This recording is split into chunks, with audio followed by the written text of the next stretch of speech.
Welcome to Normal America Show host, Rob Noerr. Look at my man. Check out the big brain on GG. Look at this. Says, no debate entitled, so maybe canceled. Yes, the debate was canceled tonight. The host of Modern Day Debate, James, had some issues going on, so no debate. As far as I know, Adam was still good to go, and I was good to go. So, we're going to try to reschedule till next Tuesday. I have to double check to make sure that date works. I haven't talked to my wife and looked at the specific schedule, but that debate will happen. It is just moderator had some stuff going on, so no big deal. I thought about reaching out to Adam and just being like, you want to just do it? We don't need a moderator. But James has been good to me, and I don't want to steal his debate from him on his channel. So away we go. So I was left to my own devices to find topics to talk about tonight that I initially didn't plan for. Also, I would have started at 10, but I did tell everyone I would be here at 8:45, and I won't be made to be a liar. So here I am. Happy to be here, though. The beard is shorter. I got my haircut. Looks much better, I'm hoping. Here's the hair version of it. Mm-hmm. Looks much better when it's cut. I normally get it the first Tuesday of every month I get my hair cut, but we had issues here with being snowed in and other issues like that. My haircut lady wasn't available. So we finally got the job done today. Thank you. I appreciate it. Thanks. So I wish the debate was going tonight. I was very much looking forward to it. Adam Kahn is a guy who hypothetically could beat me in a debate. He's smart. He's arguing issues. He could coherently put arguments together. Fantastic. Love it. And those are the type of people I want to debate. So I was very much looking forward to tonight. And I'm sort of bummed out. I wish that debate was occurring. So now he won't beat me in a debate, but he theoretically could. Marte's got a debate in 10 minutes. Or White's most... Oh, Marte. If only you could put it off an hour. Guess what today's show is going to be about. Did you read this article, Marte? It's called The Lost Generation by Jacob Savage. It was put out today. Did you read it?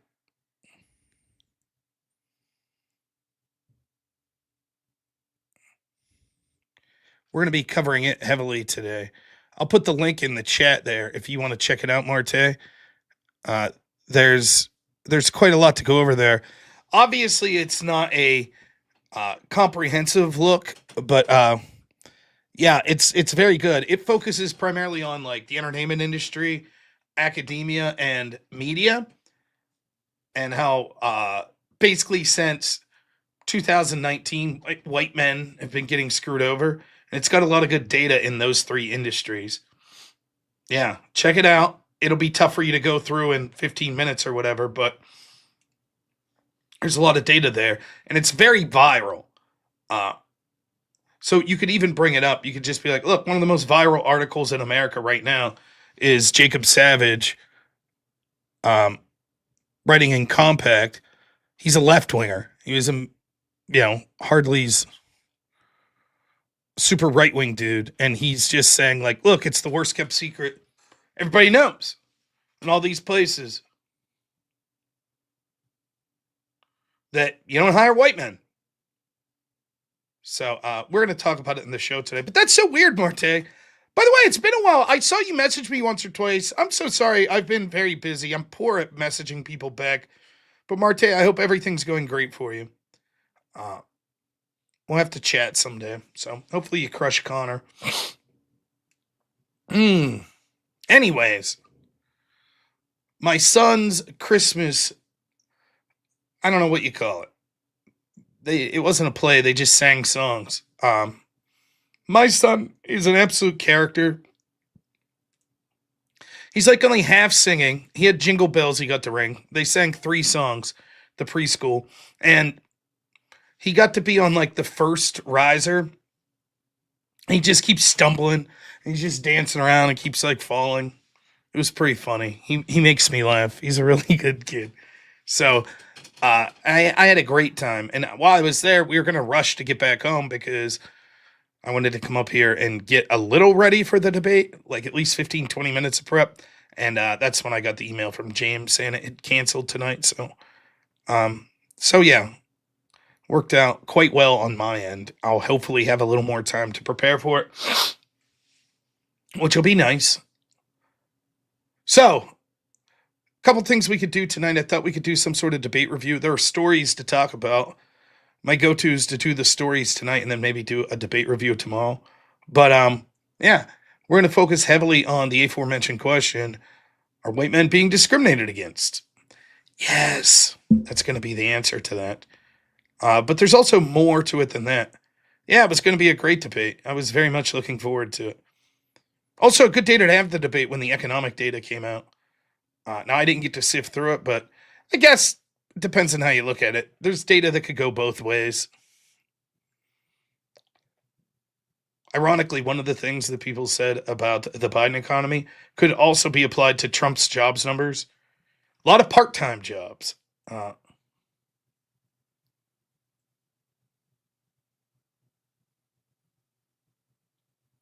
Yeah, it's not a bad point, Vincent DeVici. Rural areas do have higher per capita birth rates than the cities. I believe that's true.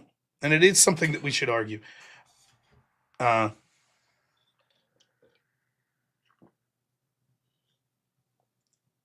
No, we lost GG. He's blackpilled in the economy. No. Yeah, you may be right.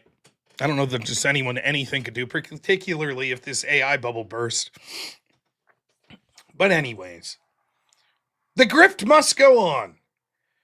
I would love it if we could finally hit this $5,000 mark tonight and I could take this stupid dono bar off and put it back to $357 as has been intended by the channel the entire time.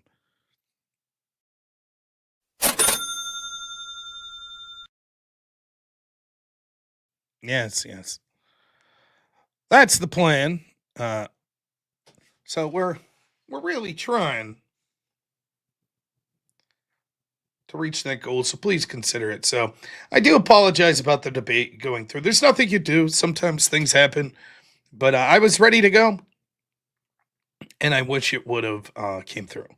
So we will get to super chats, and hey, if I could chum in a lefty that wants to come debate me on any issue that they want, I'd be more than happy to do that as well. So it is what it is. But we're gonna dive in. There's several stories to talk about. We're just going to go through them. The big one is obviously the story of discrimination against white men. So we'll talk about that. A few articles I have that came out today or were at least heavily promoted today that I saw for the first time. But also some other things to talk about. Marky Mark, thank you for getting the dono started. $2 says, let's get Rob to 5K tonight, guys. Thank you. It'd be wonderful.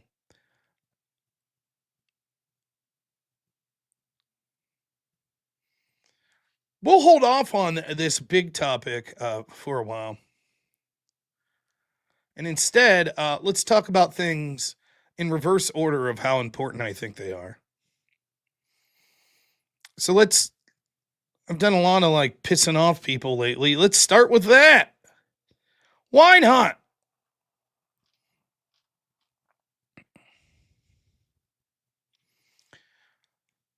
All right, you ready? Have I tried organizing a debate with Parker or Dean? I've tried I haven't talked to them, but I threw some stuff out. But no, you have to call into their show where they can mute you. They don't want to set up one-on-one debates. No, it had nothing to do. I was supposed to debate Adam Kahn, and he didn't back out. It was the moderator had some stuff come up. So I think both Adam and me are fine with it. There's no hard feelings. Shit happens. So by no means I'm upset that I wanted to debate, but I'm not upset. You understand, things happen. So no big deal. The first story that we'll cover, of least importance of anything I was going to talk about today. Candace Owens sent down with Erica Kirk.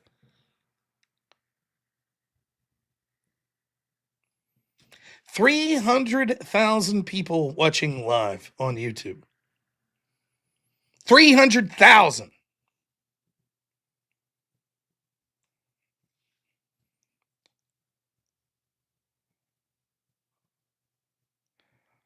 That's a lot of people. That's not 300,000 people that saw the video. That's 300,000 watching live.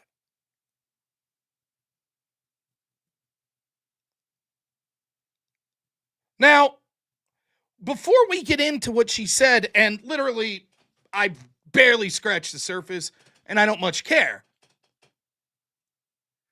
I want to say, whatever you think of Candace Owens, you might think she's the greatest, that she's on to something, that she's much maligned, that powerful people are trying to take her out, and that she's one of the only people that's brave enough to tell the truth.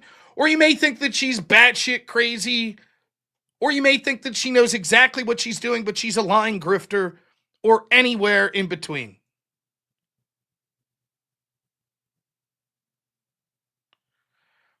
Whatever you may think in any of that group, she is crushing it with the self-promotion. She's absolutely crushing it. She is in sort of the any publicity's good publicity. Whether you like her, whether you hate her, you're tuning in.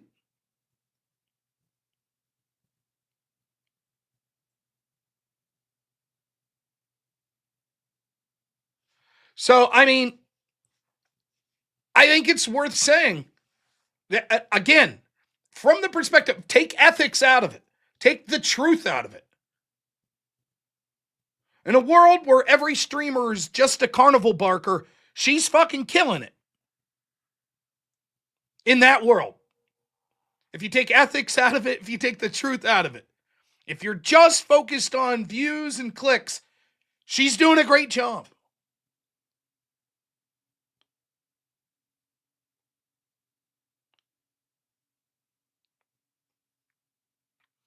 She's doing way better than me. Man, if I hit, last night we had, granted we got rated, but we consistently was keeping over 800 people last night. That's phenomenal. She had 300,000.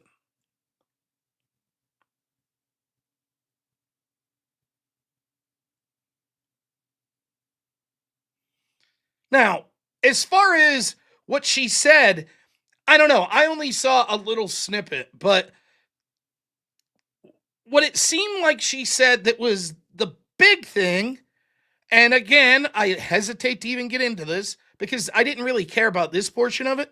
I cared just more about she's got a lot of people watching. So whatever you think of her, even if you hate her, there's a lot of people watching. That's all I'm saying. This is not, I mean, I don't know. Maybe someone has a better idea than me. Like 300,000 people, like a major sports event. Is that how many people are watching that live?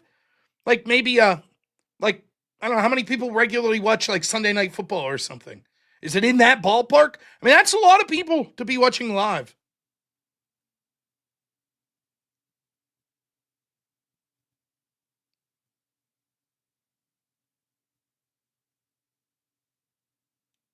When I get RFK Jr., like big time Brian Shapiro, I'll have 300,000 watching live. It'd be nice.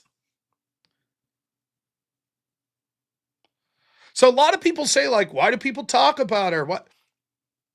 Again, because there's a lot, even if it's people hate watching, there are a lot of people listening to what she says. Sunday Night Football's in the millions. Fair enough. There you go. So maybe like a random 1:00 football game between two bad teams, but still a lot of people.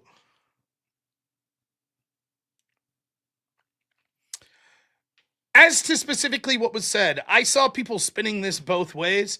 I think that, correct me if I'm wrong, audience. I know I'm going to be called a fucking talking out my ass again, someone will say, but so correct me if I'm wrong. A Vikings game, there you go. I believe she said she sat down with Erica Kirk for 4.5 hours. Is that correct?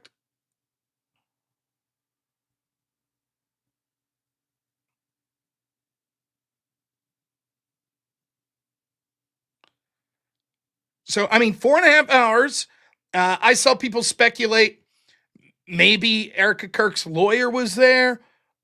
Maybe there was like some agreement like, listen, we'll give you information, but sort of a cease and desist on certain things that maybe Candace was saying. That I don't know.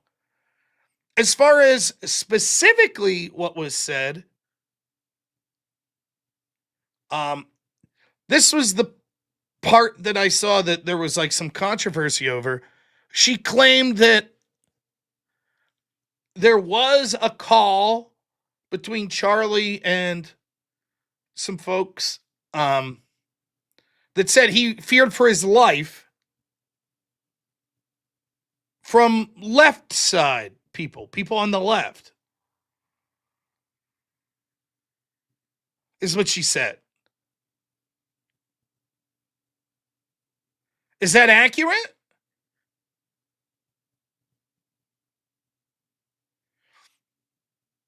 Because if so, that sounds like it does not very much to help Candace's claims. Yeah, the debate got canceled. The moderator had some things going on, so I mean, if that's the case, I know the Candace haters are taking a victory lap.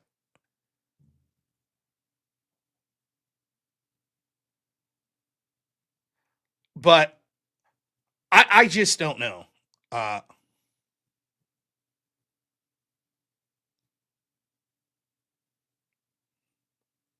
No Zero Smoke. I was told that he couldn't find a replacement moderator. The last time I was on moderator debates, and it wasn't James moderating, I left during the audience Q&A because it had ran like 2 hours long, and James was pretty mad at the moderator. So, yeah,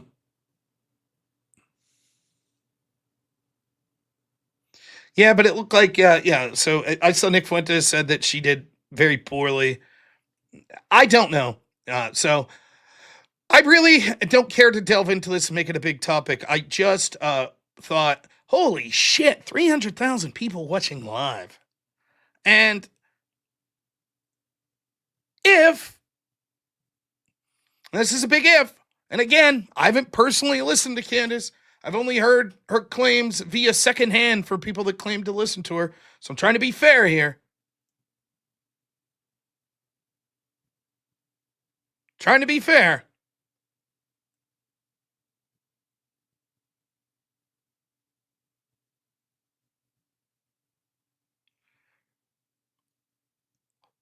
But if she is wrong, if this is just,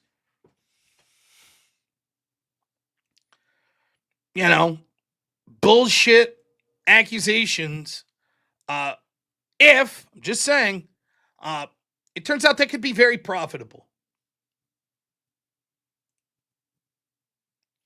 And again, I'm not saying that's what's happening with Candace. I'm saying from an outside perspective, it looks like that could be the case. But maybe not. Maybe she's on to the truth. I don't know. What I will say is this. I have known this for a long time. If you are a streamer, it pays to just take a side and go all fucking in. Unabashedly so. It does not pay to try to have nuance. I hurt myself by doing shows where I'm like, I don't like what Trump's saying about Rob Reiner. A lot of my audience agrees, but none of my audience would disagree if I just talked about something else, or very little of it. But there are portions of my audience that get pissed about that. No.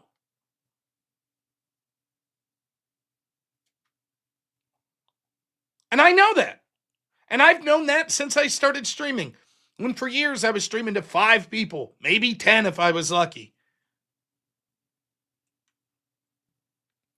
And I would every once in a while cover a story. Oh, I don't like what Trump did here. I don't like what the Republicans did here. And I would go from 8 viewers to 3.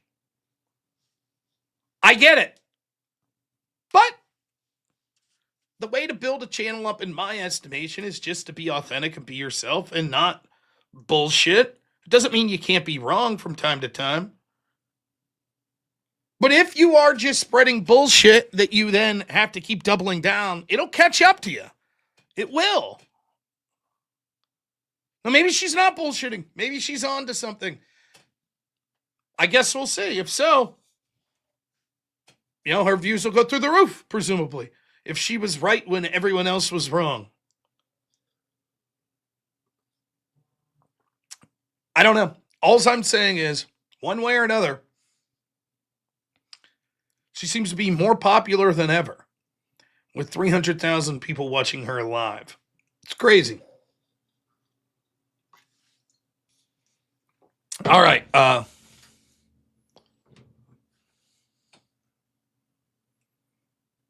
That's all I have to say about that, though.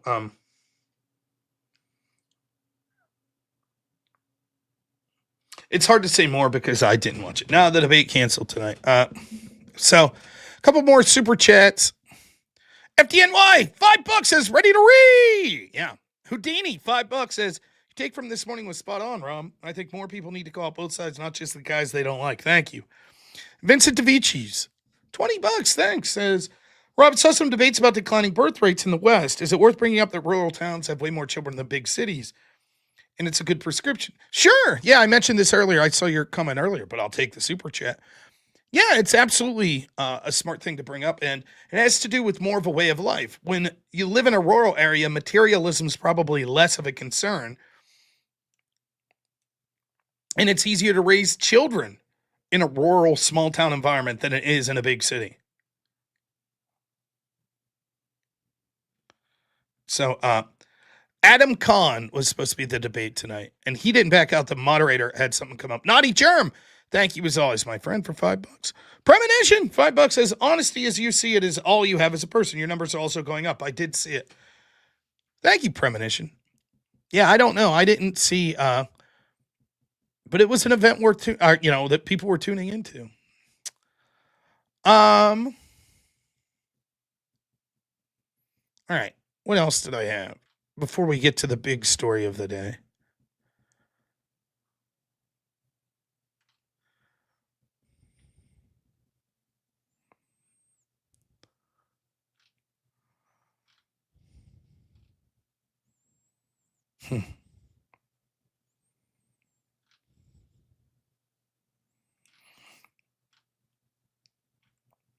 Oh, shit. What time is it?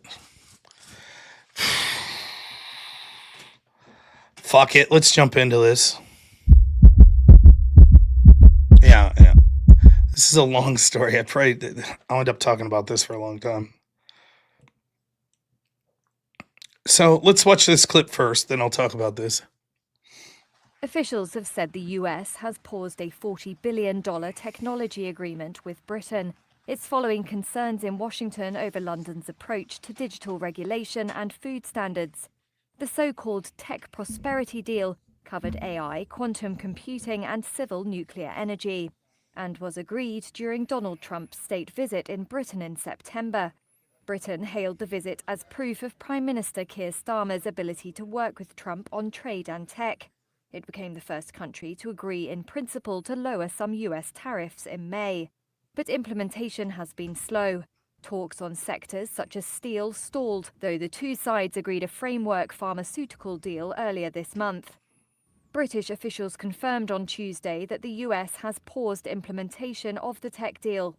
The New York Times said US officials were frustrated by Britain's online safety rules, digital services tax, and food safety restrictions.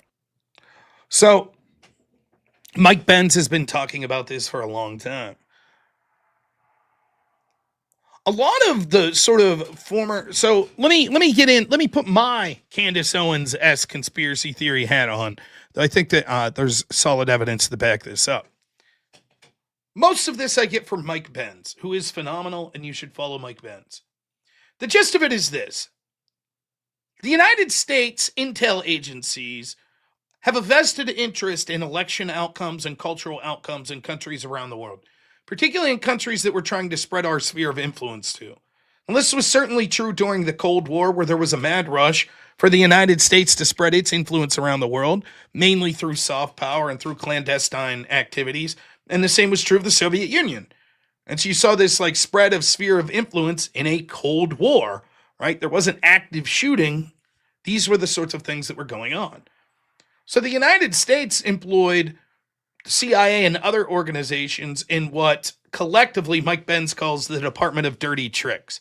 And the idea was, how do we in the United States have our intel agencies make effects in other countries that don't have to result in us using our military might? And there's all sorts of things that could be done. There could be targeted assassinations. There could be briberies of local officials. There could be sponsoring officials that are running for certain elected positions that will then be more likely to be favorable to the United States. There could be color revolutions where U.S. interests through NGOs, through official statecraft and other mechanisms convince a society to revolt or to massively change the direction the society's going through either violent revolution of their own or through cultural revolutions that result in political change. Now, none of this is a conspiracy. It's technically a conspiracy, but everybody knows it's true. Shit, we have an entire genre of movies about spy crap. By the way, the Soviets were doing shit too. And it's not even unreasonable. You understand that powerful countries would do these sorts of things. Now, here's where it gets a little more maybe controversial. Mike Benz claims that one of the biggest champions to an open and free internet was the Department of Dirty Tricks in the United States, U.S. intel services, etc. Why? Because it really helped with their agenda of influencing other countries. Think of the resources, the manpower, the risk that it takes to have on-ground assets start from the ground up to try to convince certain people in individual countries to have a sort of revolution. That job becomes much easier if there's a free and open internet. You're able to put your influence in there much simpler than if it's sort of an isolated country that it's hard to crack through. So the free and open internet was actually a tool that was cheered on by the U.S. intel officials, etc. But all that started to change around 2014. There were two events that occurred in the Western world starting in around 2014 that changed the official sort of Western Department of Dirty Tricks, intel assets view on free and open internet. The first was Brexit. The second was the election of Trump. And what they found was it was easy to use the internet to spread a populist message in adversarial countries. That was easy. You could get in there through propaganda, Western culture, use the internet to spread these ideas that help them rapidly spread in countries like Ukraine, possibly, or a lot of other countries like that. The problem was they didn't understand that those sorts of populist messaging could also be used back home. And they didn't like that. So there's a radical change around 2017 after the election of Trump where they're like, whoa, we can't have free and open internet here at home. That's bad for us.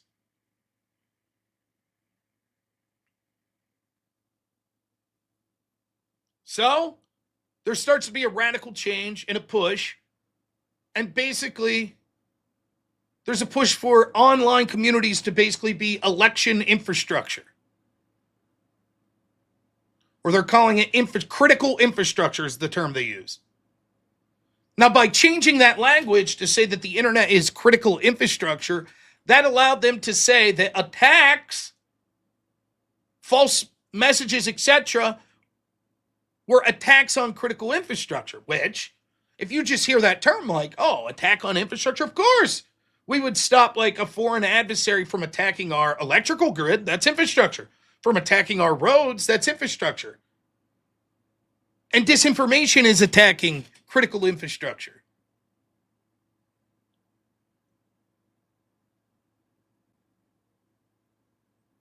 Now, basically what followed, without getting into the nitty gritty, and there's a lot, Mike Benz has spent thousands of hours covering this stuff. But just the bare bones of it is this. There was a desperate attempt to censorship in the Western world. But the problem was, it was difficult to accomplish in the United States when Trump wins. Trump's not really gung-ho to censor his own people, his own supporters that put him into office. When the Biden team wins, yes, they were gung-ho to do that. That's why we saw incredible censorship on issues such as the pandemic, the 2020 election, etc.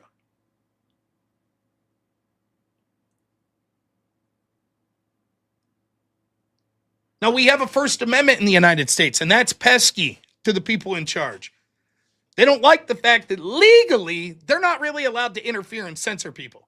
So they farm it out to NGOs and other places. One of the places that it's farmed out is Europe. They don't have a First Amendment. Europe could do things to attack the concept of free speech. Now, you might say, well, how does that affect us in the United States? I'll tell you how. Because Europe collectively has such a big market, if one of the major social media companies cannot operate in Europe, they stand to be at a significant disadvantage and will probably wane in popularity as a result of not having access to the European market. Now, formerly, it didn't really matter. Yes, the United States could sit back and allow Europe to make these declarations, which places like Facebook, YouTube, Twitch, Instagram, etc. would all comply. That benefits the United States because that means their allies in Britain and in Brussels could say, you know what, we don't like this, so get rid of it. And the United States people could say, we didn't tell you to get rid of it, so it's not against your First Amendment. The way they seek to do this is to fine companies ludicrous amounts until they have no choice but to either A, be inoperable in a place like Europe, or B, go bankrupt. Now, the big inflection point of this is when Elon Musk buys Twitter. When he buys Twitter, you saw already the gears turning that the European Union was going to go through with fining Twitter, which has now become X. And we're talking hundreds of millions of dollars in fines per offense. Now, I don't know if you've been following places like the United Kingdom, but it turns out they don't think of speech the same way we do. They think if you criticize certain government policies, if you notice that certain cultures are grooming children, you shouldn't be allowed to say that. That's offensive. You'd be arrested in the United Kingdom for that. Similar things in other countries in Europe. Again, they don't have a First Amendment. So what this allows is a backdoor to go after the one social media place that's not dominated by globalist lefties. Nope, sorry. We're going to fine you out of existence in the European Union, or you're going to change your behavior. Now, let's go back a minute to the Cold War. I've talked about this a lot too, and a lot of this comes from Mike Benz, but also other places. When we had this aggressive spreading of U.S. influence around the world, circa like 1950s, 60s, etc., and we saw like all of these U.S. corporations getting footholds in all of these markets in like South America, Africa, etc., regardless of what you think of it ethically, it was a good deal for America in this sense. When ExxonMobil profited, the people of the United States profited. When Chevrolet profited, the people of the United States profited. They brought jobs back. They brought money back to the United States. Now, not so much. These corporations are multinational. They don't give a shit. They're outsourcing to places with cheaper labor. But back when it was this case, and even since that, since it started to change as well, part of what the U.S. government did was aggressively stick up for United States companies. That's part of what they did. Now we get to the status quo. We get to the current timeline. Mike Benz has been saying for a while that absolutely what should happen is Donald Trump should say, we are going to pause trade and pause alliances with Europe if they're going to attack American companies for the crime of free speech. And he is absolutely right. That is absolutely what should happen. The same establishment's interest in the United States that wanted a Department of Disinformation to censor people in the United States, they're just going to outsource it to Europe, which will still have the effect of causing X. Because it's going to be too burdensome for a social media company to flag every single post and make sure that it could only stay in the United States. The ones that could be deemed offensive. So he knows this is an impossible task. So what Trump needs to do is, apparently what they're saying is starting to occur. He needs to say, sorry, no trade deal. Nope. He needs to go further. He needs to say, we're going to pull out of NATO. We will not give you any military backing whatsoever. We are not going to trade with you as long as you specifically target American companies for the crime of the First Amendment. Nope.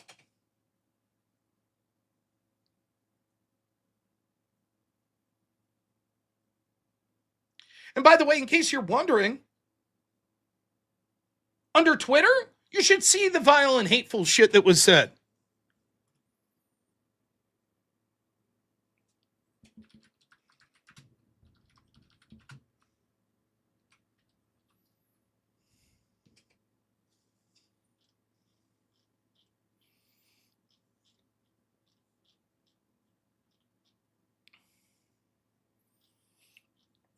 It'll take me a while to get to it, but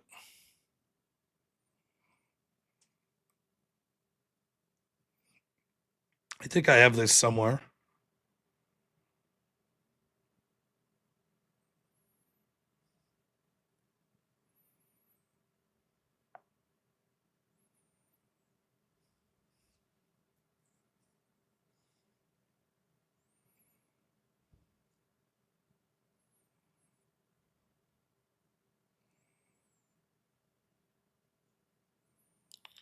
I'm not going to be able to find it.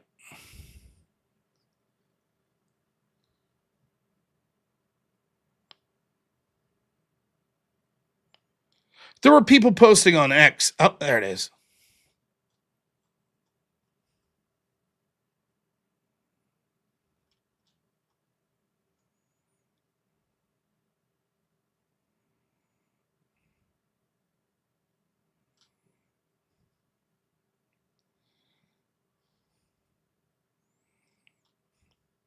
Here were blue checks on Twitter 2019. White people always pick whiteness. White people have done everything to make my life miserable.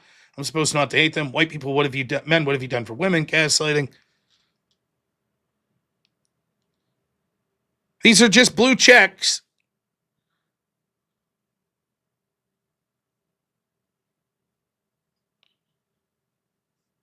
Hating on white people, hating on conservatives, hating on Christians. All of that was allowed. The European Union wasn't aggressively pursuing that.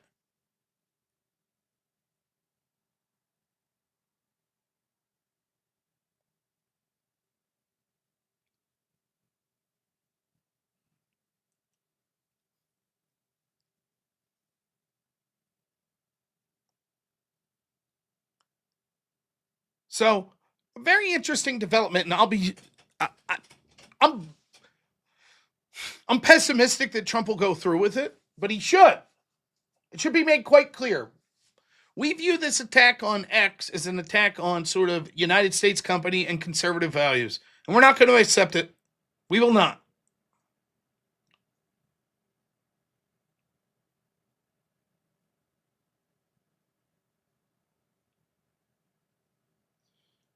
Or Trump is big on tariffs, be like, fine, no European-owned media companies are allowed to operate within the United States. Period. No BBC. Nothing. Sorry.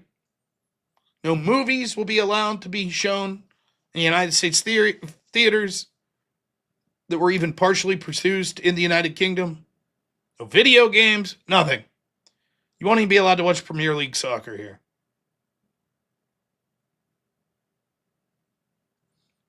So, That was, I could talk longer about this, but that was one story that I wanted to cover. A few more super chats, and we're going to get into the big story of the night. So I implore you, please consider sending some super chats in, trying to get to that $5,000 mark tonight so I can take this ridiculous super chat bar off. Crisco, $5, says, Rob, you see tech is taking up so much RAM, laptop, and phones will be worse next year. Welcome to Own Nothing and Cloud Compute It All. Yeah, I heard that the prices of RAM are going up significantly. David Moore, $20, says, good stuff, man. Ben's is a legit wellspring of knowledge about this. You come a long way already, and here's a vote of confidence for the hard work ahead. Thank you. I appreciate it.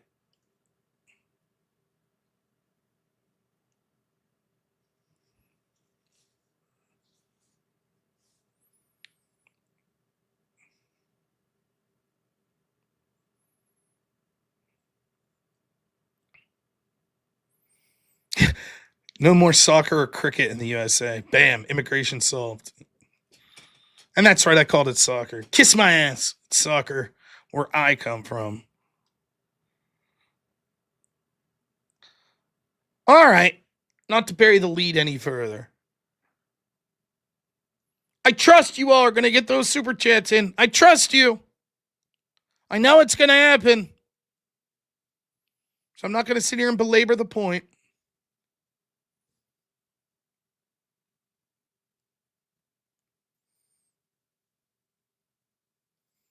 One of the worst kept secrets in the United States is the discrimination against white people. In fact, in the Western world. We talk about it a decent amount on this show, but for me, it stems through what I call cultural Marxism. It's not that difficult, and by no means am I some political theorist or political philosopher or any shit like that. Marxism's basically the theory that there are the haves and the have-nots, based on economics. The bourgeoisie and the proletariat. The bourgeoisie, bad. Proletariat, working class, good. So we need justice for the working class. What would happen if you take that same concept and apply it to other characteristics? For example, instead of just economic fortunes, what if you applied it to race and said there are the haves and the have-nots? There are the oppressed and the oppressors. And then what if you did it to biological sex? And what if you did it to sexual orientation? And what if you did it to religion? And what if you did it to geographical origin? And it turns out that you could have near infinite categories of groups that you could separate as oppressors versus oppressed. Look at this guy, the state of things, unbelievable generosity. Thank you so much, $100. What an absolute awesome legend. Thank you. $100 says, doing my part as a longtime lurker. Let's fill that dono bar, gents. Thank you so much. For real, it means a lot. Normally, I would have waited until I was done with the story, but that was such a big super chat. Thank you. Very kind. So, that's what I call cultural Marxism. It's just the separating of people as oppressed versus oppressor. Now, one of the things we've done is this has become commonplace, is that in the Western world, the best currency we have is no longer money. It's not talent. Hell, it's not even nepotism. The currency that you want, the social currency that you want the most, is victimhood. Victimhood outweighs everything. There's nothing better than to be a victim in today's society. Now, if you go back long enough, like maybe to my grandparents' or my great-grandparents' generation, things were the exact opposite, and maybe not in a good way. I think it went too far. My grandfather's generation, you could work in a place like a coal mine every day, 9 to 5, and your wife could die, and none of your coworkers would know. You kept that shit to yourself. Now, maybe that's a bit much. Maybe that's a bit too far. Oh, my goodness. Jay Antics, unbelievable. $200 for Hank's Ice Cream Fund. Holy cow. What a legend. Thank you so much. Unbelievable. Thank you. That's a lot of ice cream. Hank helped make and learned the enjoyment of no-bake cookies today. He was creeped out by the oats, but he liked the idea of chocolate. And after he ate one, he was very much, no, not yet. Play it later. No, $200 intro. $200 interrupt. Is that what she said? Well, that was what we put earlier. All right, go for it. From the hills of Pennsylvania rises a titan so bold. Rob Noerr, the voice of the people, breaking the mold. College days at Clarion, debate team on fire. First to qualify nationals, taking it higher. Ziegel-Mueller vibes, crushing opponents with facts. Wins stacking up like trophies, no turning back. Populist, conservative, anti-establishment king. Challenging corruption, making the swamp sing. Ran for Congress in 19, fighting the elite. No fear in his heart, bringing the heat. Post a normal America, truth on the screen. Rob Noerr was the legend, living the dream. Going once, going twice, Rob's on the rise, debating political grins, taking the prize from college halls to YouTube brawls. He's the boss, destroy destiny, made him rage quit and toss. Bid high in the feet, no one competes. I'm the Labra folded Andrew Wilson beat. We need to get from Cheerio to everything bagel fast. Rob Noerr's the master, making history last.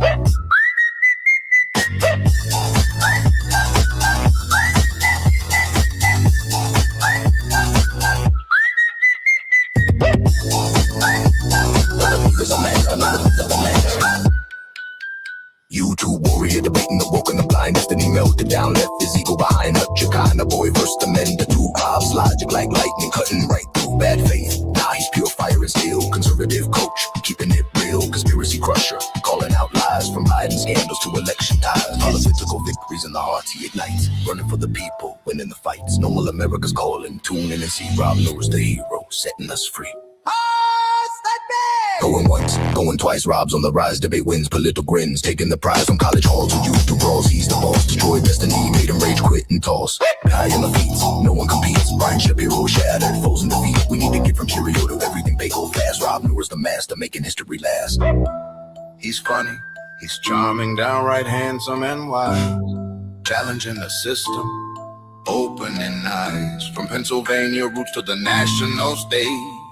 Rob Noerr's the future, turning the page. No meltdown for him, he's steady and strong, leaving opponents wondering what went wrong. So raise up your voice for the man who's unchained. Rob Noerr forever, his legacy ingrained. Badass and brilliant, the king of the fray. Normal America rises, hip, hip, hooray. And shut down.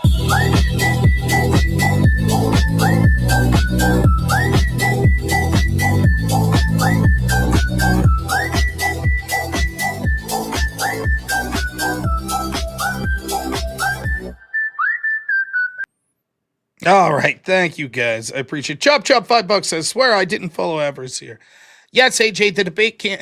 It's always a pain in the ass when this happens. You announce something at the beginning of the show, and then everyone that comes in, you have to re-announce.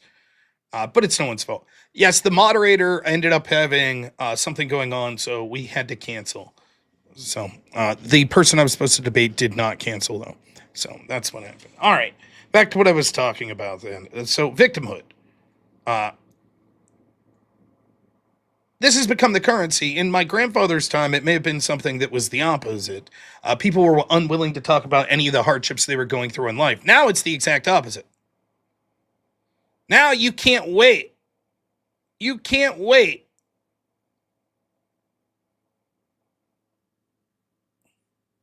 Absolutely can't wait to talk about your victimhood bona fides. Let me give you one little example.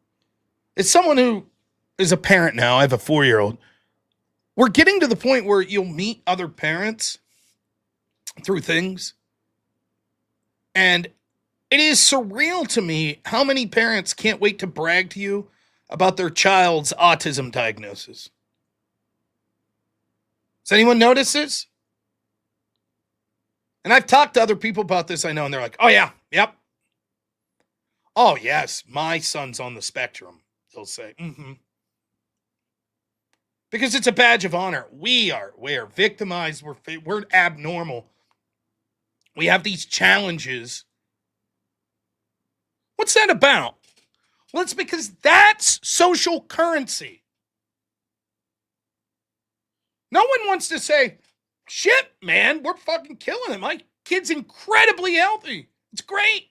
He's super lucky. We had money to send him to a private school. It's great. No, it's almost something to be ashamed of. Everybody gets a trophy. No one's bad. Constantly promoting victimhood.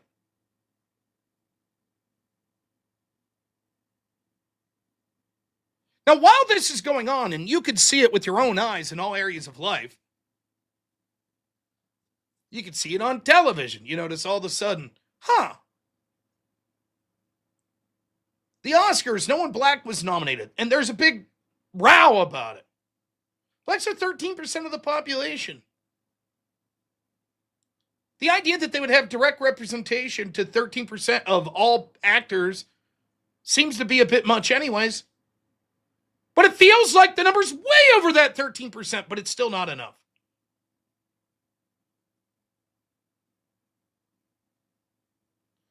One of the things that stuck with me years ago with Jordan Peterson was him talking about this incident at Yale. And I've talked about this many times on the show. I believe it was at Yale. And there was a professor who was married to a professor. So it was a female professor that was married to a male. And she wrote an article in the student paper, or whatever, the school paper. And the article had to do with Halloween. And it was like, hey, this is like maybe 2014. It's like, hey, maybe we should take it easy on the whole, you can't culturally appropriate when just dressing up. Like maybe the person dressed up as Pocahontas that's white, they just like Pocahontas. It's all right. It's all right. It's no problem. No big deal. You could do that. You can dress up as a Japanese samurai. That's okay. No problem. And the school went nuts. These students went crazy. And the footage that went viral was her husband. And he's like in the quad getting berated by these students. And they're surrounding him. They're in a circle around him, and one after another, it's a struggle session. He's trying to be reasonable. He's trying to like rationalize his way out of this, and it ain't working. And they're screaming things like, "This is our home! You're privileged! You don't know!" And I remember Jordan Peterson put it this way. He said, now, by virtue of being at Yale, this puts these people in the United States in the top 1%. These are amongst the most privileges of people objectively in the country. Your chance of going on to be wealthy, all the metrics we say which make you successful, wealthy, not be in prison, etc., etc. If you go to an Ivy League school, through the roof. Incredibly privileged.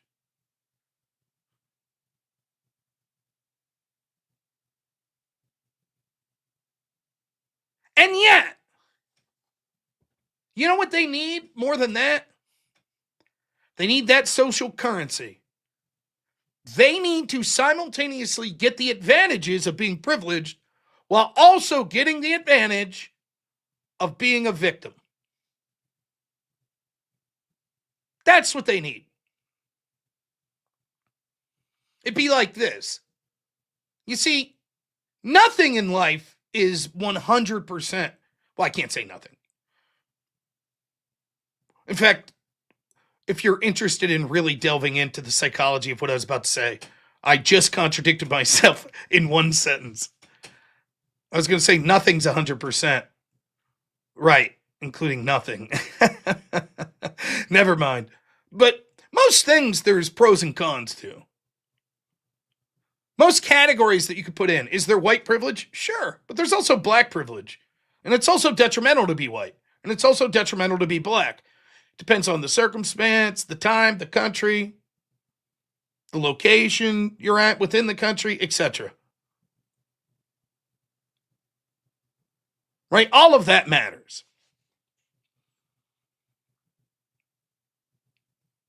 If you're the boss at a company and you got the biggest house and you drive a fancy sports car and you got the 23-year-old hot blonde wife and, you're the big man at work, you're bossing people around, Okay, those things might all seem like benefits.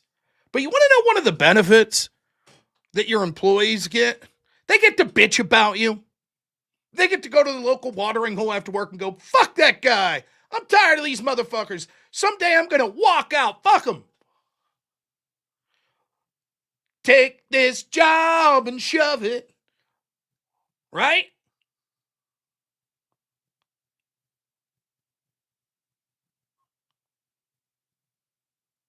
There's privilege to that. There is. That's something. It's cathartic. And dude, I've lived like that my whole life, man. That's the people I know. I know people through bad choices of their own, through ailments, through just growing up poor, through laziness, whatever. I know dudes that are working fucking shit jobs for $11 an hour that would come into the bar after work and have 2 or 3 beers and bitch about their life and bitch about their boss at work. And that was that. But imagine the boss says, no, you don't get that either. Fuck you. You're privileged. I get to bitch about you. You'd say, how could you fucking say that? But that's what's happening.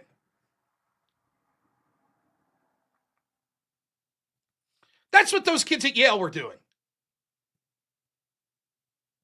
It's not just enough that by virtue of going to Yale, they're set up in a hugely advantageous situation. That's not enough. They also need to claim victimhood. That's how important victimhood is. And it works too. My goodness, our society, victimhood's such a good currency.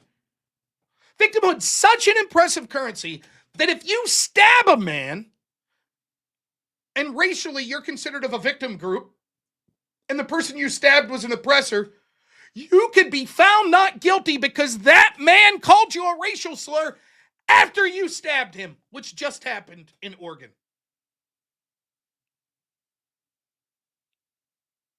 See an act where a person who's black engages in an act of violence? There's a 95% chance that part of their excuse is going to be like, they called me a racial slur. I felt like they were being racist to me. As if that's some, oh, well then. I don't know how many times I've talked about it in this show. I'm sick and fucking tired of either one of these two things is true.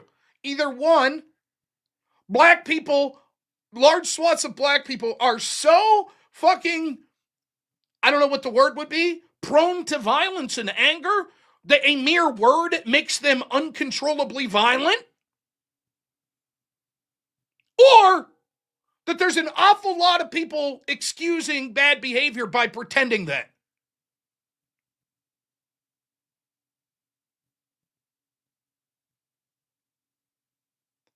And I'm not going to accept it. If you are the type of person that someone uttering one word causes you to engage in uncontrollable violence, you're not fit for society. I don't give a shit if that's based on your skin color, if it's based on your biological sex, if it's based on your sexual orientation, if it's based on your religion. Fuck you. You're not fit for our society, if that's the case. Nope.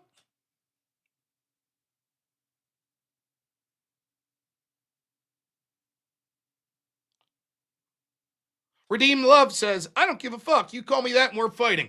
Then you're not fit for society.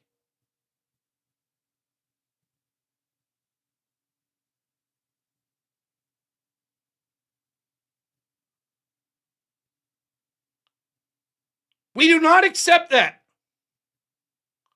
We do not.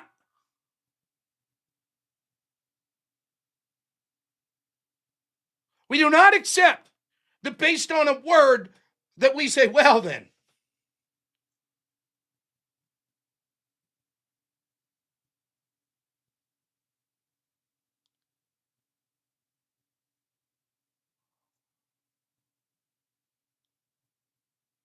I don't give a shit your race. We don't accept that if we draw Muhammad, you're uncontrollable and need to kill me. We don't accept that in this society. We don't want you here then. We don't accept if you use a racial slur, you get to use violence. We don't accept if we use a pronoun you don't like, that you get to use violence. We do not accept it.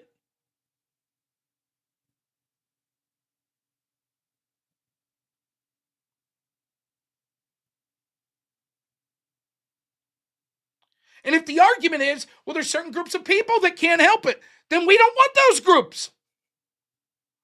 I personally don't believe it. I know many black people. They might not like being called that word. But the idea that that would be some fucking panacea, well then, once that word's said, now two things could be true. It could be true that if you run around saying that in an antagonistic way, someone may attack you. But that doesn't mean they're justified in the attack. You may be an asshole and you might say, well, fuck this guy. But because once we accept it, here's what happens. It's bad enough that that's the case on its own. But you've just provided the incentive and excuse for any time anyone of that particular race does something stupid or an act of violence. Literally, that's all they have to say. Literally, there are huge swaths of people in this country that you could show video. You could show video of like a black man beating the shit out of a teenager and be like, oh my God, that's horrific. What happened? And you're going to have someone say, the white kid called him the N-word. And you're going to have a lot of people going, oh. And yet, if you reverse the races and it was an adult white guy who was beating a young black teenager, and you were like, wow, that looks really bad, and someone says, well, he insulted him, you'd say, and? So? What? Okay. Yes, adults don't get to beat the fuck out of children because of an insult.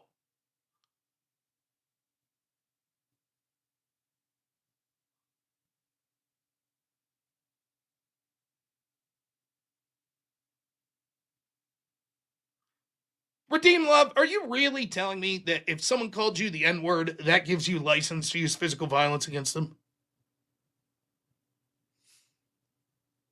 Is that what you're telling me? I'm talking to you right now. Are you telling me that not every single time, but you're saying that it's just, you said earlier, if someone calls me that, we're fighting. Is what you're implying that you would use violence? Is that what you're suggesting?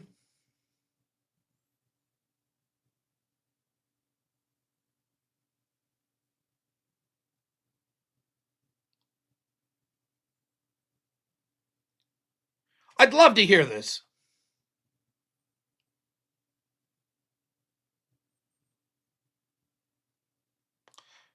I'm not the only one that seems that that's what they're suggesting here, correct? That's what you're suggesting, Redeemed? Think it's perfectly fine for people to get in fights for much less. Then we're going to ban you because I don't want to be involved with anyone in my community that would excuse using acts of violence over words they don't like. Go fuck yourself. We don't want to hear from you. Goodbye. Go hang out with other savages. Part of a precursor to engaging in this community or any conversation or debate with me is that you don't get to justify using violence because you don't like my words. Goodbye.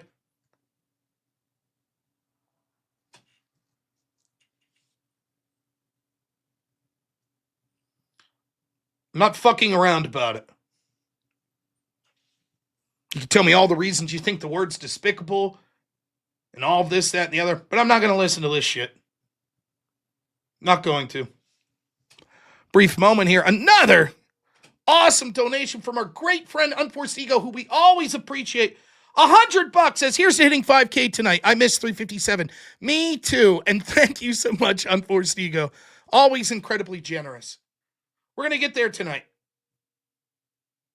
We're still not using that term because it violates TOS first and foremost. And also, I'm not big on just using harmful racial slurs anyways. You should be allowed. But it's not something that you do just willy-nilly.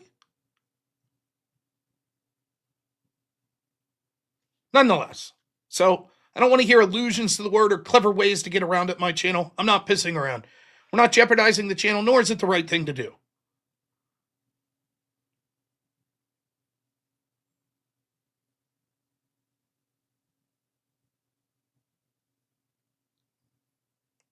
Anyways, that's where we are. Despite the fact we're in this environment, we constantly are told systemic racism, things are really bad. The victimhood is the point.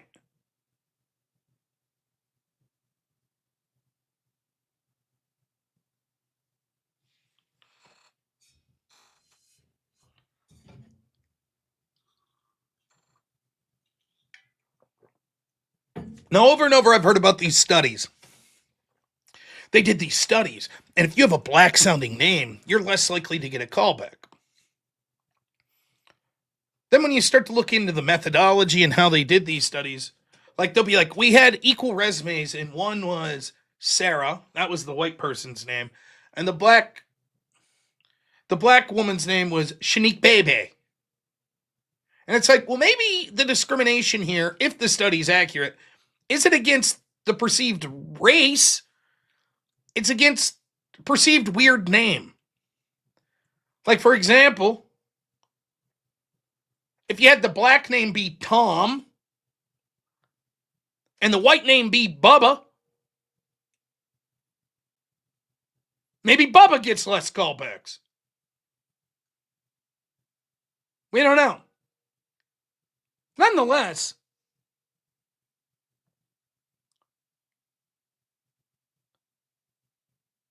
the study was clearly bullshit in this sense. That narrative did not fit the vast majority of what we saw when it came to employment opportunities,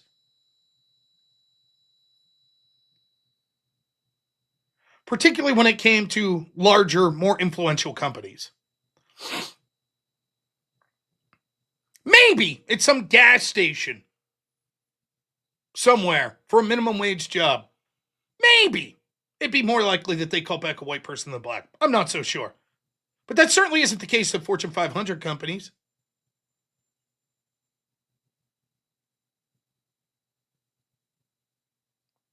And Forced Ego says, I believe someone noticed the names were class-coded and not just race-coded. So they tried to replicate it with race-coded names and failed to replicate. Someone says, why? Because you tend to think as someone who has an odd name like that maybe they grew up in a place that was a little more odd.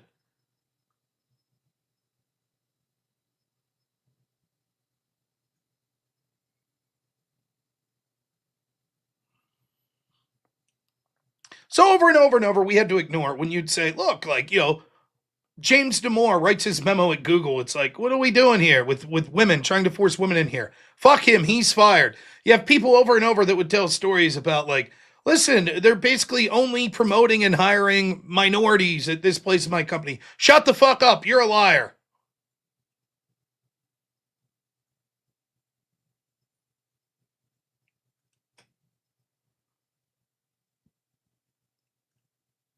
Even like entertainment, you watch Netflix, they're changing all the characters black. What's going on? Shut up, bigot. What about this study I have from 18 years ago that says Shanique Quelling didn't get a call back and Sarah did?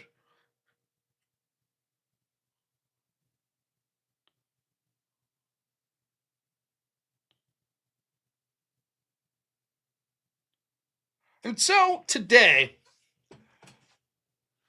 a viral article went out. And it's a long one, but we're going to read it.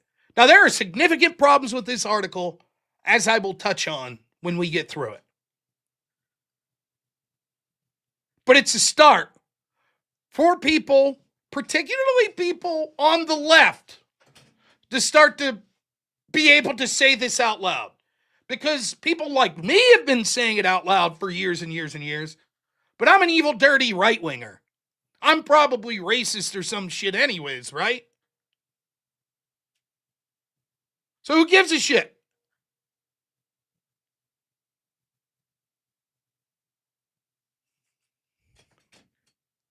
Now you're seeing particularly young white men that are more left-leaning are starting to say the truth. Here's the article. The Lost Generation by Jacob Savage at Compact. I'm going to put the link out for you if you'd like to read it later for yourself. It's a long one, so bear with me. It's from yesterday. He says, for 15 years, I scalped tickets to pay the bills. But in January 2016, I almost managed a real career. I was 31. I'd been in Los Angeles for 5 years writing scripts. There'd been minor successes, a couple of small projects optioned, and I'd recently started writing with my best friend. We were writing constantly, making each other better, building momentum. Success felt close. Back then, it always did. We'd written a pilot script that a veteran showrunner had agreed, in a very theoretical, very Hollywood sort of way, to come on to. That project had fizzled, so we were surprised when an executive emailed us out of the blue to meet. The showrunner explained he'd submitted us for an upcoming writer's room he was going to run. The exec had loved our pilot and wanted us hired. This was it. The moment our careers were supposed to take off. We put in our time.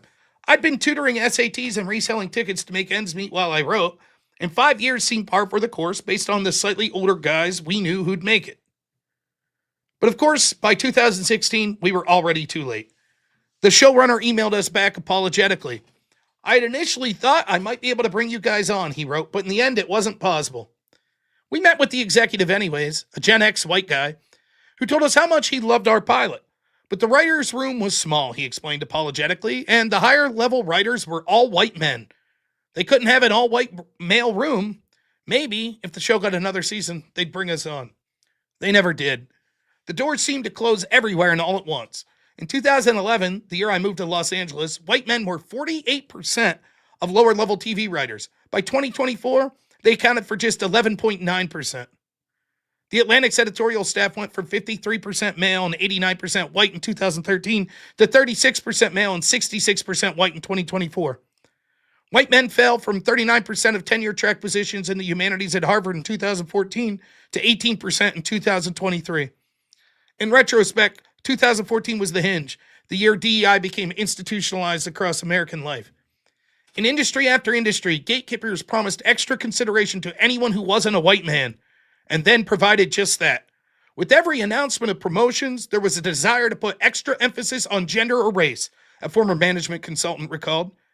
And when you don't fall into those groups, that message gets louder and louder and gains more and more emphasis. On the other hand, you want to celebrate people who have been at a disadvantage. On one hand. On the other hand, you look and you say, wow, the world is not rooting for you. In fact, it is deliberately rooting against you. Now pause. We have known this to be the case for a very long time. I saw it at the company I worked at. All of my friends talked about it at companies they worked at. Many of them are big liberals. They saw it. I had a friend that's involved in a very serious high-end job with coding.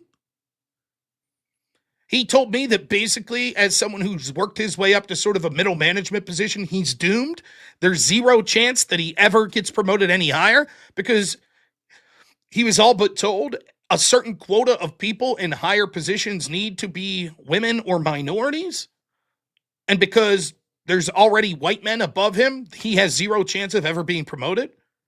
He talked to me about how, although there were certainly minorities and women that absolutely did phenomenally at the job, once they started actively looking for and hiring people just in those groups, what happened was the demand for minorities and women in his job far outweighed the supply.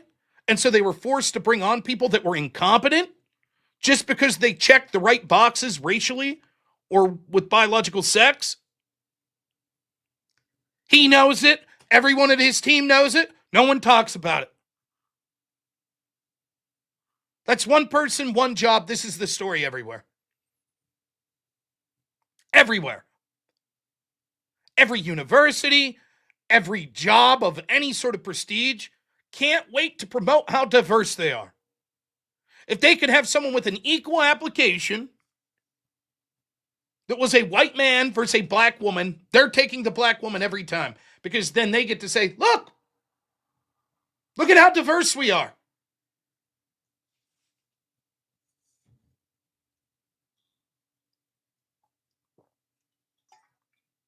I have a lot more to say about it. I'll keep reading, though. We got a long show tonight, folks. We'll be here all night. As the Trump administration takes a chainsaw to diversity, equity, and inclusion apparatus, there's a tendency to portray DEI as a series of well-meaning but ineffectual HR modules. Undoubtedly, there has been ham-fisted DEI programming that's intrusive or even alienating, explained Kianga Yamata Taylor in The New Yorker. But for the most part, it's a relatively benign practice meant to increase diversity while also sending a message that workplaces should be fair and open to everyone. What a name. Everything about that name's great when talking about DEI. Here's someone defending DEI in The New Yorker named Kianga Yamata Taylor with the hyphen. Take that for what you will. This may be how Boomer and Gen X white men experience DEI. But for white male millennials, DEI wasn't a gentle rebalancing. It was a profound shift in how power and prestige were distributed. Yet practically none of the thousands of articles and think pieces about diversity have considered the issue by cohort. This isn't a story about all white men.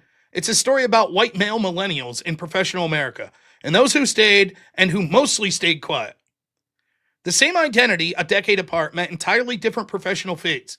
If you were 40 in 2014, born in 1974, beginning your career in the late 90s, you were already established. If you were 30 in 2014, you hit the wall. Because the mandates to diversify didn't fall on older white men, who in many cases still wield enormous power. They landed on us. And you can see this is a long article. So first we're going to talk about the media. It may be hard to remember how, but a decade ago, the prevailing critique of American journalism was that it was woefully lacking in gender and racial diversity. There'd been hope that the new media would be different, that the internet might bring in a wider range of voices. But by the mid-2010s, that optimism was waning. New media ventures like Fox, BuzzFeed, and Politico are trying to shake up the way people get their news and entertainment, NPR reported in 2014. But critics say those newsrooms and leadership roles are overwhelmingly made up of white men. Now, brief pause here. Can you think of any job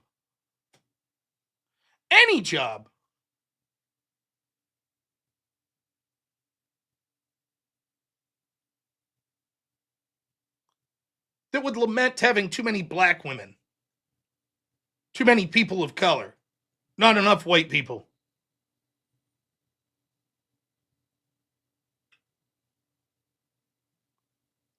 Can you think of any?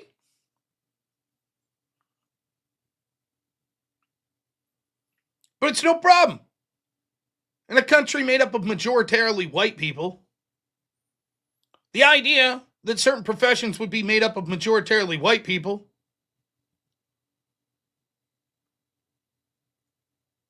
it's somehow perfectly reasonable to say we don't like that, but no other group.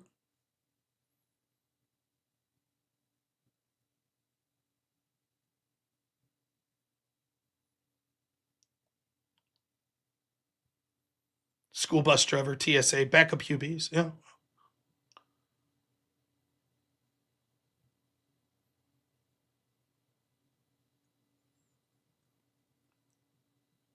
We'll continue. The critics were mostly right. Gawker was still 57% male and 79% white. Vice, majority male and 70% white.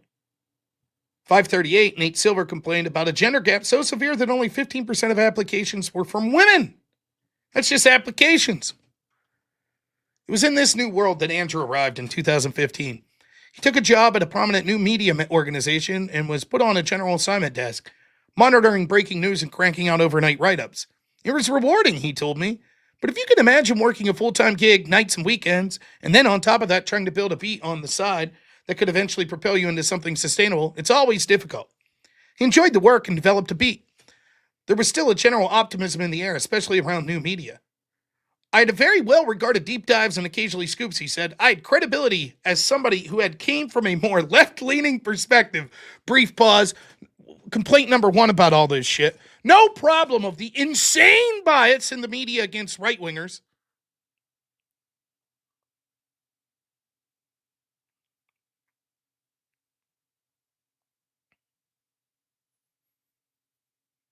No problem there.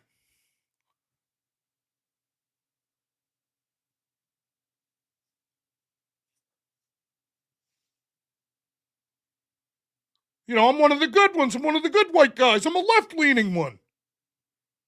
Why would I be? Anyways, we'll continue.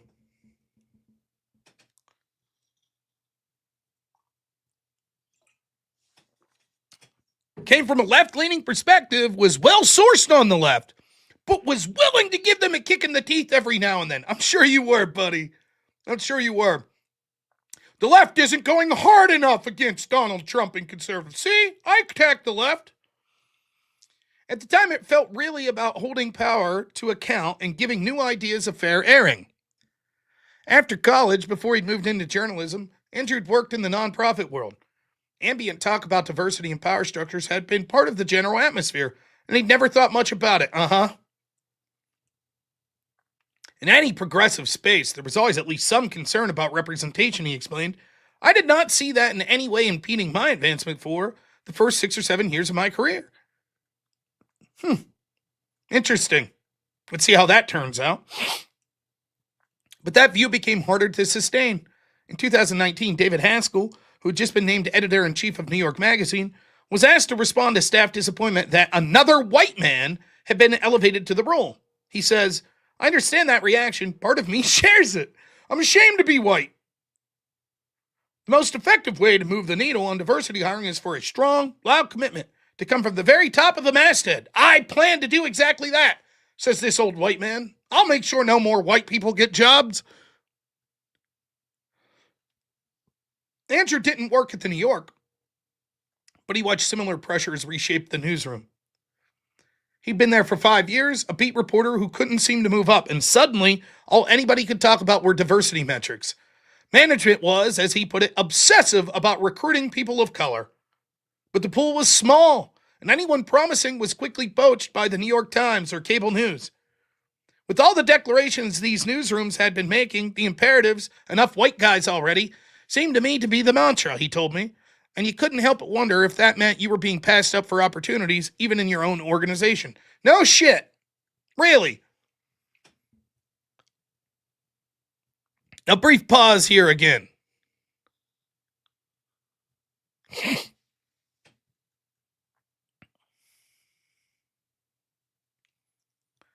I talked about this problem at a state university school, like where I went. Now, I've drawn a little thing to show you in the past. I'm not going to do that here. But just think about this for a moment. Start under the assumption, which is erroneous, but for the sake of argument, we'll accept it,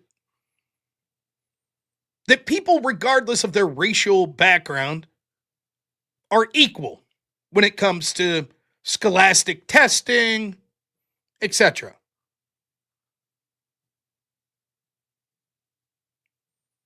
Right? Let's just assume and avoid that whole argument. Now, let's assume that you're a university that wants a higher proportion of people that are minorities, let's just say black, at your school because it looks good, because you want to promote diversity. But in order to get the amount of black people you want, maybe of all black applicants, only 1% are qualified for your spot at your Harvard or your top Ivy League schools. But you wanted 5% of those that applied to be hired or to be brought on.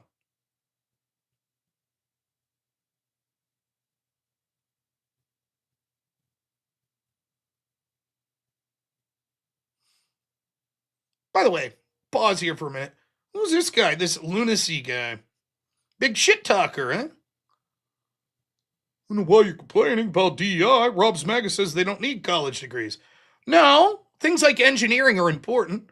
It's one of the areas we see that actually there's less DEI than other areas because it's harder to fake, but still it exists there. And it's one of the reasons we see infrastructure collapsing around the country because they're artificially limiting the amount of people that come in based on not choosing by merit, but by choosing about other categories.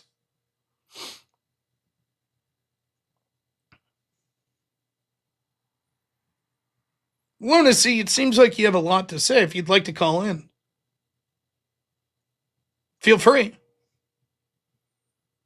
Be happy to have you call in. Clearly, you seem like someone who's very intelligent. MAGA people are quite stupid, of which I'm one, so should be no trouble, right? I would think so.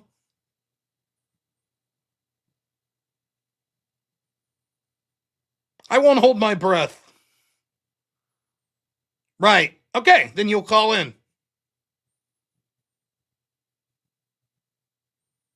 Correct? Just let me know if you'd like to call in, Lunacy. Why don't you have a seat? Have a glass of Kool-Aid.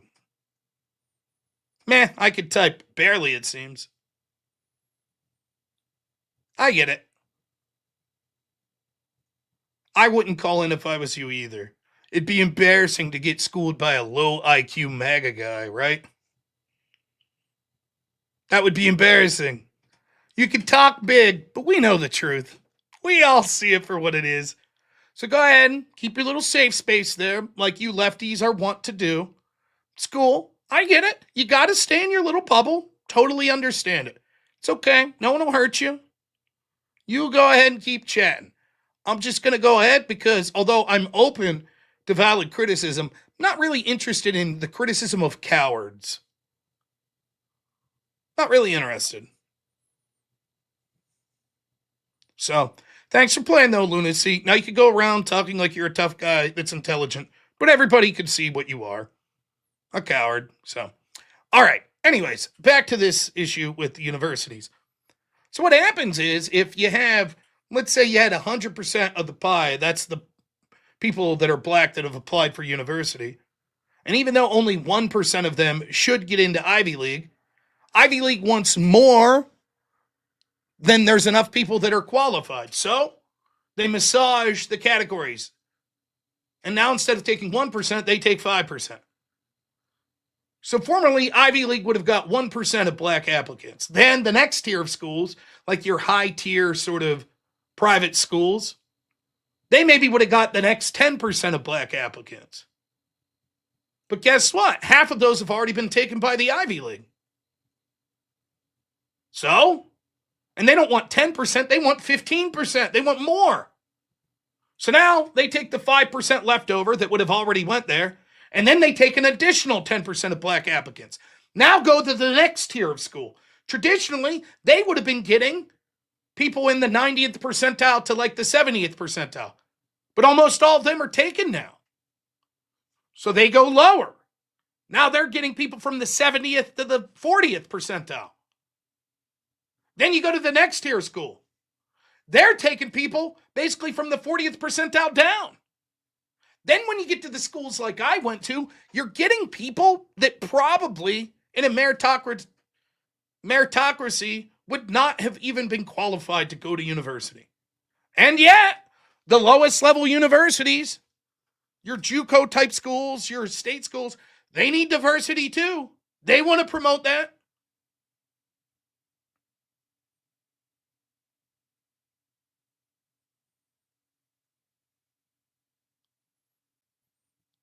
So, they bring in a bunch of people that aren't qualified.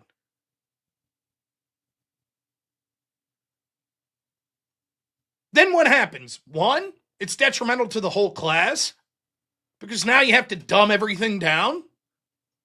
Second, it gives a bad name to black students. Before you made these sorts of adjustments, the black students that would have been at a university like this would have fit right in with all the other students. But now those ones that would have been there, they get bumped up to a higher level school. I couldn't have kept up in Harvard. I damn well know it.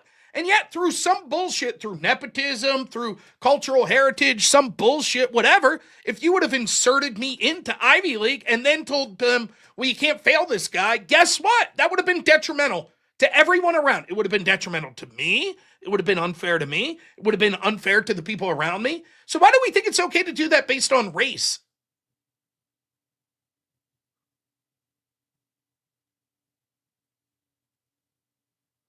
Then you give off the impression that, oh, these are what an average black student is like. And I don't think that's the case. And I'll tell you right now, there were all sorts of problems at the university I went to. I'll give you 2 quick stories. I know law enforcement routinely were told to go easy when there were serious crimes, including theft or assaults that were committed by black students, because it would look bad for the university to have to kick out the students they had that were of color. I'll give you 3 examples. Next example. My wife has a cousin named Jerome. Jerome is a white guy, but that's his name, Jerome, his real name. He goes to school and basically isn't attending to class very regularly, and he's failing his first semester. So he gets an email, and it's like, how would you like free tutoring services? School offers these. We'll help you. Okay. So he shows up. And it's all black folks. And they're like, who are you? And he's like, I'm Jerome. And they're like, oh, you're white? Yes. Oh, well, this is just like sort of to help students of color that are struggling. Okay.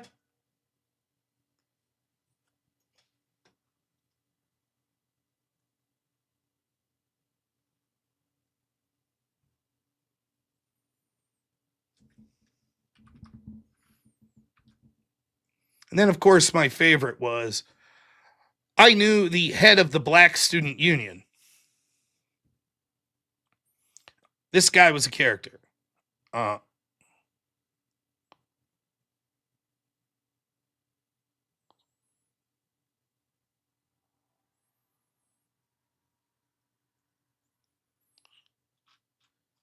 And he would I had several classes. He shared a major with me, so he had several classes with me. And he was garbage. He was a fucking idiot. Everything was about race. Now, I was friends with this guy who happened to be white, but he was the most gangster guy I'd ever met at that university. And he was on the baseball team, and most of the people on the baseball team were black. And I got to be friends with them, right? And I had classes with this guy and his roommate that was a black guy. I had classes with him. And then this black guy was head of the Black Student Union. We'll call the white guy Will and his black roommate Bob. And we'll call the Black Student Union guy John. So John, the head of the Black Student Union, we're in class one day, and it's a journalism class. It's about photojournalism. And the professor's talking about Cambodia. And he's talking about the advent of like photography and film in war-torn areas and the impact that has on people back home. So, for example, we talked a lot about Vietnam. Vietnam was like sort of the first war where there were like video cameras there. And so it was easier to see the horrors of war in almost real time. When before, like wars that occurred in history before that, the average person wasn't seeing it. You didn't see the pictures as much. And so he's talking about like in Cambodia, like you had these year 0, you had these pyramids of skulls. It's insane butchering that was going on, just horrific shit. And he was like, really, it was like revolting, and it turned people's stomachs. And John, the head of the Black Student Union, he stands up and he's like, this is bullshit. Slavery was worse. Slavery's fucking worse. And the professor's like flabbergasted. He's like, what? Who's comparing this to slavery? That's not what we're talking about. They didn't, like, photography wasn't the same back then. Like, what are you talking about? Of course, slavery bad, but that's all you want to do. You want to talk about some country we've never been to where people of color did something bad, and you want to shirk the responsibility of white people, blah, blah, blah, blah, blah. And finally, the black guy that was on the baseball team, Bob will call him. He was like, shut the fuck up. What is it with you? Everything's about race. Shut the fuck up. And everyone starts laughing. But that's what it was. Like, a white guy couldn't have said that to the head of the Black Student Union. But this black guy was like, man, fuck you. It's just some square professor that's just trying to tell us, like, yeah, it was bad shit. You had photography over there, video, in Cambodia. It was fucked up. Oh my God, how could you even talk about something that's fucked up that wasn't slavery? What are you talking about? Anyways, back to John, the head of the Black Student Union. The next year I had a class with him. He shows up to the first 2 days of this class and just disappears. He just disappears. Now, I happen to know the professor quite well. So the entire semester after the first two classes, never saw this dude, never got any communication from him. Just assumed he dropped out or was just partying his ass off, didn't go to class. Second to last day before final, before the end of the semester, dude shows up, sits in class like he's been there all along. So I go back and the professor comes up to me later. I'm talking to him. He's like, yeah, fucking John came up to me and was like, well, what can I do to get a good grade? I had a death in the family. And the professor's like, I'm sorry. If you would have said something like, as this occurred, we could have made arrangements, but you've literally skipped the whole semester. You can't make up the work. You fail. I'm sorry. Like, that's just the way it is. And, okay. So he leaves. And the professor, by the way, you might say, well, why is Rob's friend with the professor? Now, at this point, I was the assistant debate coach at the university. I was still taking classes because I could take classes for free. But I was the assistant debate coach at the university. So, as an employee, you got to take class. It wasn't free. I still had to pay like activities fees and shit like that. So, anyways, comes in and says, Rob, you're not going to believe this. I got a call from the dean. And the dean was like, hey, you can't fail John. He needs this class to graduate. And my professor friend was like, I'm sorry, he didn't do the work. He fails. And they're like, yeah, but as the head of the Black Student Union, he's speaking at graduation. He has to graduate.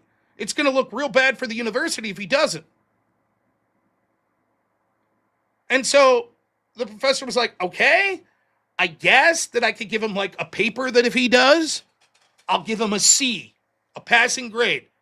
So he meets that John, the head of the Black Student Union, is like, here's the deal. You got to write like a 15-page paper that covers material within the class, and we'll give you an opportunity to get a C. So he was supposed to have this done like within 3 days. Week goes by, never hears anything. Doesn't hear anything from John. Dean sends another email, just give him an A. And that's what he had to do. No paper written. Dude got an A, got to graduate. There you go. It looked real bad for the university if this black student that they've touted their diversity about for the past 4 years that was the head of this Black Student Union all of a sudden didn't graduate because he just wasn't showing up to class. So it wasn't just give him a C, it was give him an A without doing any of the work. There you go. I'm sure that guy's got a good job somewhere right now. That's the sort of shit that happened. I saw it in real time. I was debating and judging debates at this time. I saw the shit. I saw the anti-white racism everywhere. Over and over and over. There was 80 to 90, once I was at the top level debate, 80 to 90% of the tournaments I was in, 6 to 8 round tournaments, plus then if you qualified for the elimination rounds, 80% of the tournaments I was at least one of those rounds, I was asked to basically be ashamed of my whiteness. Over and over and over. Why haven't you acknowledged your white privilege? Over and over and over.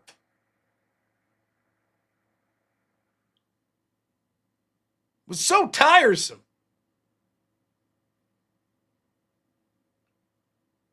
So yes, we've known. There's a reason that people are pretending to be Native American, and they're pretending to be black, and they're pretending to be Hispanic, and they're trying their best not to be seen as white or Asian. There's a reason. Because those things are detrimental when applying for universities or applying for jobs at universities. It is advantageous to be a minority. Show me the person that's like, oh, I'm actually black or Hispanic, but I pretended to be white to get into this university. You won't find it.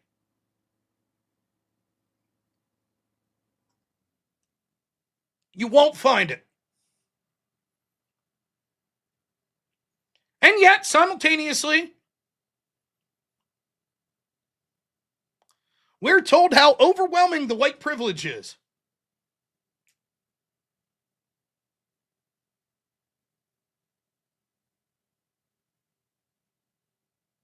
Yeah, I saw it. Lunacy called me a liar. The coward that's afraid to call in.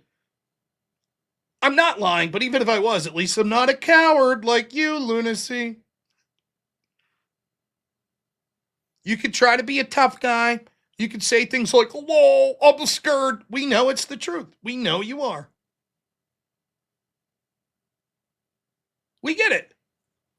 You know that despite talking about how smart you are and how dumb I am, no, you get your opportunity to call in today. That's it. Fuck you. Now you're admitting that you have the ability to call in. You certainly have the time.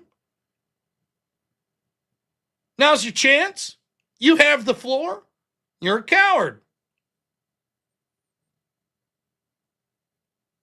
You said dumb, low IQ MAGA.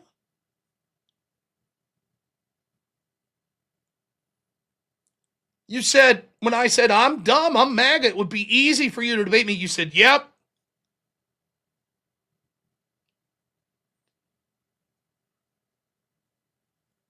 What's wrong? Why are you so afraid, man? It's all right.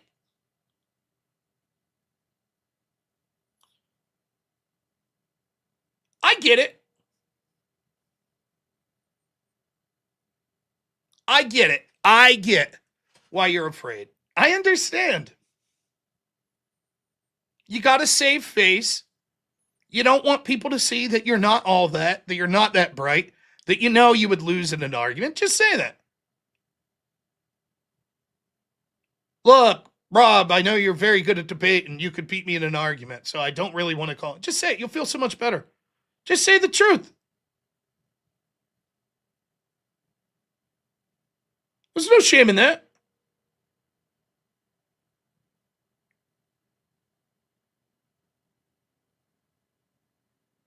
It's okay. Let you buy a good mic. No need. Call in using your phone. No problem. Don't tell me to be patient. You're not going to be around long enough for that, buddy.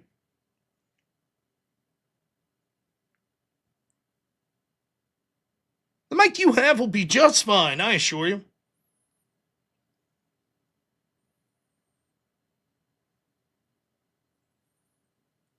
He claimed my parents are cousins. Oh, did he?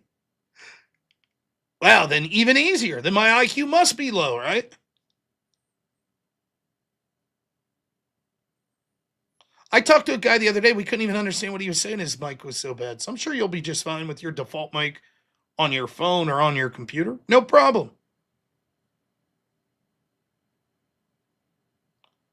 Am I Muslim? I am not. I'm not Somalian as well. Thank you, though.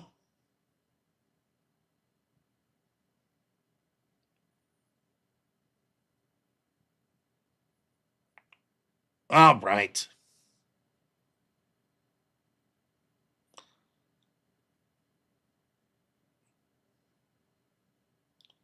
That's it? You got nothing to say? You just going to keep deflecting?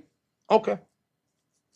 I mean, this is good for me. It's good for the show. It's good content to stop what I'm doing and point out cowards in the audience that talk big until given an opportunity to call in. Clearly concerned enough to watch the show and comment. You have an opportunity. How many other shows could you literally just have an opportunity to call in? Gets the chance. All of a sudden, quite meek as a mouse. Oh, I'm sorry. I didn't mean to say those things. Maybe I'll call in some other day. Please stop. Please stop talking about me. Please stop talking about me.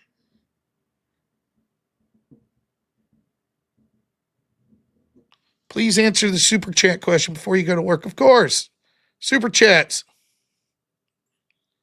Axel Steele, $20. Thanks so much. Says, but remember, you're a bigot for noticing this stuff. Stop using your eyes, chat. Blasterbot, unbelievable, $100. Thank you so much, man. It says Baryonyx was the first theropod dinosaur demonstrated to have piscivorous fish eating, as evidenced by fish scales in the stomach region of the holotype specimen. May have also been an active predator of larger prey and a scavenger. Let's queue up dinosaur for later, or Disney for later. Okay, we could do that. Psycho Carrig, $5. Really important topic. What's my favorite dinosaur? Oh, you don't know the lore around here. I am an Ankylosaurus, man.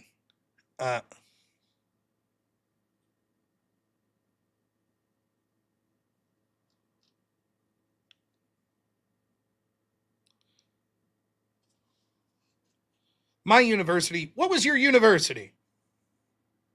What university did you go to? Do you know the enrollment rates?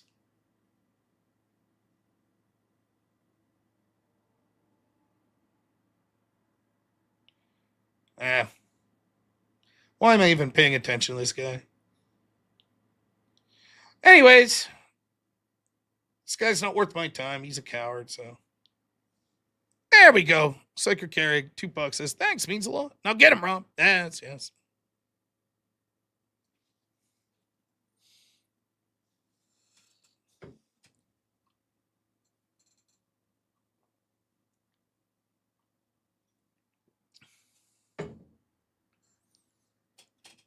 All right.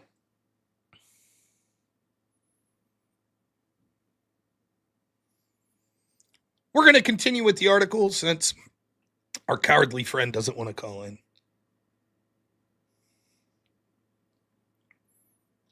Institutions pursuing diversity decided there would be no backsliding. If a position was vacated by a woman or a person of color, the expectation was it would be filled by another woman or a person of color. The hope was always that you're going to hire a diverse candidate, a senior hiring editor at the major outlet told me. If there was a black woman at the beginning of her career you wanted to hire, you could find someone. But if she was any good, you knew she would get accelerated to the New York Times or the Washington Post in short order. The truth is, after years of concerted effort, most news outlets had already reached and quietly surpassed gender parity. By 2019, the newsrooms of ProPublica, Washington Post, New York Times were majority female, and the new media upstarts such as Vice, Vox, BuzzFeed, and the Huffington Post. Now, this idea, by the way, real quick, of the reason I brought up the university thing that I was saying, this is exactly what they're talking about in these media rooms. There's certainly black people, women, etc., that are qualified. But there's more of a demand than there is a supply for those people. So if you got someone that was qualified and you work for a smaller news outlet and you hire a black woman who's young, you know damn well the New York Times is picking her up. So that means you're picking from a smaller pool of candidates because you also want black women and you want women and you want black men. But there's not enough of them applying. So you're reaching out more and more and more. And thus, the quality of the work gets poorer and poorer and poorer. Because the quality of the work is not as important as the promoting of the diversity. We'll continue. 2020 happened. The wheels came off. In the aftermath of George Floyd's death, newsrooms tripped over themselves to stage a reckoning. The New York Times solemnly promised sweeping reforms on top of sweeping reforms it had already promised. The Washington Post declared it would become the most diverse and inclusive newsroom in the country. CNN pledged a sustained commitment to race coverage, while Bon Appetit confessed our mastheads have been far too white for far too long, and that the magazine had tokenized many biopic staffers and contributors. NPR was further declaring diversity was nothing less than its North Star. These weren't slogans either. In 2021, new hires at Condé Nast were just 25% male and 49% white. At the California Times, parent company of the Los Angeles Times and the San Diego Union Tribune, they were just 39% male and 31% white. That year, ProPublica hired 66% women and 58% people of color. In NPR, 78% of new hires were people of color. For a typical job, we'd get a couple hundred applicants, probably at least 80 from white guys, the hiring editor recalled. It was a given that we weren't going to hire the best person. It was jarring how we would talk about excluding white guys. The pipeline hadn't changed much. White men were still nearly half of the applicants, but they were now filling out to closer to 10% of open positions. Actively discriminating against white people.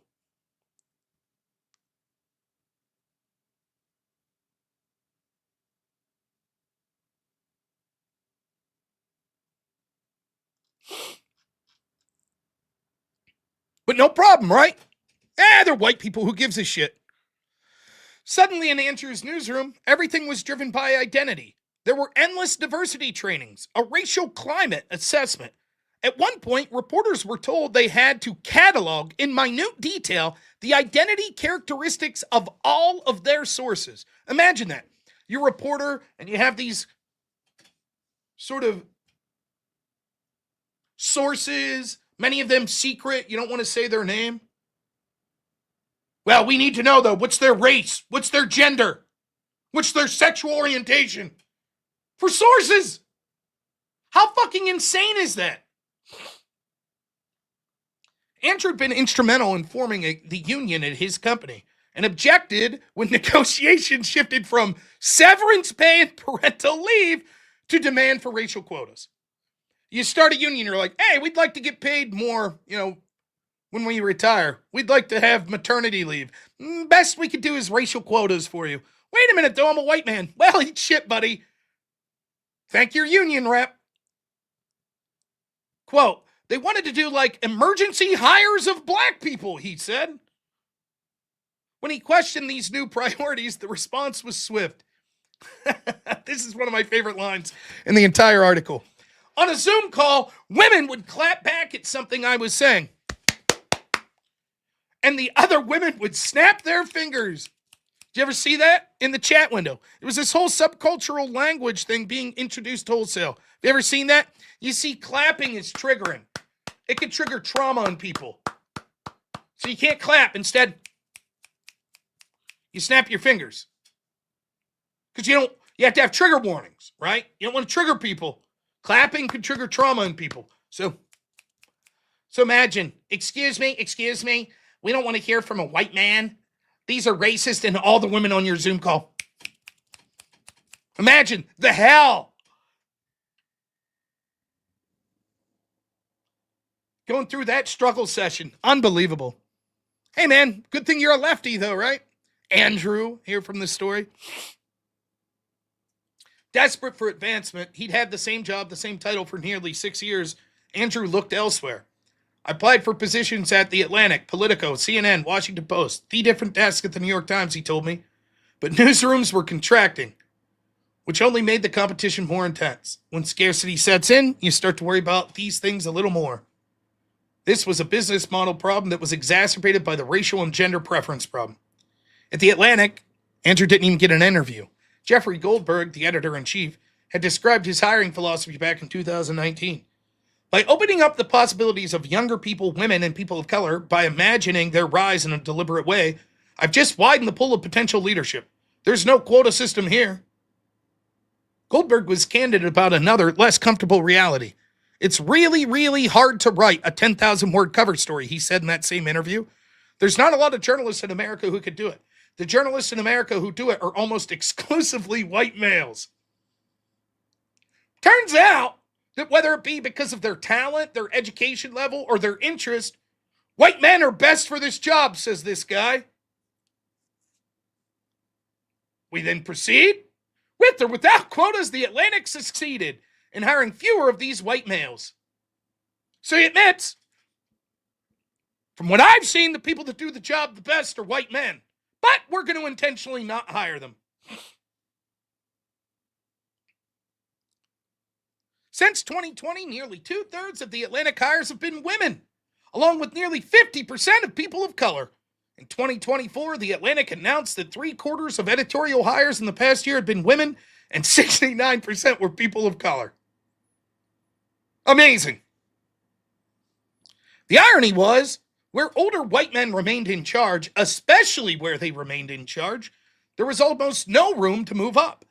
If you hired a team of white guys around you, you were putting a target on your back, recalled the hiring editor. A New York Times magazine, one of the few prestige magazines with a public masthead, Jake Silverstein, a Gen X white man, serves as editor-in-chief, and Bill Wassick, another Gen X white man, serves as editorial director. But of 9 millennial senior editors and story editors below them, there's just one white guy, and he's been there since 2012, effectively grandfathered in. At the very bottom of the ladder, the picture is little different. Since 2020, only 7.7% of LA Times interns have been white men. Between 2018 and 2024, of the roughly 30 summer interns each year at the Washington Post, just 2 or 3 were white men. In 2025, coincident with certain political shift, the Post intern class had 7 white guys, numbers not seen since 2014. In 2018, New York Times replaced its summer internship with a year-long fellowship. Just 10% of the nearly 2020 fellows have been white men. Other pipelines dried up as well. The alt weeklies gave misfit young men their start, have shed them entirely. There are no white men on the editorial staff of the Seattle Stranger or the staff at Indie Week. As of late 2017, there were 6 white men atop the masthead for the Portland Mercury. By 2024, just one, a boomer editor-in-chief. By the early 2020s, many journalists I spoke to noticed something else. The young white men who once flooded internships and fellowship pools had simply stopped applying. Gen Z men had absorbed the message that journalism was not for them. Oh boy, what a self-fulfilling prophecy. You don't hire the white men. You tell them to fuck off, so they're like, you know what, we're going to stop applying. Fine.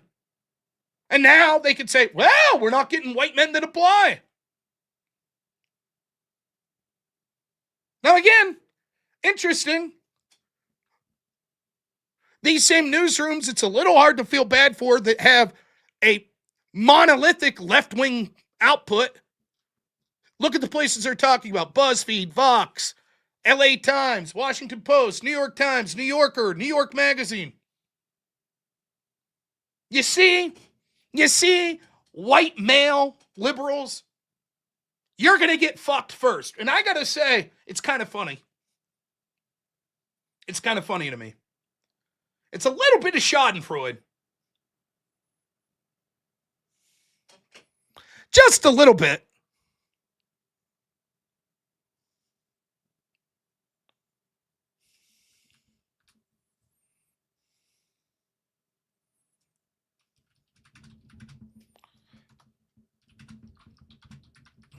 It's a little bit of this. This is what's being said here. Remember this? One of my all-time favorite videos I've ever seen.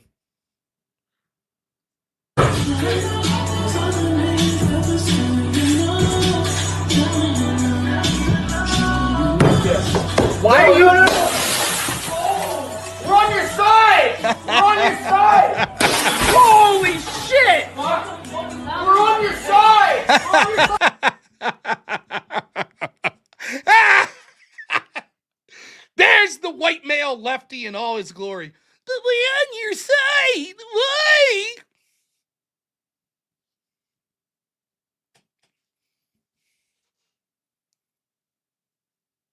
What can you say? The irony is the people that would have stood up for people like this Andrew in the story we're reading that got screwed over at all these newsrooms would have been people like me. And as I was sticking up for someone like Andrew, he would have called me a fucking racist bigot. That's the irony.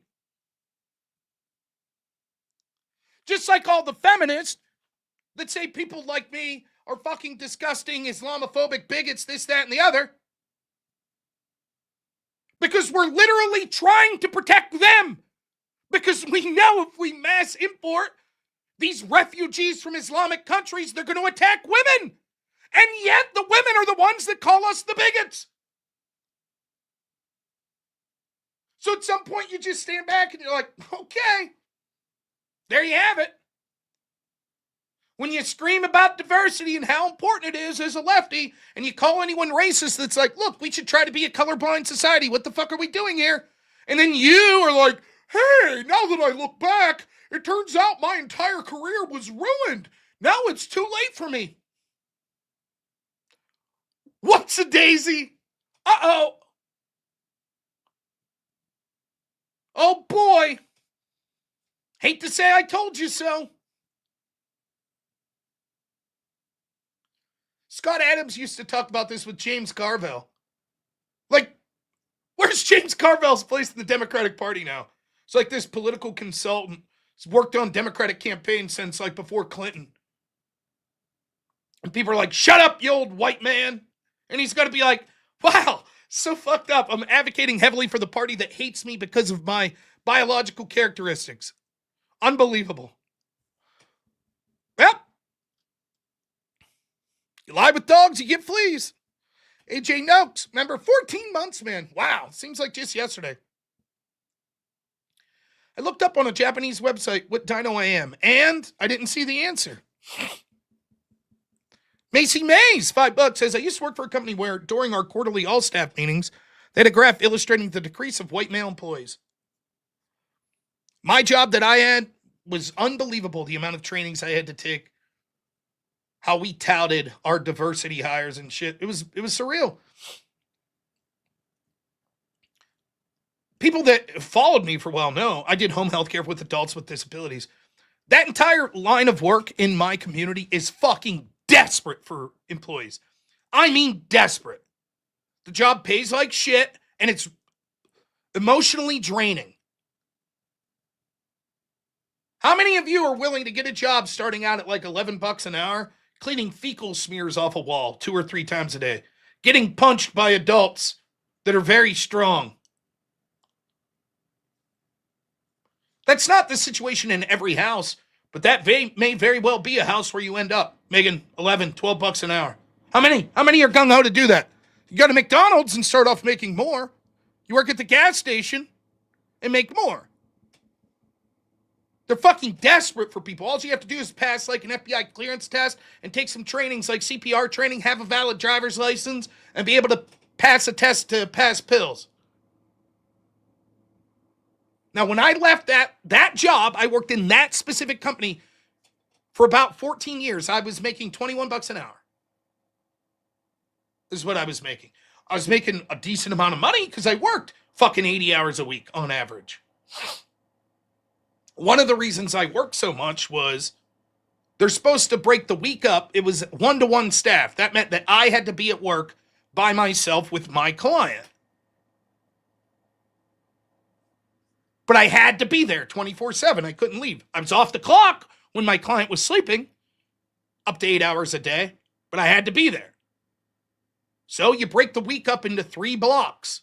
Everybody works 40 hours. There's an 8-hour crossover on Wednesday. They couldn't find a third person. It was me and my redneck fucking buddy I grew up with. It's basically my uncle. It was us two for damn near 2 years. Just us two. Literally, at a minimum, we were each working half the week. And that's if you didn't have to go out for trainings and you didn't have to go in for doctor's appointments and things like that. Literally, at a minimum, half the week. And heaven forbid that your partner, your coworker needed the week off. That meant that you worked your 3.5 days, their 3.5 days, your 3.5 days before you were getting any relief. I'd been there 25 days in a row at one point, 24/7. Incapable of leaving.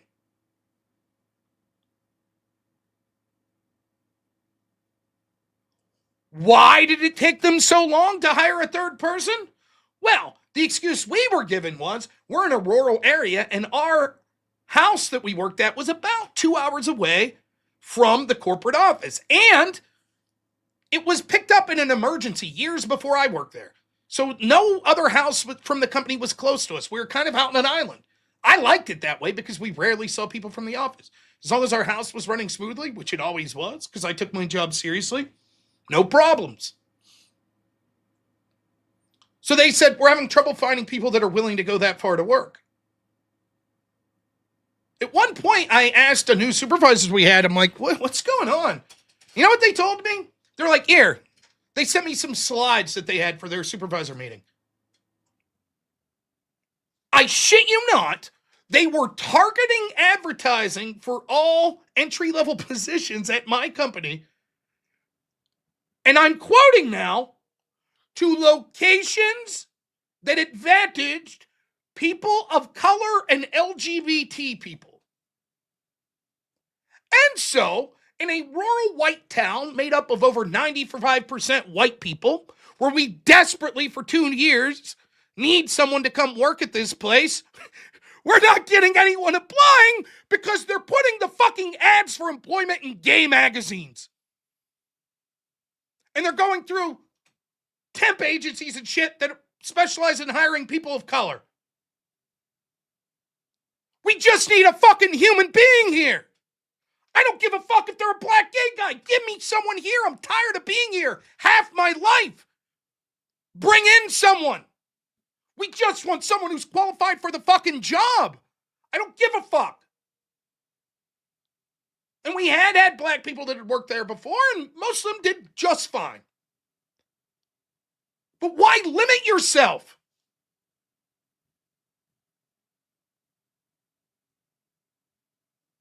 It was so dumb. And they got away with it because me and my coworker absolutely, the gentleman we took care of that I worked with for 14 years, he's family to me. So I wasn't going to leave him hanging high and dry, and they fucking knew that. They knew they had us by the balls. That we weren't going to be like, fuck you, we're leaving, find someone. Because we knew it would be detrimental to the client we were serving.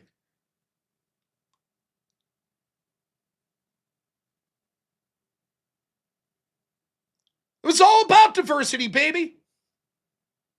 At that job. Why would it matter? You just want people. It's hard enough to find people that fit in for that job. It's low paying. It's emotionally draining. So anyone you can find, I don't give a shit. Get those people, pay them.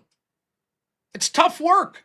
It's not tough in the same way a lot of what you people do. It's not tough like over-the-road trucking. It's not tough like welding.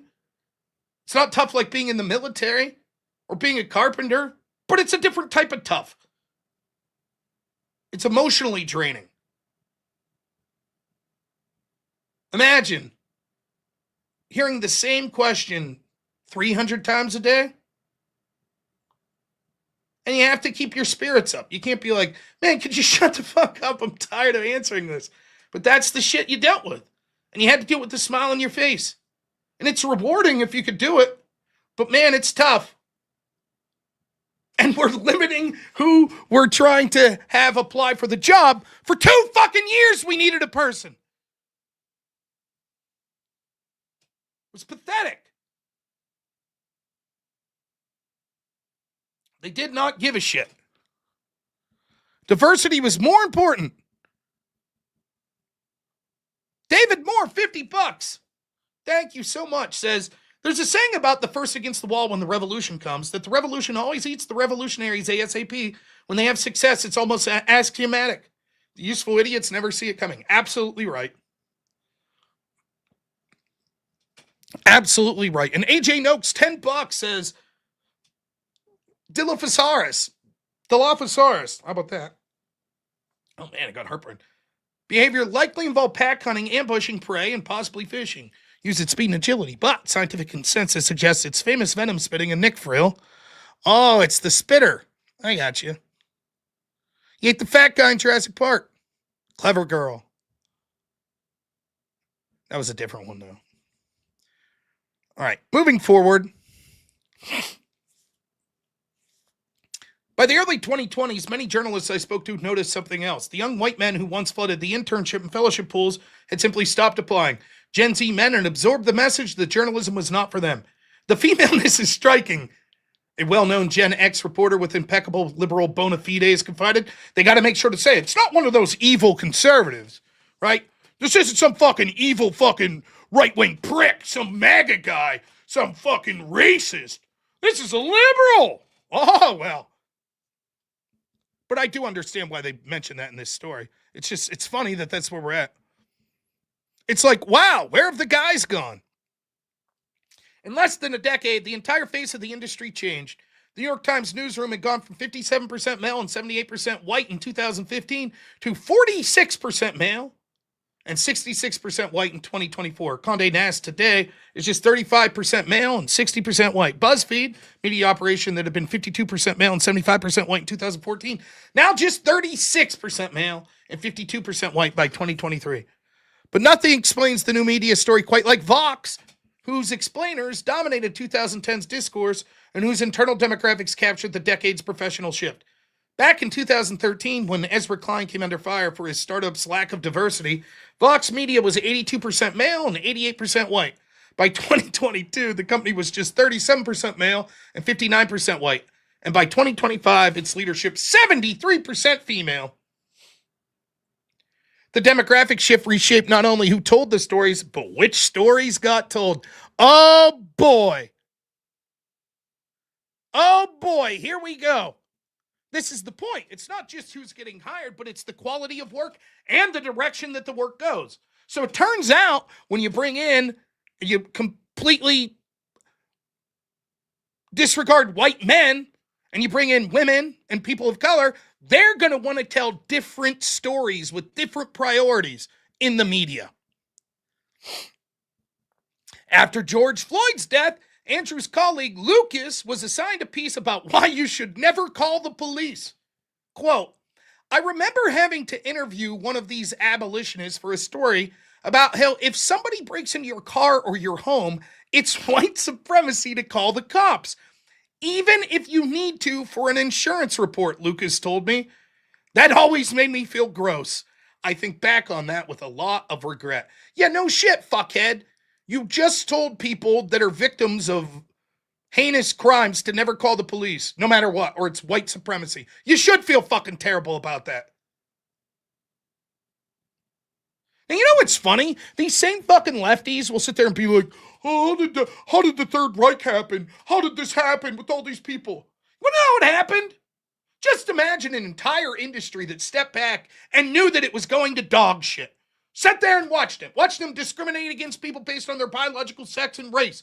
Sat there and watched them have to report bullshit stories like this and didn't say a fucking peep. That's how that shit happens. These motherfuckers would have been right there with the brown shirts. That's the truth. And they'll sit there and lecture you about it. They continue. Newsrooms were center-left places in 2005, the prominent Gen X reporter told me. Now they're incredibly left spaces. I imagine one reason newsrooms have gotten more explicitly lefty is that you have white guys and white women adopting a kind of protective coloration, allyship mindset to get through the door. Yes, that's right. If you want to be white and succeed in these spaces, well, then you have to be anti-white. You have to be ashamed of your skin color. If you want to be a man, you have to be ashamed of being a man. That's the only way. Of course, you could just be trans now and all would be forgiven, I guess. See? Wonder why so many white dudes are becoming trans?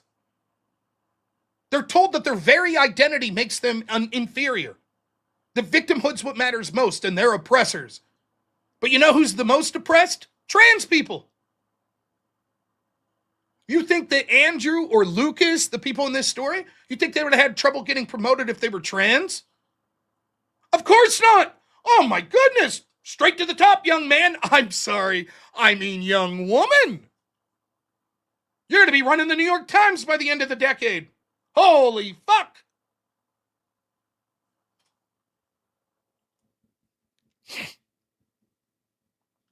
Andrew, for his part, was unable to adopt the performative allyship that had become expected. I always thought I was an effeminate nerd growing up, but my way of expressing myself now puts me on the most masculine end of men in the media. Imagine.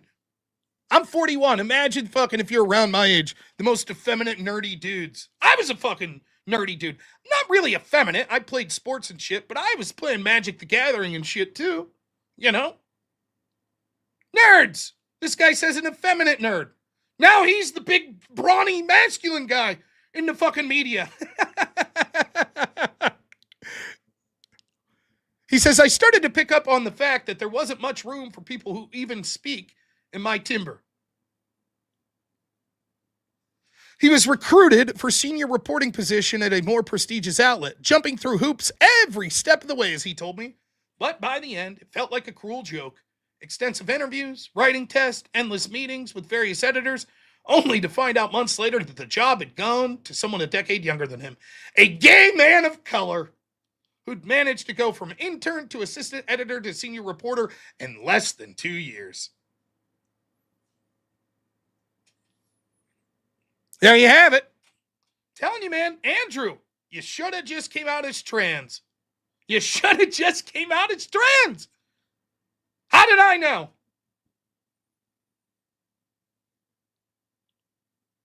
Oh, shit.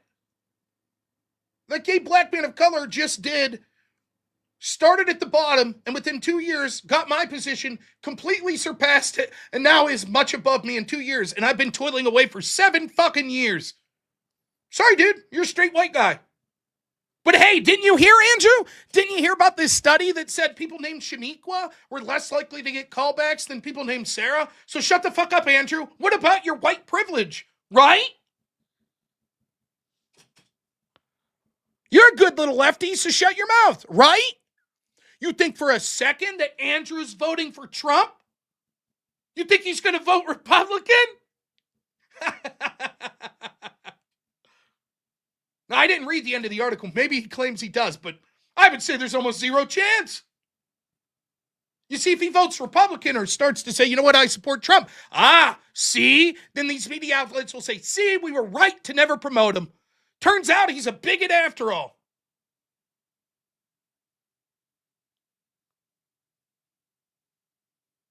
Have I looked at the Newsy-Lizzo breakup? 2 left-wing anti-Trump reporters who are both airing out their dirty laundry on each other publicly now. No, I haven't seen it.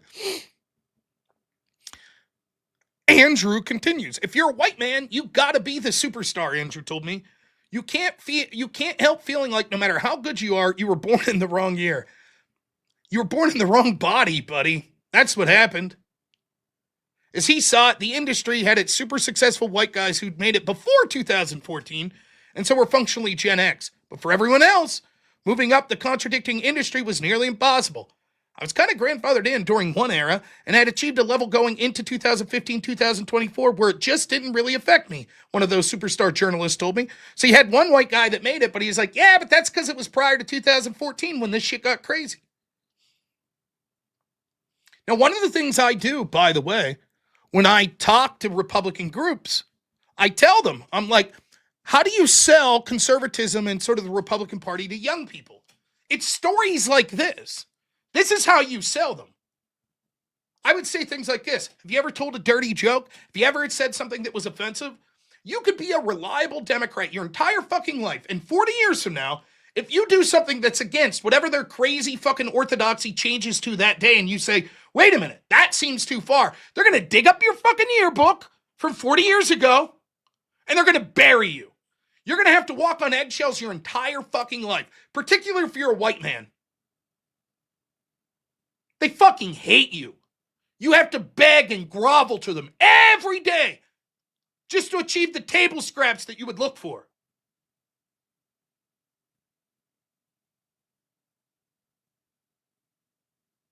That's how you sell it to young people.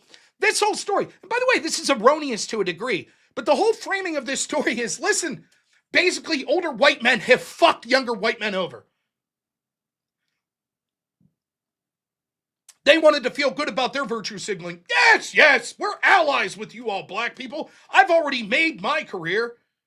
So now we'll tell those evil, dirty, bigoted young white men, fuck off. You've had your chance. And the young white men are like, but we didn't have our chance. You happen to be white and you had your chance, but I haven't. Shut the fuck up, whitey. Shut up. Says the liberal ally, the black feminist ally, rich white man that got to advance in the career. By the way, sound familiar? Sounds like the fucking boomers, right? Sounds like the boomers. They're like, we want our property rights to go in, so bring in the foreigners. Where's my Canadian friends? That's affecting you worse than here in the United States. What happened? You mean we mass imported people from countries like India and now poor fucking native Canadian kids don't have a fucking shot anymore? Oh well, property values went up for the boomer Canadians. They're doing just fine. Fuck you, young white kids. That's what you get for being a racist white kid anyways. Fuck you. Pull yourself up by your bootstraps. Same shit here in the United States. How would I sell you republicanism to black men? We don't treat them like a skin color. We treat them like an individual. Left-wing socialist policies that advocate for black people, not based on merit, but based on treating them as a skin color and taking away their agency, actually entrench the black community into basically perpetual servitude for the state.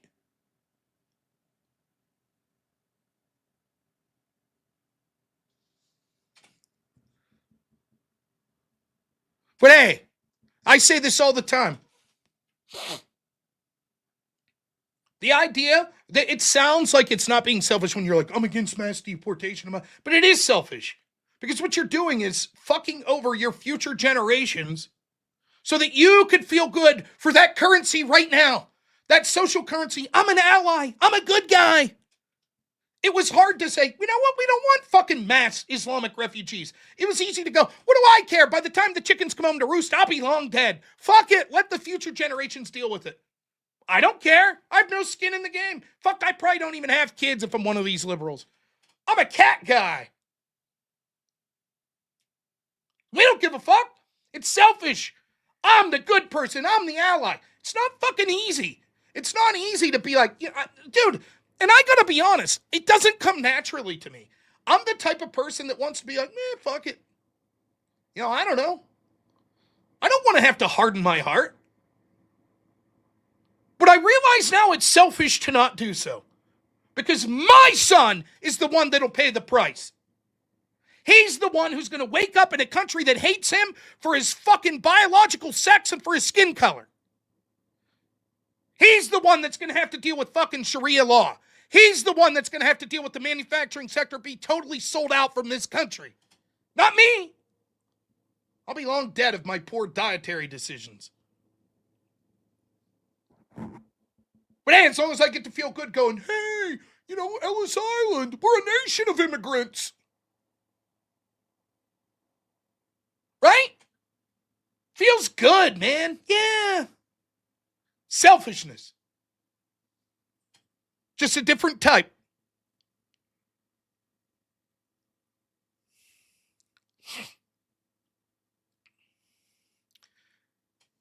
After surviving years of buyouts, Andrew finally made senior reporter in 2023, but by then it felt less like recognition than a consolation prize. He was coming up on 40, unmarried, with little room for forward or lateral movement. When the next round of buyouts hit, he decided it was time to leave. There you go. A life ruined. Busted his ass, constantly kept down because of his biological sex and skin color. So he had to work 3 times harder. Now he's 40, unmarried, no kids. Hot damn. Man, should have went to trade school and became a fucking welder. They'd have tuck you. They don't give a fuck. Jobs like that'll take white dudes. But then again, you might be offended how they talk at lunchtime. You'd probably think they're all a bunch of fucking bigots, so. Believe it or not, we're only 1/3 of the way through the article. Next, the ivory tower. There are many stories we tell ourselves about race and gender, especially in academia. But the one thing everyone I spoke to seemed to agree on is it's best to not talk about it, at least not in public, at least not with your name attached. The humanities are so small, a millennial professor nervously explained. There's a difference between thinking something and making common knowledge that you think it said another. Now, again, I stopped reading this article after section 1. So I haven't read this from here on down. Now, let me guess. It's not going to lament the fact that these universities are overwhelmingly left-wing. It might say something about they've become even more left-wing. But they were more than happy to gatekeep to make sure right-wingers weren't in positions of academia, and more than happy to make sure that the ideas that right-wingers believe weren't being taught to students. Now these people are there are going to go, well, I was okay with that, but now it sucks that fucking as a white man who's a liberal, who fucking hates right-wingers and thinks they're bigot racist, no, I can't speak up to say that I'm being overlooked because I'm a white man or else I'll be deemed a bigot racist. Fuck you. Stop funding these fucking racist universities. Stop it. Trump, if you had a sack, you'd stop it immediately.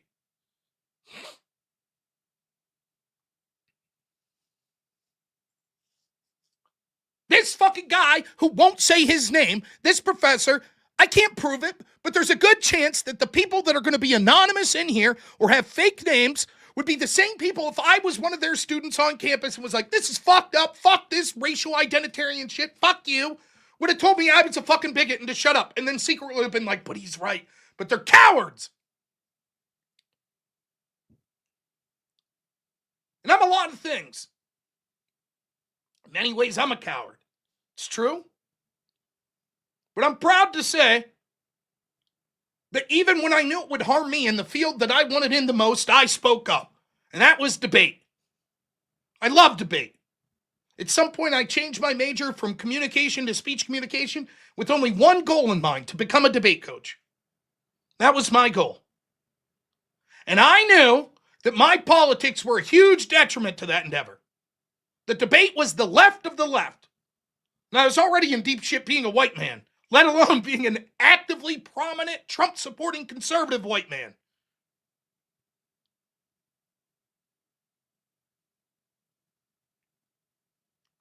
I'll tell you a story. 2 quick stories. I've told these several times on my channel. Trump wins the election. The university that I had attended, I wasn't working with debate much anymore. I kind of gave up on it. Entered in the field I'm in now and realized I was going to stick with it, at least temporarily. A few weeks after Trump was elected, the university where I went and debated at happened to host a debate tournament. They did it every year. And even though I was no longer involved in debate, I would go judge at that tournament because they always need judges. So I would go over and shoot the shit with old friends and stuff and judge rounds. Now, these are some of my best friends in the world. All of them lefties. Some of my best friends in the world. Round 2 I had off. I go in a room. There's my old cohorts, debate partners, roommates, coaches. What's up? There's like 4 of us. Shut the door behind me. Tearfully, they yelled at me for about an hour about how they couldn't believe I was a bigot that voted for Donald Trump and how he's a racist and I must be a racist. I let him go. I let him go for like an hour. Finally, I was like, how long did I know you? One of the dudes, my roommate, one of my best friends in the world, happened to be a black guy. I was like, has this ever came up before? Nothing. I lived with you for years. I've known you people for years. It never came up. But now, because of who I voted for, I must be racist. It's surreal. There's big meetings, people talking all week. I remember one time I heard a group of them saying, it was our job to make sure that someone like this never got elected. No, man, your job's coaching and judging a fucking game. That's your job. Don't make it sound like you're something more important than you are. You're a fucking coach. Coaches can be very important to people's lives. They can. And I happen to think debate's a good skill to learn. But don't get it twisted. You're not some fucking superhero. You're not the Avengers. You're a fucking coach. You're a debate coach. It's not your job to prevent Trump from being elected. It's your job to coach your students. That's your job. And hopefully to be good and win. And maybe you teach him some life lessons. But what the fuck are you talking about? The self-important bullshit? So already I had a chip on my shoulder this weekend. And then it happened. You have what's called a tab room. Now the tab room's where the tournament's held out of. This is where they develop little computer programs that they put all the teams in, and then they put the wins and losses in. Then it'll tell you who everyone debates the next round, etc. You know, that's where the people running the tournament are at. So I'm sitting in there because I got to round off. My wife's with me. She's my girlfriend at the time. I don't think we were married yet. Maybe we were. Yeah, we definitely were. We were married in 2014. So this would have been 2016. So she's sitting there. And these aren't the people I was really friends with. I was friendly with these people, but these weren't the people from my university. These are just random coaches and team directors. And they start talking, and they're talking about this tournament that occurs in a school up north. And it's a weird school. Their debate team's super hippie, like vegan. It's weird how these teams take on the identity of their coach or their best debaters. So if the coach and the best debaters are vegan, then probably most of the team is vegan. If they're black activists, probably most of the team's black activists, etc. So this school that's like vegan, they were explaining, they're like, did you know that this school, they hired like an MMA professional so that you could learn self-defense if you're a woman to make sure that you're not assaulted. That was something that this debate tournament provided. And I make just an off-color joke. I'm like, oh yeah, dude, because like the fucking, you got to be worried about some fucking nerdy debate guy. Like, these are the biggest pusses in the world, myself included. And they're like, oh, no. Like, sexual assault's rampant in the debate community. And I was like, really? Maybe. I don't know. And they're like, oh, yeah. And then they go, and this is like 4 or 5 people that are here. And high-profile people, directors of big teams, making 6-figure budgets these people were making. And a cohort of them start talking, and they're like, do you know this coach from this big university, this big coach? I'm like, yeah, I know him. And it's a bigger coach at a bigger school. Well, he's assaulting his female debaters. I was like, what? Yeah. And I was like, yeah, you just heard that. You don't know that that's true. Oh, no, they said. We've seen the proof. We've seen videos and pictures that prove it. That he, against someone's will, sexually assaulted them. Yes. And you saw the proof. Yes. Now, what would you say to that? What would you say in that moment? You're with all these lefties. They hate sexism. They're feminist type people. And now they're telling you, we have proof that a high-powered man in this activity sexually assaulted his students, his female students. We've seen the proof. That's right, Imaginarium. That's what I said. Did you call the police? And you could hear a pin drop. And the one female coach said, well, you don't know how powerful that guy is. You don't know how powerful he could really affect your career. And you can ask my wife, I got fucking livid. I stood up, I was like, you fucking disgust me. And they're like, now wait. I was like, no, shut the fuck up. There is no job in this world that I would intentionally allow a girl to be sexually assaulted and not speak up for her. Fuck you. And I stormed out. Now the truth is, they were probably full of shit and they never saw proof. They were just rumor mongering. That's what they were doing. But they wanted to tell the story like tough guys. We saw the proof. We saw the proof. Fuck you.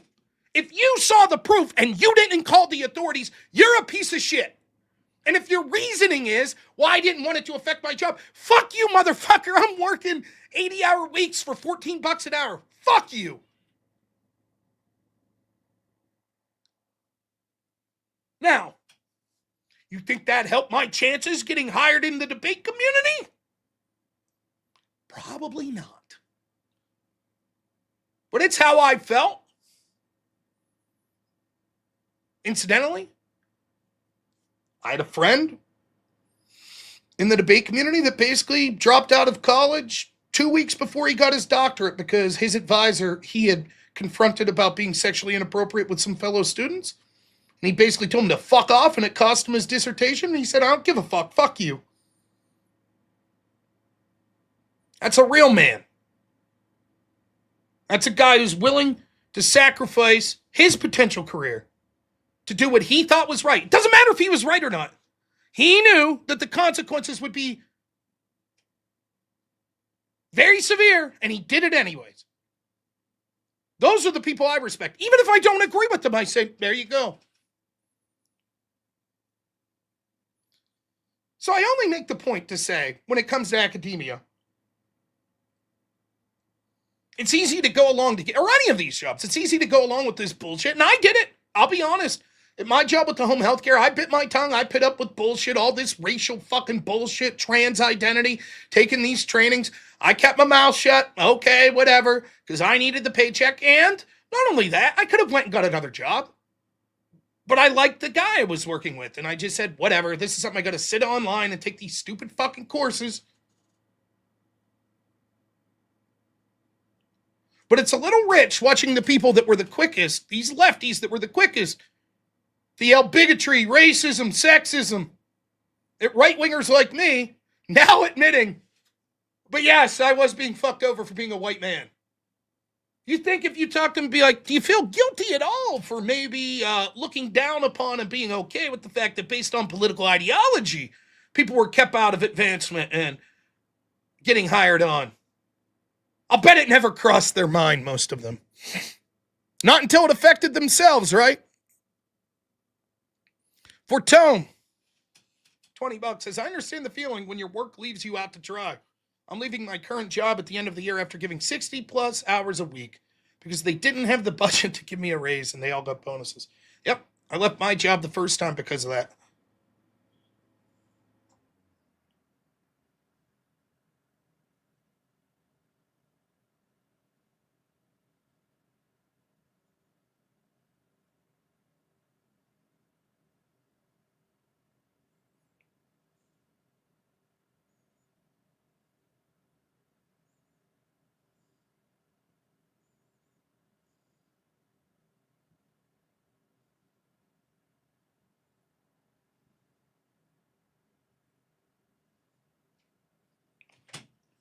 Sorry, I was just reading something.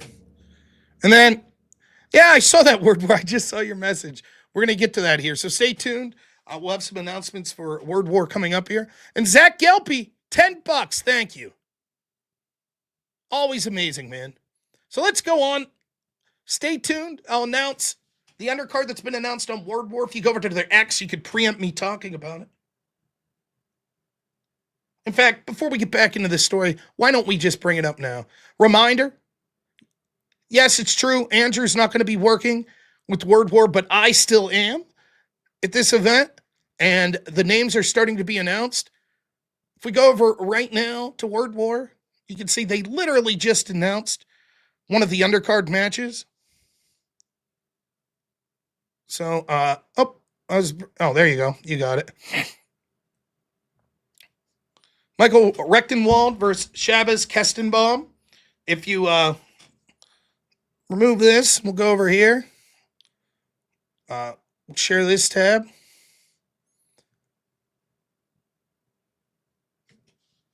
Proud to announce these two contenders have agreed to enter the arena in Atlantic City and battle live in the Intellectual Coliseum. Shabbos Kestenbaum was named the Jewish student who took on Harvard by the New York Times. Shabbos gained national prominence for his advocacy against anti-Semitism on college campuses. He's best known as the lead plaintiff in the landmark Title VI lawsuit against Harvard University, which he filed in January 2024 following the October 7 attacks on Israel. He's bold about his views and doesn't shy away from an intellectual fight. Michael Rechtenwald, a PhD, is a former professor and author of 14 books from Libertarian presidential candidate and founder of the Anti-Zio Impact.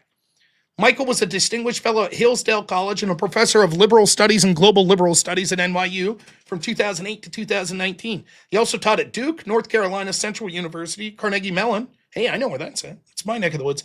And Case Western Reserve University. Additionally, he famously called Donald Trump Zion Don on his Substack. The two will face off in the official undercard matchup at World War I, happening live in Atlantic City on January 10th. Topic: the American balance, foreign influence, and lobby power. It's not a panel discussion. It's a head-to-head clash on power, influence, and forces shaping America's future, argued live on stage in front of a real audience. The battle will be moderated by Ben Swan, and the war debate analyst panel will feature Kyla Turner, you guys know her as Erudite, comedian and commentator Sam Tripoli, and legendary right-wing rabble-rouser Gavin McInnes. Please go over to wordwar.com to buy your tickets. I think it's going to be a fantastic debate. Yeah. Zionism versus anti-Zionism. Fantastic. Slayer Dork says another shield for that one country. And you should be happy then. Person going up against it. Great.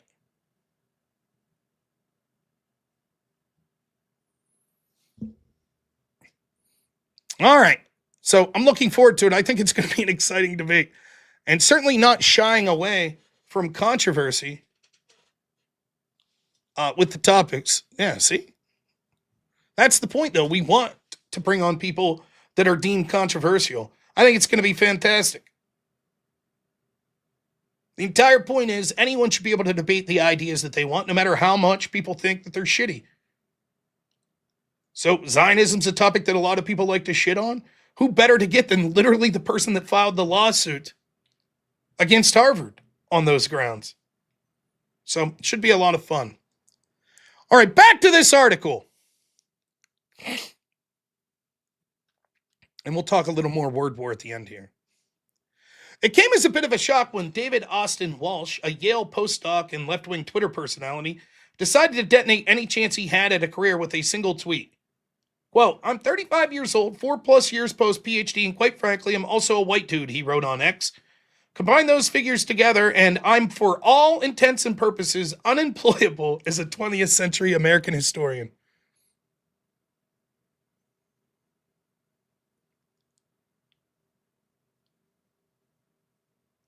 Yep. The pile-on was swift and vicious. You're all just laughable, wrote New York Times' Nicole Hannah-Jones. Isn't she the one that proudly talked about her hatred of white people before she got hired on? Have you seen the data on professorship? White males are 30% of the U.S. population, but nearly 40% of faculty, tweeted a tenured professor at GWU. Hard to make a case for systemic discrimination. It didn't matter that as far back as 2012, women were more likely to be tenure track across humanities than men, or that a 2015 peer-reviewed study suggested that STEM hiring favored women, or even that CUPAHR, an association of academic DEI professionals, found that assistant professors of color, 35%, and female assistant professors, 52%, are overrepresented in comparison to U.S. doctoral degree recipients, 32% and 44%, respectively. As in other industries, what mattered was the optics. When people looked at academia, they still saw old white men, lots of them. A big part of why it's hard to diversify is the turnover is really slow, a tenured millennial professor explained. And that's become worse now because boomers live a long time. Many elite universities once had mandatory retirement at 70. But in 94, Congress sunsetted the academic exemption for age discrimination, locking in the demographics of the largely white male professoratariat for a generation. White men may still be 55% of Harvard's art and science faculty, down from 63% a decade ago, but this is a legacy of boomer and Gen X employment patterns. For tenure track positions, the pipeline for future faculty, white men have gone from 49% to 2014 to just 27% in 2024. In the humanities, they went from 39% to 21%. The pipeline and the cohorts haven't changed much. Newly minted humanities PhDs have been evenly split between men and women for over a decade now, and white men outnumber other groups in the most applicant pools. But who was getting hired certainly did. At Berkeley, white men were 48.2% of the faculty applicants in physical sciences, but just 26% of hires for assistant professor positions. Since 2018, only 14.6% of tenure-track assistant professors hired at Yale have been white American men. In the humanities, that number was just 6 out of 76, 7.9%. The white men who do get hired, often older and more established, or foreign. Several people I spoke to noticed that European white men don't seem to face these barriers. The reason, one professor suggested, is they exist slightly outside of American culture wars. Another is an administrative sleight of hand. Federal education statistics, IPEDS, classify foreign nationals outside of racial categories. In other words, a white European on a work visa doesn't register as white in diversity metrics. How convenient! Among new PhDs with definite academic employment plans, white temporary visa holders are nearly twice as likely as white U.S. citizens or permanent residents to secure tenure-track positions, 61% versus 33.1% in 2023. Senior hiring still is very often white men. Will, an Ivy League professor, told me. His humanities department had hired 2 higher-level white men, then conducted a search for a junior professor. There was one white man among the finalists. On paper, he was so clearly the strongest candidate, Will remembered. It really kind of did feel like, well, we can't not interview this guy, but we're still not going to hire him. He had been told, if we're on the fence here, we should not go with that man again.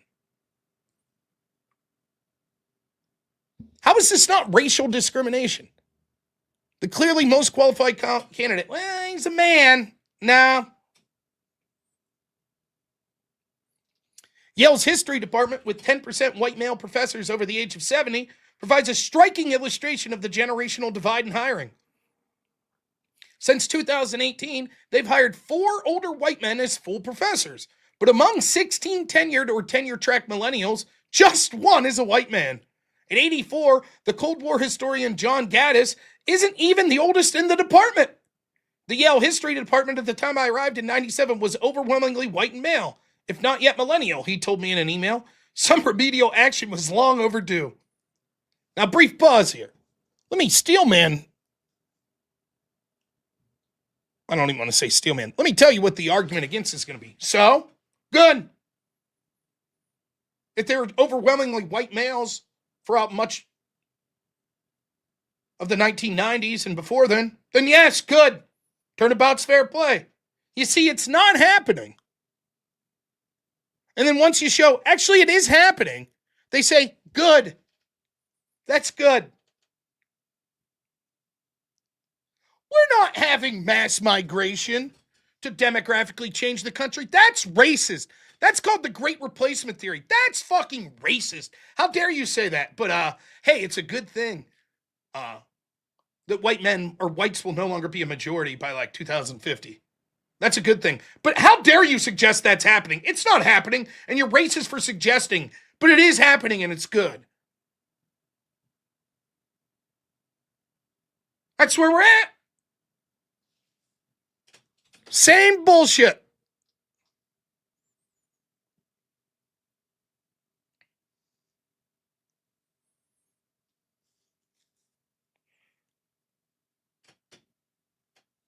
The remedial action could take many forms. Berkeley commissioned regression analysis to identify which quasi-legal strategies would produce the fewest number of white male job offers.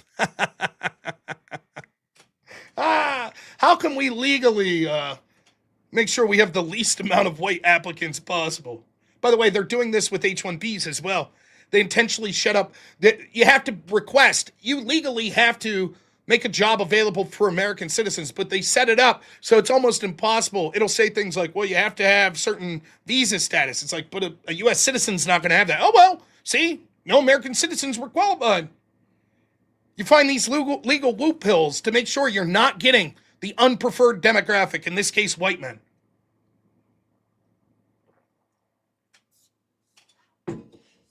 You see, so much of this affirmative action and DEI bullshit is just a thinly veiled excuse to say, we hate white people, we want to punish them. It's not about equality. It's about vengeance. That's what's going on.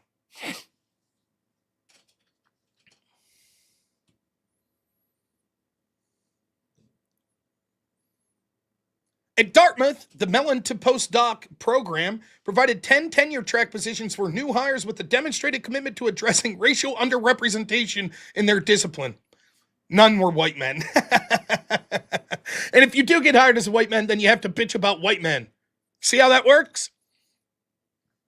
Cluster hiring, which began in the 90s as a way to expand interdisciplinary research, was transformed in the 2010s as a shortcut to achieve diversity goals. Entire groups of underrepresented candidates could now be hired at once, working around the often Byzantine tenure approval process. The way you try to demographically diversify without making it explicit is searching in areas where the areas are strongly correlated with gender or ethnicity, an Ivy League professor explained to me. A cluster hire in Latinx studies will give you several Latinx faculty. A professor of transgender studies will, in all likelihood, not be a straight cis man. And a white male assistant professor of black sexualities is closer to an SNL sketch than any lived reality in 2024. See how it works? Well, it's not that we're not actively seeking white men. We're just looking for a professor of trans black African studies. It turns out there weren't any white men available for that. Not our fault.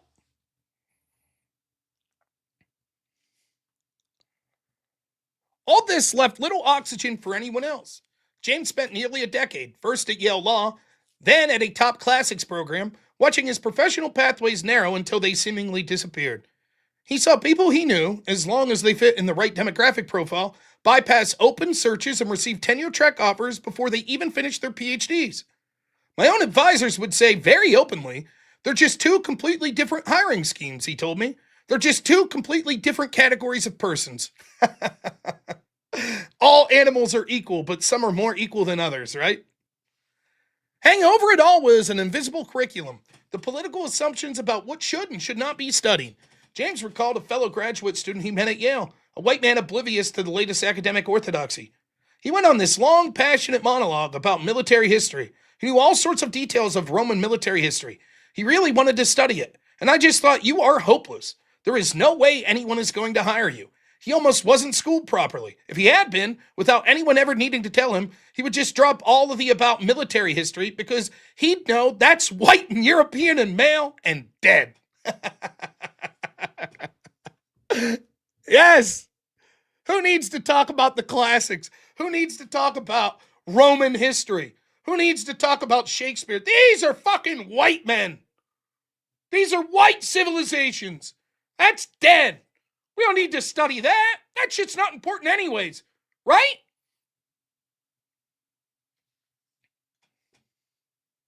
Again, how many people know this in academia and very few speak out? Only when it starts to affect them, they're like, oh shit. Only one person from James' classic cohort wound up with a tenure-track offer. He's gay, Asian American, exceptionally conversant in the language of critical theory. No shit, critical theory. And he got his job on the merits. He's extremely good, but he's into stuff that's also very in. James, on the other hand, applied to just a couple of tenure-track jobs in classics before he gave up. Most people didn't even try, he told me. For young white men doing dead white male stuff, it's totally hopeless. I operated under a completely false assumption, Ethan, an Ivy League educated social scientist, told me. He'd always had the vague and naive and frankly privileged idea that professional everything would work itself out. Professionally, everything would work itself out. I was going to be tenure-track professor, he said. That was my expectations. Like so many middle-class millennials in the Obama era, Ethan believed he was on the right side of history. He had entered academia after an unsatisfying stint in the corporate world precisely because he was interested in issues of inequality.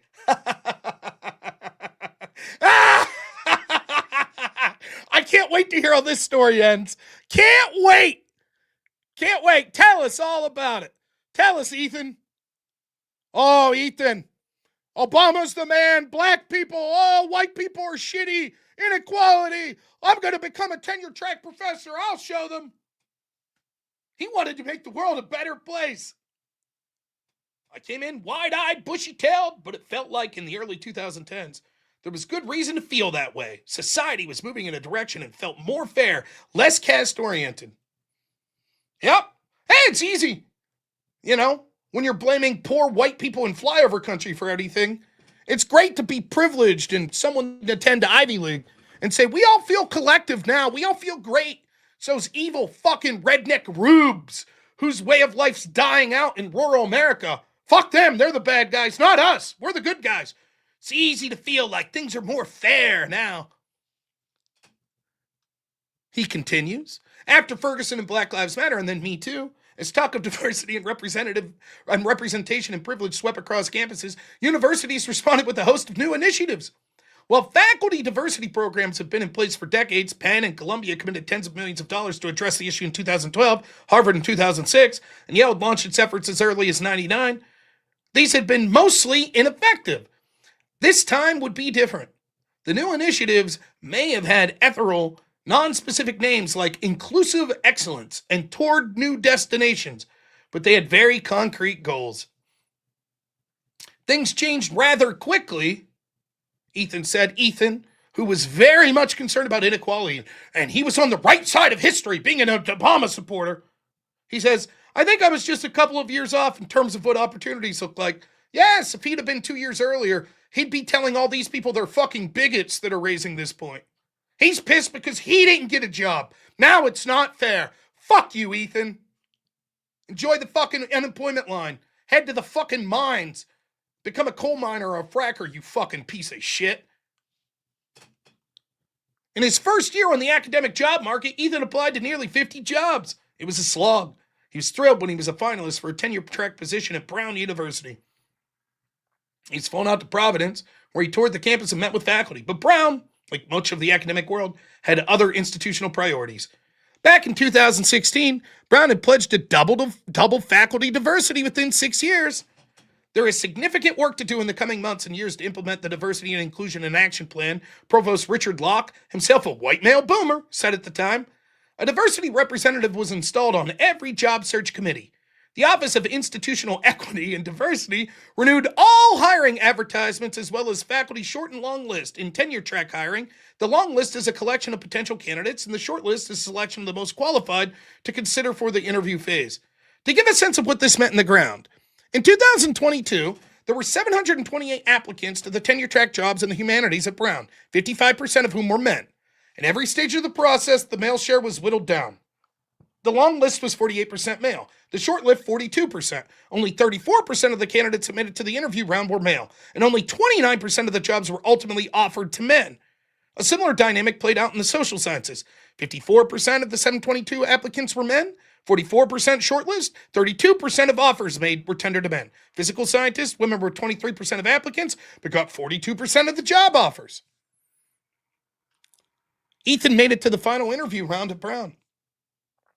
After a long back and forth with the search committee, a sign, he believes, of internal dissension, he lost out. They wanted everything through the prism of race, Ethan recalled. Hey, equality, right, Ethan? Fuck you. Obama, yay! Unless you place race squarely at the center of your research, you're vulnerable, especially if your identity doesn't fit the desired profile. Of the men who managed to pass through Brown's gender gauntlet, almost none are white. Since 2022, Brown has hired 45 tenure-track professors in the humanities and social sciences. Just 3 were white American men, 6.7%. Over the next 3 years, Ethan applied to a dozen more positions, including at UC Berkeley and UC Irvine. As elsewhere, the UC schools require DEI statements.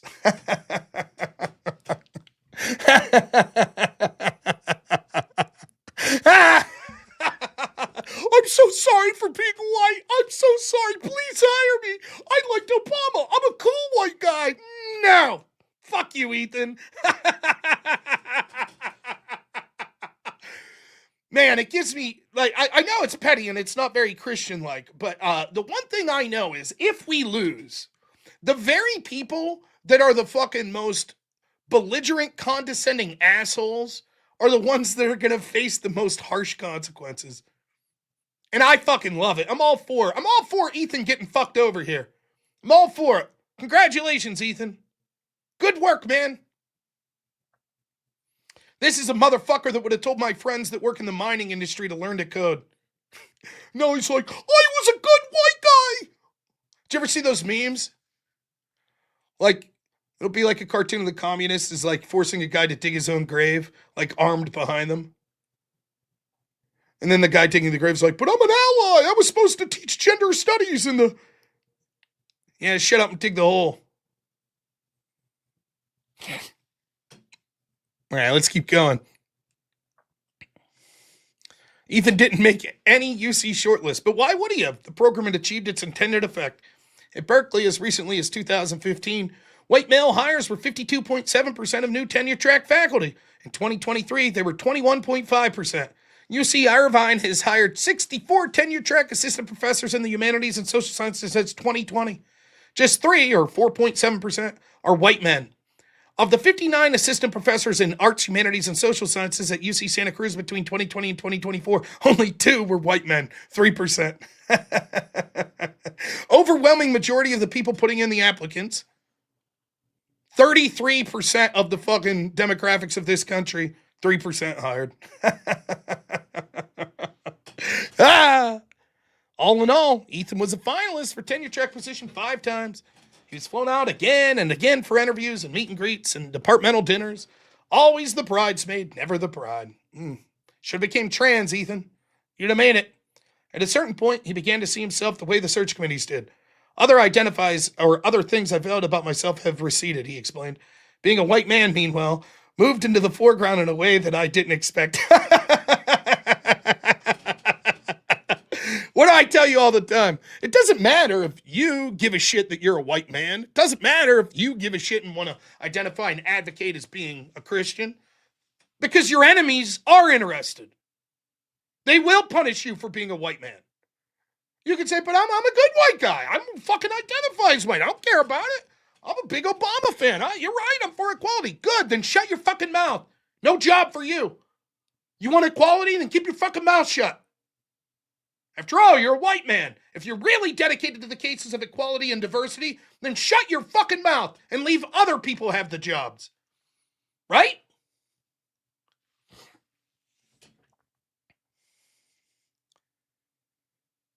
It's taking a toll on Ethan's personal life. No shit. Why don't you come to my town, Ethan? See the fucking jobs that have been lost as we're called bigot, fucking racist. Bet you didn't have a problem with importing a bunch of immigrants to do fucking manual labor. Bet you didn't care about that, did you? But tell me more about the personal toll it's taken on your life, Ethan. He's been with his partner. Oh, so is he gay? Is that what they mean by partner? Maybe not. He's been with his partner for 7 years, but they've spent much of that time treading water. They want kids, but without the financial security of the tenure track position, it's daunting. That decision's on hold, may never happen. He's always anxious the grant money will dry up. I don't feel like my career path is leading anywhere. I feel like it's a dead end. Learn to code, motherfucker. Occasionally, by the way, coding's also increasingly against not just people of a certain political ideology, but, surprise, surprise, white men. Occasionally, he surrenders to anger and bitterness. There's a huge group of talented white men who can't get tenure-track jobs, he told me. For a set of institutions so obsessed with bias, they're completely blind to their own. Hey, man, Obama, you're an Obama supporter. If he said, I regret that shit, that was terrible, my mistake, then I'd have a little more sympathy. He ain't going to say that. He ain't going to say that. It says, as for Richard Locke, the provost who spearheaded Brown's Diversity and Inclusion Action Plan, in 2022, Locke left to accept a sinecure as Dean of Apple University, Apple's in-house personnel training facility. In all searches, there's been consistent attention to diversity and inclusion, he bragged in a valedictory interview. His replacement at Brown was, who else? Another 60-year-old white man. Now we're moving on to those. So we've covered the media, we've covered academia. Let's go to another institution.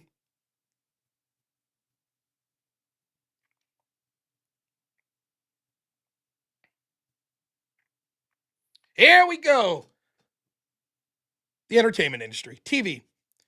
Matt is a sort of smart, slightly manic cinephile who's been a fixture of Hollywood forever. The guy at the bar who can explain why a project was greenlit. A buyer with lots of money and little experience. Or why a director got hired. Background as a playwright. And it was Scott Rudin. And dismissed the latest Netflix release with the wave of his hand. Dog shit. A story that shouldn't be a movie. Like me, Matt moved out to Los Angeles in 2011, but unlike me, by 2014, he landed his job as a staff writer on a network TV series. I thought I'd be one of those mediocre white jabronis who just floats to the top and works forever, he said.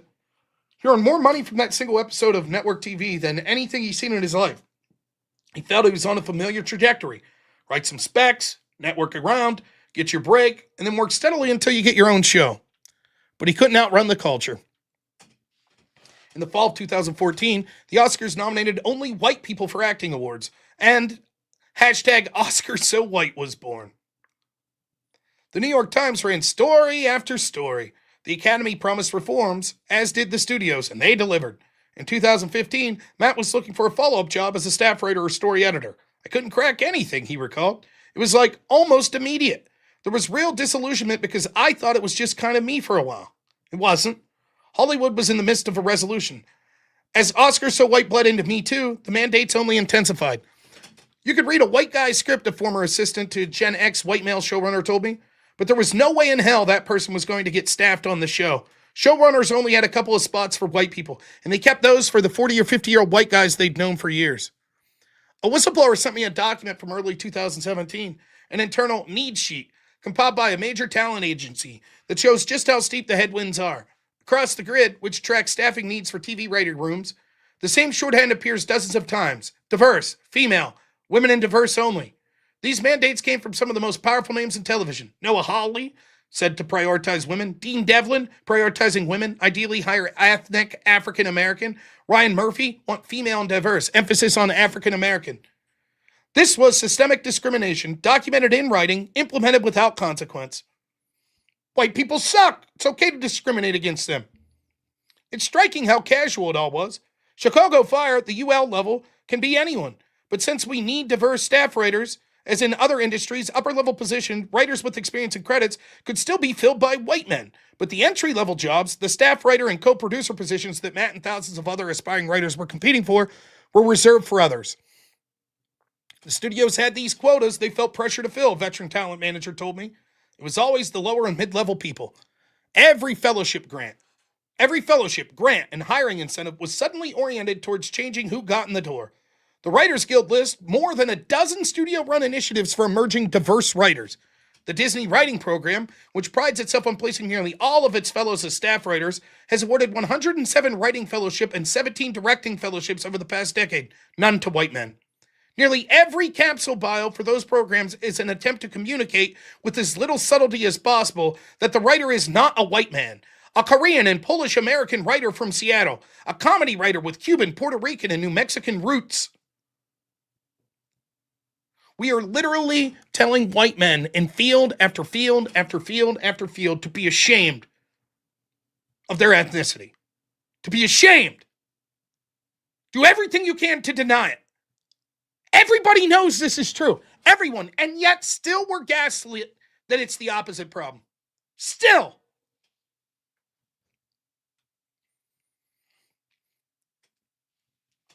Another prestigious venue for up-and-coming screenwriters was a Sundance Screenwriters Lab, which proudly lists Darren Aronofsky, Paul Thomas Anderson, and Quentin Tarantino among its alumni. The lab was just amazing, Tarantino recalled in 2017, at the 25th anniversary of Reservoir Dogs. They took us really seriously. I couldn't believe how altruistic it was. Their whole point was to just help us, to refine our aesthetic. In the 2010s, Sundance came under fire for producing a disproportionate number of white male auteurs. The organization decided it would never happen again. In 2016-17, 27.5% of the applicants to the Screenwriters Lab were white men, but they were just 14.7% of participants. That figure turned out to be relatively high. Since 2018, just 8 of the 130, or 5.8%, of the fellows selected have been white men. Notably, nearly all have either had some other defining characteristics, they were disabled, they were gay, or were partnered with a woman or person of color. They found the hack. Be trans, be gay, or enter in with a partnership with a black lesbian. Today, just 1 in 10 millennial programmers at Sundance is a straight white man. These programs, originally established to open a closed pipeline, turned into their own exclusionary infrastructure. Matt never bothered applying. At a certain point, you just realize the juice isn't worth the squeeze, he said. You're doing everything you can to break through, and the goalposts just keep moving. After striking out in TV for almost 5 years, Matt transitioned. See, that's the problem, Matt. Wrong transition. Just chop it off, buddy, and all those doors will open. Transitioned into features, which were less identity-driven. I thought not working for that many years would break me, but it actually made me better, he told me. I had to figure out how to write stuff that would pop and get me back in. When we spoke, it was a real point of pride how much he'd been able to improve his writing, how at least temporarily he succeeded in overcoming the odds. By the end of the 2010s, that work paid off. One of the scripts landed on the blacklist, the prestigious annual ranking of unproduced screenplays voted on by Hollywood development executives. This gave Matt much-needed momentum. He sold multiple spec scripts and was finally able to quit his day job, but it was hard to translate into steady work. Even after he managed to get A-list showrunners attached to a couple projects, when staffing season came, they never offered him a position on their shows. Hiring me was never even in the conversation, he said. In other words, Matt had a better chance of getting his own show on the air than of getting staffed. Dan Erickson, the creator of Severance, who sold his pilot in 2016, wasn't able to land a job in a TV writer's room until his own show began production. In 2020 and 2021, Matt's agent submitted him for the Prestige series. The showrunners liked his sample. They wanted to talk about availability. But the offer was abruptly pulled. One of the showrunners, a Gen X white guy, had blocked it. The room already had too many white guys. You're crawling through broken glass and it's still not enough, Matt reflected. I kind of just choose to ignore it out of self-preservation, because if I'm bitter or angry, then I'm even further away from what I want. Nobody wants the guy shaking his fist. Throughout our conversations, Matt never blamed the women or people of color who gotten the opportunities he had. Of course! He's an ally, baby! I mean, he's the bottom of the barrel as a white man, but at least he's not conservative. That would be real shameful, wouldn't it? Don't want that. He blamed the older generation of white men who pulled up the ladder behind them, and he was right to. Between 2004 and 2013, over 40 Gen X white men received Academy Award nominations for screenwriting. In the following decade, 2014 to 23, more than 50 Gen X white men were nominated, along with just 6 white male millennials. Over Matt's 14 years in Hollywood, the changes have been staggering. In 2011, when he and I moved to California, white men were around 60% of TV writers. By 2025, according to the WGA's own diversity statistics, they count just for 11.9% of lower-level writers. Women of color make up 34.6%. White men account went from 60% of writers to 11.9%. Women of color, 34.6%. There. Ever wonder why television sucks now? There's your answer. Now you know. Turns out white guys were pretty good at writing TV shows. So, when you get rid of them and say, the important thing's not how well you could write, but if you check a certain diversity box, well, turns out you get dog shit products then. There you have it. See, that's the other thing. It's not just that it's discriminatory and fucking over white men. It's also that the end product, whether it be academia, whether it be the media, whether it be the entertainment industry, is more likely to be shit.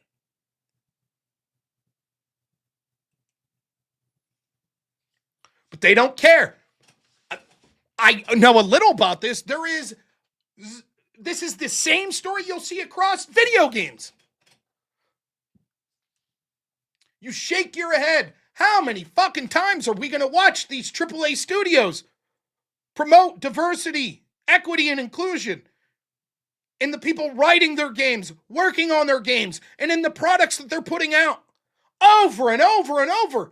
And they're hemorrhaging fucking money. Hemorrhaging.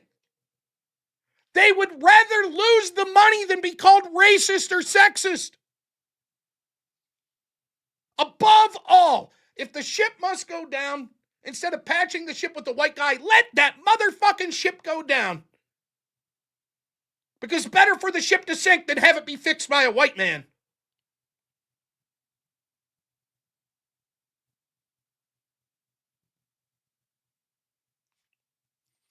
They don't give a shit. I'm happy. I'm happy that the media did this. I'm happy that the entertainment. I kind of occupy my own little space of media and entertainment. More people are turning to shows like this. I'm just a very infinitesimally small fry in this world. But people are over it. People don't give a fuck about the mainstream media largely anymore. Many people are turning away from traditional entertainment options.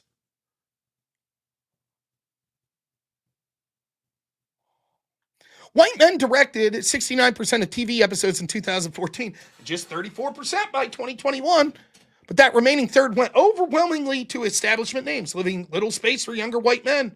Since 2021, 11 directors under 40 have been nominated for Emmys. None have been white men. By the way, brief side note, the same is true of like the New York Times bestseller and people that get to write stories in the New Yorker. It's like almost never white men at this point. Same thing.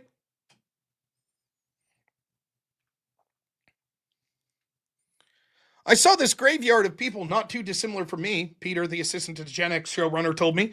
Peter, who graduated from a top 5 college in the early 2010s, watched slightly older millennial men wait for a break that never came. They were like, hey, I'm going to take this kind of shit job for 2 years. Oh, wait, I could do it for 3 more years. Suddenly they're married, having kids. They just didn't get the deal. It was never going to happen for them, ever. Peter eventually left for the tech world. It's a lot better to actually know you're about to get hit by a car than not know, he told me. The tragedy of our generation is just thinking the world is a certain way and all. The single episode of network television from 2014 remains Matt's only produced credit. When we last spoke, he was commuting to his menial day job, nearly single, with tens of thousands of dollars of credit card debt. He has reoccurring fantasies of changing his name and moving to Thailand to escape his creditors. Sweet one-bedroom VPN access American TV film content. He texted me, the dream. Chop your dick off, buddy. Start banging a dude. Come on, man. You know what you got to do. Don't you want to make it? It's the new casting couch. You don't have to sleep with the producer. You just got to fuck a dude. That's it. Show them the pictures they did, the fucking fake vagina they made you from fucking whatever anus skin or whatever they use, right? There you go. Now you're in the door. That's the world we wanted. A country, by the way, that we're constantly told that was made by white men for white men, that is actively allowing white men to be intentionally discriminated in job after job after job after job, in culture after culture after culture after culture. We're the worst fucking supremacist in the world. We're dog shit. We're the opposite of supremacist. We actively root against our own interest. Holy shit, look at this, Chad. AJC, unbelievable. $300. Damn. Won't donate for a while after this. Here's an early Christmas present for the computer fund. Go! Almost. We're close. Disney Whip Song Just for Avarice. We owe 2 of those. Damn. Thank you. AJC, always a pleasure, man. Thank you so much. And while we're at it, Blaster bought $5. Schadenfreude definition this. They got what they wanted. Yep. And David Moore. $20 says IRRC in real life. There was a big push on the back of the huge portion of finance to punish any borrower for their DEI policies, sustainability, among other political positions, Larry Fink being a torchbearer, most notable. Yep. AJC, thank you again, man. Unbelievable generosity. You guys are the best. Unbelievable. Oh, we're still going. Look at that. We're about 2/3 of the way through. We're 3/5 of the way through the article. Ready? Everywhere else. For a decade, it kept going faster and faster without any actual quotas to achieve. Only the constant exhortation to do better. The diversity complex became self-radicalizing, a strange confluence of top-down and bottom-up pressure. No one ever said what the right number of white men would be, but it was always fewer than you currently had.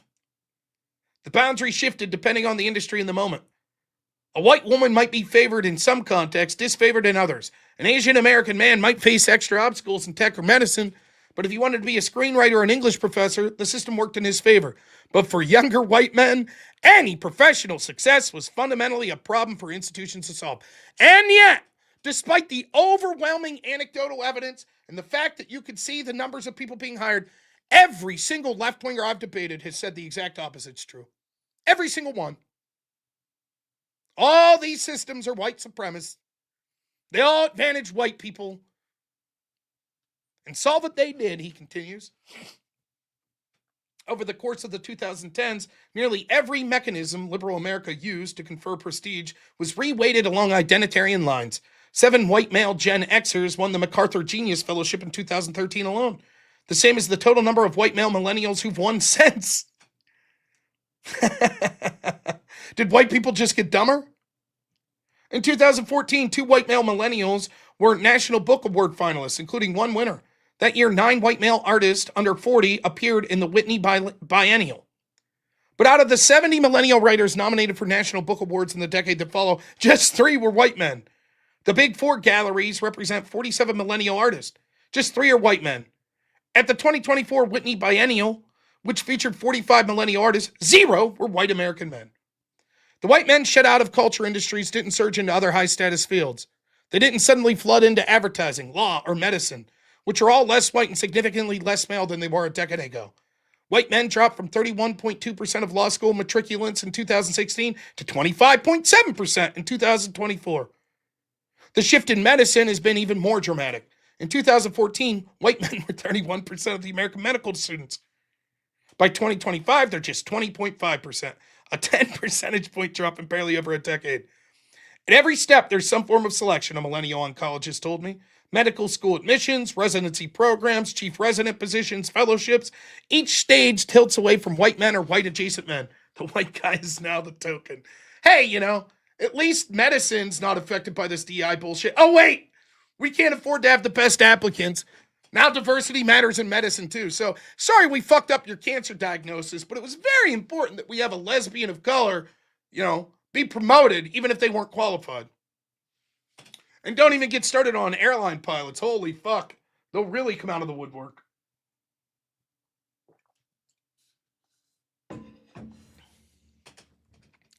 Nor was tech much of a refuge. At Google, white men went from nearly half the workforce in 2014 to less to a third by 2024, a 34% decline. In 2014, at Amazon, entry-level professionals, college graduates just starting out, were 42.3% white male. These were the employees who, if they'd advance normally over the next decade, would be the mid-level managers of today. But mid-level Amazon managers fell from 55.8% white male in 2014 to just 33.8% in 2024, a decline of nearly 40%. The pipeline was never 50-50, a former management consultant explained. Elite business schools remained around 60% male and predominantly white throughout the 2010s. But we were hiring as if it were 50-50 anyways. In other words, all the people that were qualified, disproportionately white males that went to school for this shit. And yet, nope. For a lot of guys in their mid-30s, around 2017, 2018, it was quite a dramatic shift, one tech-adjacent journalist told me. They're all like, whoa, suddenly every door is closed, and I'm just not going to move ahead at this company at all. Hey, man, but H-1Bs, right? Because it's been lightly and sometimes not so lightly communicated to me that there's no way the job I want is going to be given to a white guy. A whole generation found that their path was blocked. By the way, you're starting to notice a pattern? It's every single professional job. Every single one. All right, learn to code, right? I joked earlier. Hey, man, can't get a job in academia because you're a white man, learn to code. Nope, you're not going to be able to get one there either. The only places that'll have you are the places that you think are filled with fucking bigots, right? The places that are rednecks, that are blue-collar workers, white guys, Trump supporters, and you don't fucking like them. What's that? Pissed your life away? Getting some Ivy League degree that now you can't fucking work in the field you wanted? And now in your mid-30s, all of a sudden you find yourself childless, single, and without a job prospect? Oh, well, start at the bottom fucking rung of the ladder as a carpenter. Good luck to you. But hey, as long as you have your liberal bona fides, right? And these motherfuckers are still going to support Democrats and liberals overwhelmingly. You know it. As is evidenced by this fucking article that won't bother to make any criticism at all of women or people in color. Now, once more, even this guy says it's all old white men's fault. He has a point. The old white men did pull up the ladder behind them. But notice even this author who's critical of that spares, if you heard any criticism. In fact, they've gone out of their way several times to say, well, this person that we're talking about doesn't criticize the women or people of color. Of course you don't. Of course not. Even here, the person identifying the problem's like, well, if there's a problem in it, it still has to be white people. Oh, and I missed another super chat. AJC, $75 says 35 more. Who's going to hit the goal? What an absolute legend. Oh, my goodness. And average donates $35. Says, I got you to fill that donut bar, Rob Rap. We will here when I finish my story. I got a ways to go. But I will give you a goal.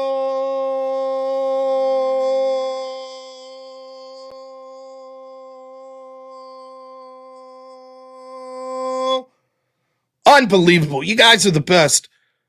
And as promised, finally,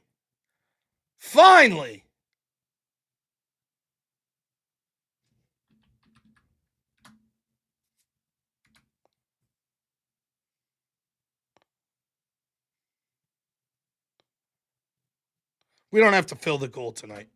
But there we go. We get back to 357. What is this shit? No. Oh, that may have been advertisement. Thank you so much, everyone. What are you doing? We like there we go. All right. Thank you guys so much. You can still get the donuts and we're at the zero. Why does it? No. That's wrong. I changed this. I should say this. There we go. 357. Yes. I'm not gambling. I'm not a gambler, so I will not be.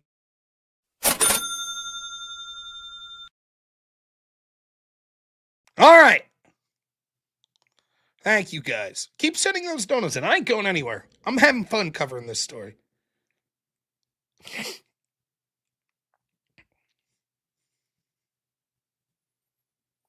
The refuges that white men did find, crypto, podcasting, Substack, were refuges precisely because institutional barriers to entry didn't exist.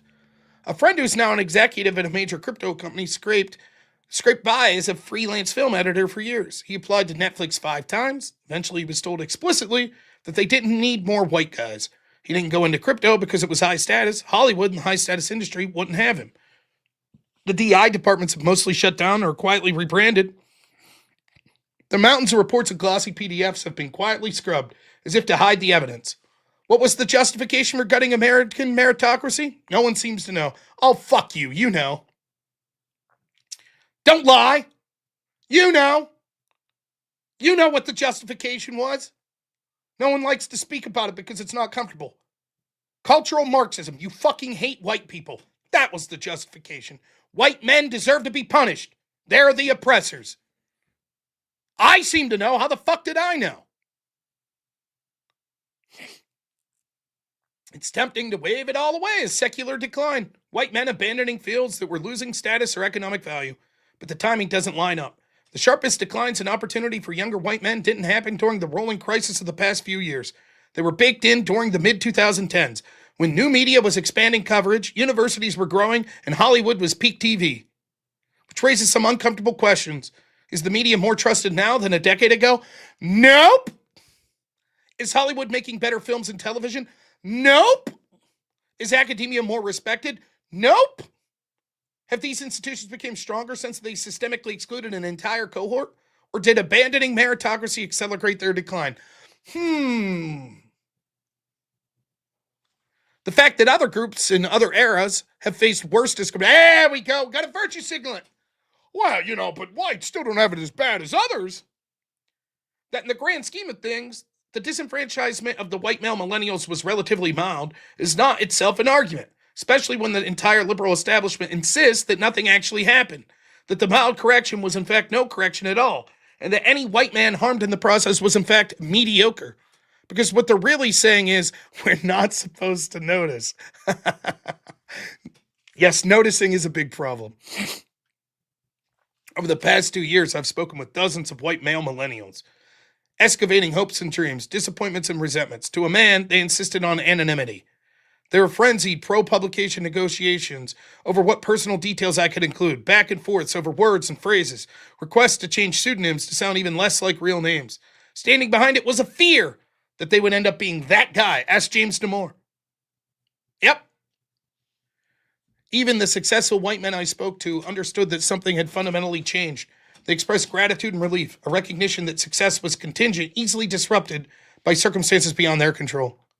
There was so much fragility to things going well in the first place, one tenured professor told me, that it's natural to think a slight perturbation would have meant things went worse. Most of the men I interviewed started out as liberals.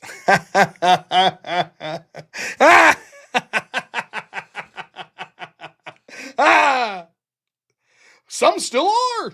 But to feel the weight of society's disfavor can be disorienting. We millennials were true believers in race and gender-blind meritocracy, which for all of its faults, its naivety about human nature, its optimism about the American dream, was far superior to what it replaced it. And to see that vision so spectacularly betrayed has engendered a skepticism towards the entire liberal project that won't soon disappear. How many of you people are voting for Trump? How many of you people voting Republican? Yeah, that's what I thought. What troubles me is a lot of thriving white millennial men have had to follow Josh Hawley path, where you have to leave liberal America. An old friend, the father of 2 biracial children, told me, I don't want to do that. We know you don't. We know you don't. Liberal America is my home. But if everyone says this is not the place for you, what are you supposed to do? Just keep apologizing for being a white man. Chop it off. You'll fit right in. Chop it off. Back in the room. Back in that office in early 2016, after the executive had explained why he couldn't hire us, the meeting continued like any other. We talked about what we were working on. He told us about his company's upcoming slate. Some Shanghai detective show, an adaptation of a novel about the early Dutch settlement in New Amsterdam. Like most Hollywood meetings, we concluded by promising to find a way to work together soon. And then, as we were leaving, the exec asked if we wanted to go down to the writer's room and say hello to the showrunner. The room was modest, as far as these things go. A big whiteboard, long table, people snacking in the back.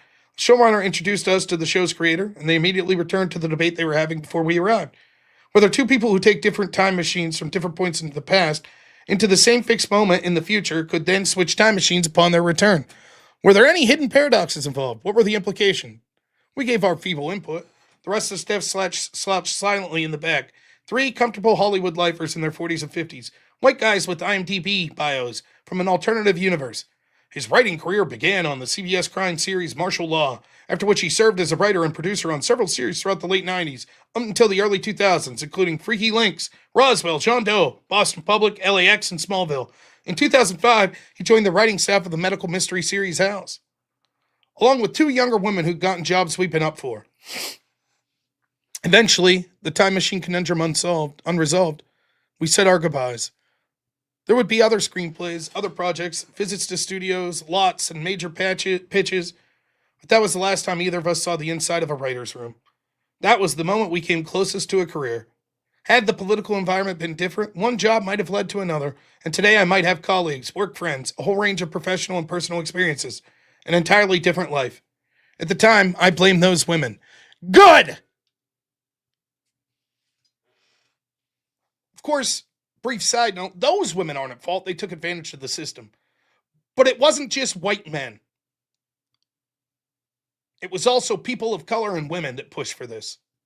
Not those specific women, but the fact that you are careful to not suggest that any women or people of color are to blame is laughable. Of course I did. They've since ascended the TV ladder and work as co-executive producers on major shows. On some level, even today, I can't help but think, that could have been me. That should have been me. But those women didn't take our jobs any more than the 50-year-old Hollywood lifers had. The lifers were still there. They're still there. And I'm not angry at the women and the people of color who made it instead of me. People have the right, in most cases, the responsibility to take the opportunities offered to them. Or even at the older white guys who ensured that I didn't. Mostly I'm annoyed at myself, because instead of settling down, proposing to my then girlfriend, now wife, and earning a steady income that might support a family, I spent a decade insisting the world treat me fairly, when the world was loudly telling me it had no intention of doing so. I could see that what was happening.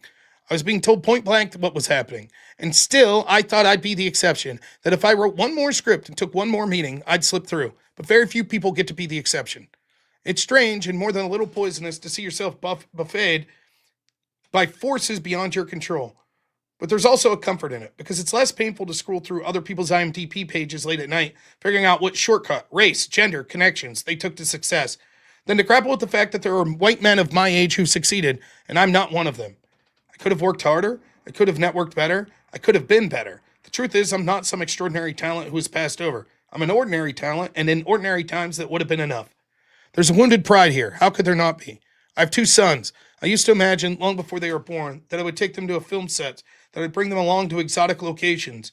Instead, their father spends most of his working day in his bedroom, scrolling through spreadsheets and ticket listings. What do I say when my boys ask about my old hopes and dreams? What do I tell them when they ask about theirs? It's a great ending to that article. I'll tell you what you tell them. What's your name again here? If you're listening, he's probably not listening. If you're listening, Jacob Savage, here's what you tell your kids. You tell your kids that the major institutions in this country are globalist sacks of shit that don't care about the people of this country. And one of the biggest impediments to their agenda were people that had national pride and were in the working class. And so in order to demoralize them and to break down that, they decided to cause division based on all sorts of immutable characteristics.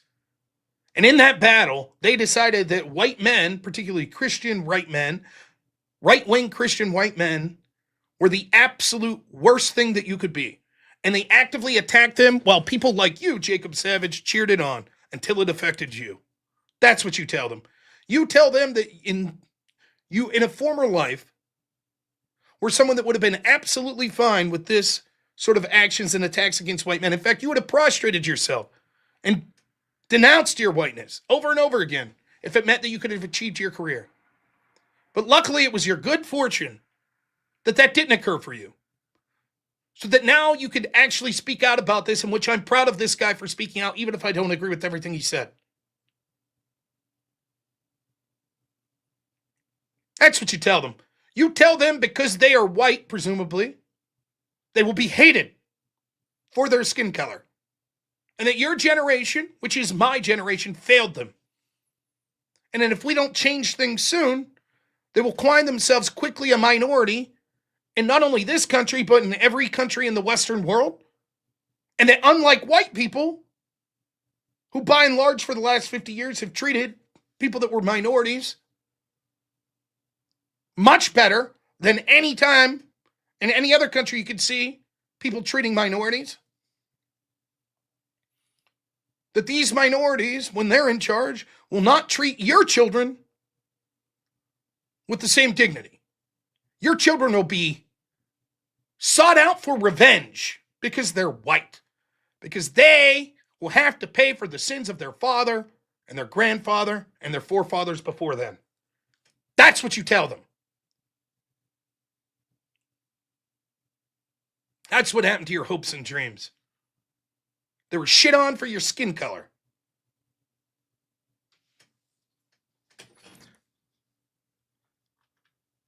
Wait, Boggs! Victory Whippy says, thank you.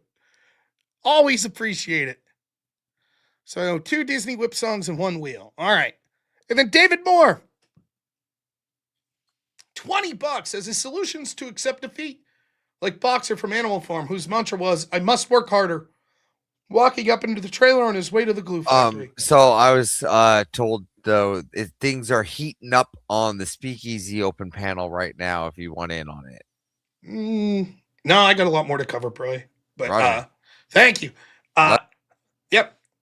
His black lesbian therapist convinced him he deserved this. Probably.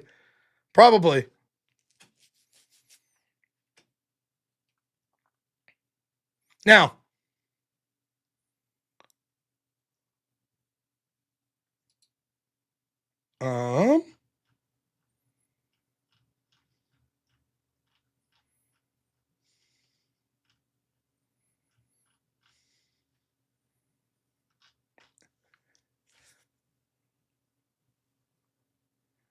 Jacob Hornstein.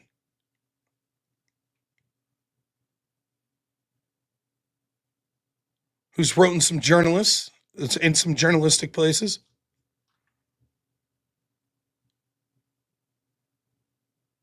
Wrong. He has the following to say. Jacob Savage focusing his critique on older white men is cowardly. Many of them were spineless and contemptible, but they were responding to pressure from women minorities whom Savage is totally unwilling to blame. And their stepping aside for unqualified DEI hires would also have been unjust and terrible for the entertainment, law, tech, etc. Savage knows this, but it's easier to blame old white men than young people of color women. So he slimily avoids breaking actual taboos by beating the deadest horse of all. In my opinion, that suggests that had Savage been in their position, he would have also sold out young men. The fundamental flaw of the boomers Gen X was an unwillingness to be honest about why women minorities are underrepresented amongst top performers, which created pressure for them to access counter-discrimination as necessary. Savage isn't willing to break that taboo either, or even to blame those who push for discrimination against him. So why would we think he would have the courage to act differently in the shoes of an older man? Exactly the point. Exactly the point. If he's unwilling even now to cast any blame to women or people of color, not necessarily the individual woman, like he said, someone took advantage of the system and got the job that's a woman, fine, great. But in general, the ones who pushed for this, if he's unwilling to cast any blame, not even the most shallow of blame, is there any doubt that had the timeline been pushed back 5 years and he been grandfathered in, that he wouldn't be in that position right now saying, I'm pulling the ladder up behind me for young white men. Nope, if we hit the goal in 10 minutes, are we not men? Still not going over. Nope. Is there any doubt?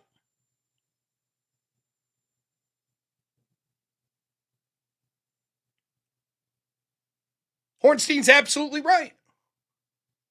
So easy to once more criticize white men. Not that they don't deserve it, but to limit your criticism to white men. Amazing. Truly amazing.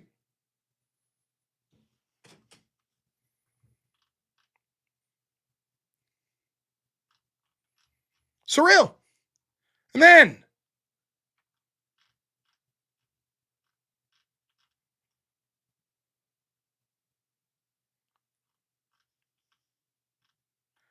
hopefully,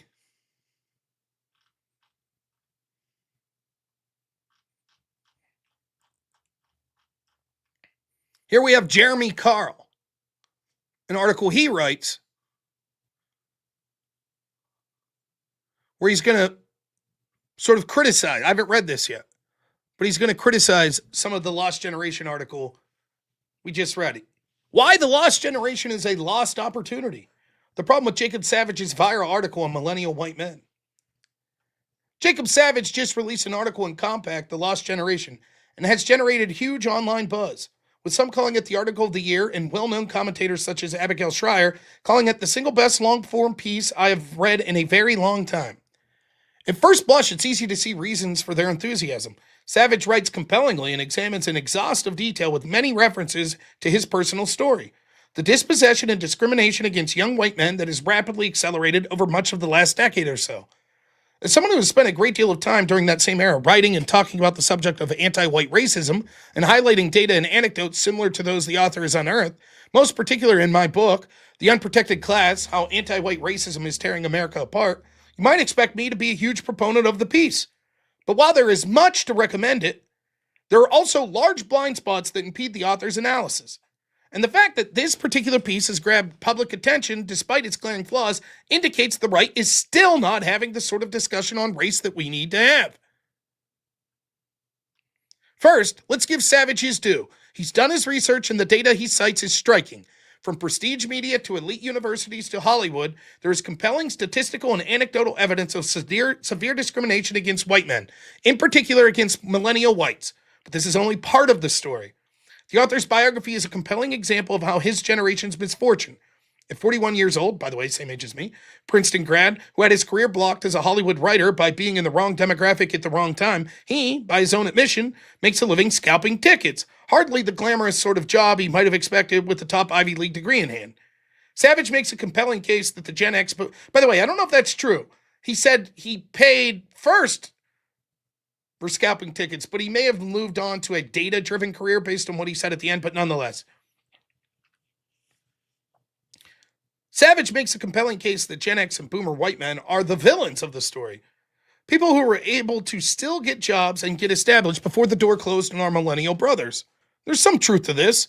When I attended Yale in the mid-90s, while anti-white discrimination was already in full swing, something Savage underplays, it had not become the overwhelming force that it would become in more recent years. Young white men absolutely faced discrimination 30 years ago, but not in the same extent that there were not appropriate opportunities available to us if we had the right skills and credentials. Nonetheless, throughout Savage's piece, there is a whiff of the old internet meme. I never thought leopards would eat my face, sobs the woman who voted for the leopards eating people's faces party. But even now, Savage seems to respect and to some extent even revere the very institutions that have spit on him and his white male millennial comrades. Yep. And his tendency to focus on the experience of himself and his friends means that he puts the spotlight solely on millennials. But as many others have said in his own data show, Zoomers arguably have it just as bad, if not worse. His is the lament of the intellectual dark web, the so-called homeless liberals. People who at some level still believe in the elite system and refuse to give up the belief, even in the wake of overwhelming evidence that it has betrayed them. But it is far from clear that such belief is either clear-headed or admirable. Savage and his subjects can be quite self-critical at times, but at others, they seem to shrink back from acting on the logical conclusions of their own observations. Savage, like his intellectual dark web contemporaries, seemed content to fish in the Rubicon rather than to cross it, and to travel to the terrain that would mark him to the establishment not just as a critic, but as an enemy. Yep, exactly the point. Furthermore, his framing of this as something new shows a major blind spot with respect to the travails of earlier generations of white working class men who had their blue-collar jobs shipped overseas and who were chased from their neighborhoods decades before. While the forerunners of the creative class whites, whose current plight he ably describes, did nothing to stop their dispossession. Again, absolutely correct. And I hadn't read this article yet. It's exactly what I was talking about. Like, you could just see the academic class, the Ivy League grad, the sneering contempt they would have for white people in my way of life. Rural, uneducated white people.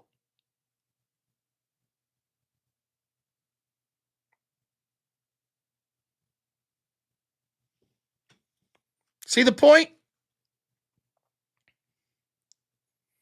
Indeed, they were often the authors of it. For these working class whites, the tragedy started decades ago, not in 2014.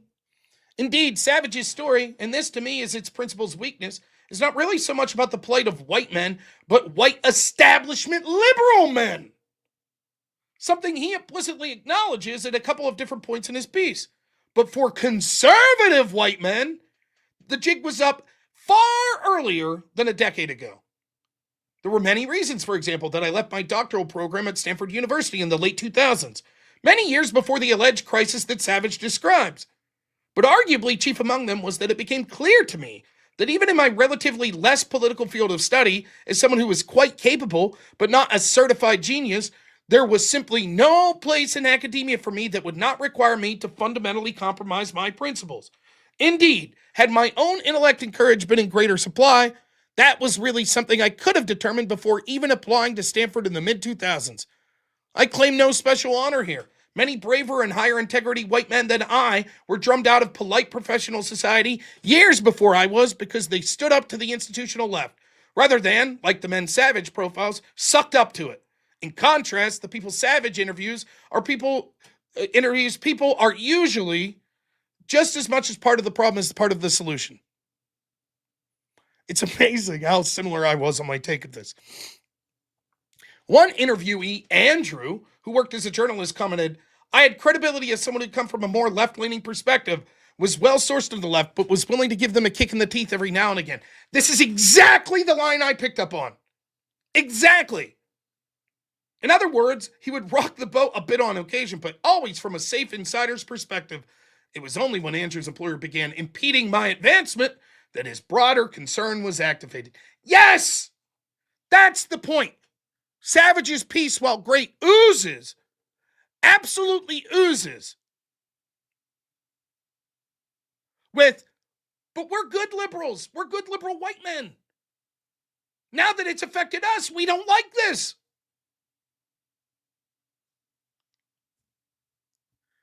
And that's not brave.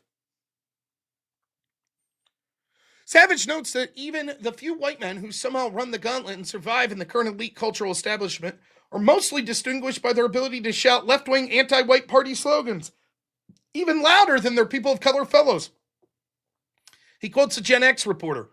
I imagine one reason newsrooms have gotten more explicitly lefty is that you have white guys and white women adopting the kind of protective coloration, allyship mindset to get through the door. Yes, the older liberal white men who ran things at these elite institutions were loathsome, protecting their status and prerequisites while mouthing platitudes about diversity. But most of those few whites who make it in junior roles today are just as terrible. Savage's piece, of course, wouldn't be complete without lots of commentary from cowardly white academics. There are many stories we tell ourselves about race and gender, especially in academia. But the one thing everyone I spoke to seemed to agree on is it's best to not talk about it, at least not in public. At least not with your name attached, Savage writes.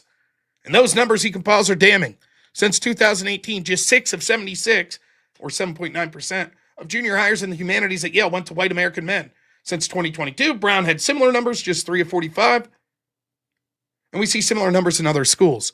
Savage quotes one bitter young man in the film industry. You're crawling through broken glass and it's still not enough. I kind of just choose to ignore it out of self-preservation because if I'm bitter and angry and I'm even further away from what I want, nobody wants the guy shaking his fist. Correct. As a longtime certified fist shaker, I can tell you that nobody in the establishment elite wants the guy shaking his fist. But for the last decade at least, the world needed that guy. Not the guy who cowered in the corner like Savage's interviewees in hopes that they could still be welcomed into the elite that despise people like him, in a profession like academia, whose principal demand we should be relentless to desire to tell the truth, none of the many academic savage interviewed were brave enough to risk their careers to tell the truth about anti-white racism they could see with their own eyes. Those of us who did are well aware of the price that it was paid. A price that was higher because the silence of those men that Savage profiles who left us face the hostile system alone. Savage ably documents how younger white males have been frozen out of other elite programs such as the MacArthur Genius Fellowships, National Book Awards, and Whitney Biennials. But this is not a new revolution to anyone paying attention. For example, I was commenting on the National Book Awards and other similar prizes that have been radicalized and racialized and were punishing white men all the way back in 2017. And there are numerous others like Heather McDonald who raised similar alarms earlier. I remember, I used to watch Heather McDonald. Savage almost revels in the timidity and acquiescence of his elite aspirant subjects. Over the past 2 years, I've spoken with dozens of white male millennials, excavating hopes and dreams, disappointments and resentments. To a man, they insisted on anonymity, he writes. But while I've strongly defended the rights of anons to the internet and elsewhere, the universal unwillingness to tell the truth under your own name, especially in prestige occupations that should most value it, is both an individual and collective societal failure. Yes, the American revolutionary leaders wrote many pamphlets anonymously, but ultimately, when it came time to pledge their lives, fortune, and sacred honor, they did not shrink from doing so, nor did they hide their real names from those who would persecute them. That's the spirit we should honor, not the spirit of those afraid to speak up because they might lose their chances of joining the corrupt elite. Most of the men I interviewed started out as liberals. Some still are. Savage informs us with the sense that he is not the least bit horrified by this statement. But given the abject racial and sex discrimination they have suffered, why would any of these men subscribe to liberalism if they have any self-respect? Because the alternative for many of these aspiring elites to have a knowledge, a sympathy, and kinship with the hated red state Americans, such as my Montana neighbors who cling to their guns and religion, is even more loathsome to them than being treated as a second-class at best citizen. Yes! Yes! Yes! Yes! That's the fucking point. Even still, these fucking elites, these privileged, the people that went to the Ivy League, the people that want in these cultural juggernaut institutions, the entertainment industry, the mainstream media, academia, that influences our culture and our lives so much, they still fucking hate us. They hate us. They absolutely hate us. Or that's not even the right word. They pity us. They lament us. We're unfortunate.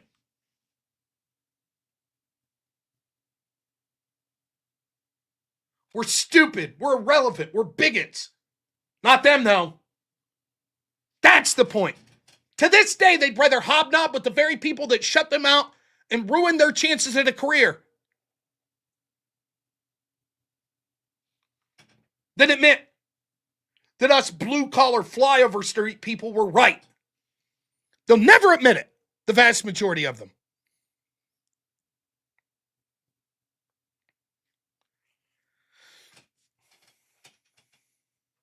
The Trump administration and the conservative movement desperately could use the talents of folks like Savage and those he profiles. But, as is typical of the IDW and their moderate allies, to actually suffer the indignity of joining the right in a political struggle against the left is a bridge too far for these men. What troubles me is that a lot of thriving white millennial men have had to follow Josh Hawley, a conservative senator from Missouri who graduated from Stanford and Yale law path, where you have to leave liberal America. I don't want to do that. Liberal America is my home. But if everyone says, this place is not for you, what are you supposed to do, says one interview him. I'll tell you what you should do. Be a fucking man. Stand up for yourself. That's what you should do. Yes! Yes, that's exactly what you should do. Fuck these people. You leave the group that is treating you like shit, that ruins your life because of the way you were born. You say, fuck you.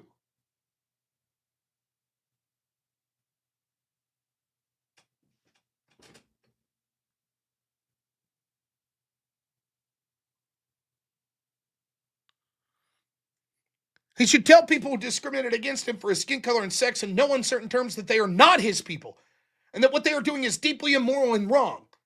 And if that means getting nasty glares from some in his blue neighborhood when he walks to get his soy matcha latte, that's the price he has to pay. Sorry, I didn't make the rules. Savage says he isn't angry with the people who took opportunities that have rightly been his. But a basic sense of self-respect demands he should be angry. And he should turn that anger into something productive. He should turn that anger into fuel. There are many good things in Savage's article, and I've always welcomed it when people shines a fresh spotlight on discrimination against white men that has been going on for years. And to the extent that he opens up some eyes that are already opened up as to the reality of discrimination the young white men are facing in 2025, I give a hearty 2 cheers for him. But neither Savage nor his piece are yet deserving of a third. The establishment that denied opportunities to Savage and his millennial Gen Z white male cohort are not, as Savage seemingly implies, basically good people who unfortunately had the single moral or intellectual flaw that happened to discriminate against white men. They are horrible people. People who are totally unworthy of controlling the commanding heights of our society. They are moral monsters, racist, sexist, and intellectual cowards. And they, and the corrupt institutions that they have run for decades, must either be reformed completely with their incumbent leadership ousted or destroyed. Yes! Not one more dime to fucking academia. Fuck these media outlets. The Trump administration needs to totally ice them out. We're not talking to any of you. Fuck you. Let Hollywood die. Fuck them. They're corrupt. They're disgusting. They hate me with every fiber of their body.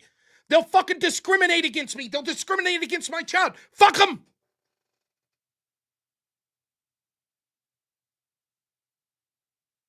Oh, what can we do? They're discriminating. Oh, hopefully someday they'll change their mind. Fuck you. I'm not advocating violence. That's not what I'm saying. But fuck them. Why should my tax dollars go to fucking support these people? Fuck them.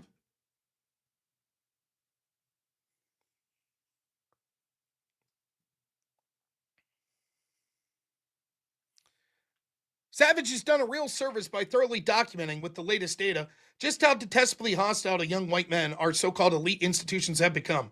But until he and the fellow white male moderates and the IDW camp followers he profiles rid themselves of their deadly desire to make excuses for their abusers, they will unfortunately be of limited help in solving the problem Savage so ably outlines.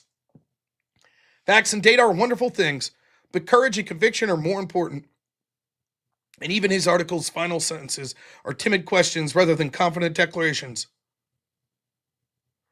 What do I say when my boys ask about my old hopes and dreams? What do I tell them when they ask about theirs?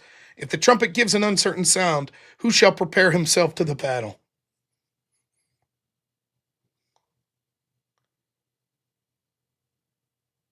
That's exactly the point. You're letting your children down, Jacob Savage. You're letting them down.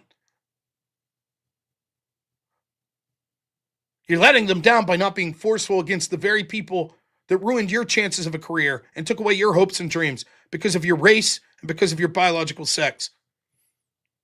And by not forcibly calling it out, more than just saying there's a problem but I'm not angry, you're dooming your children to the same fate.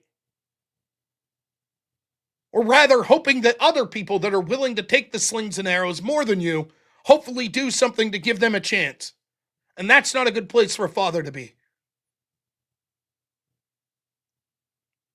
I understand if the argument is, but I have this job and I need to keep it. And I need to provide for my children, but that's not him.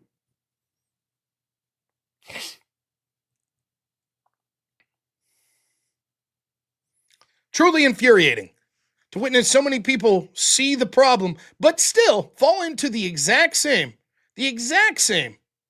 mindset that says, yeah, but there's nothing I can do about it.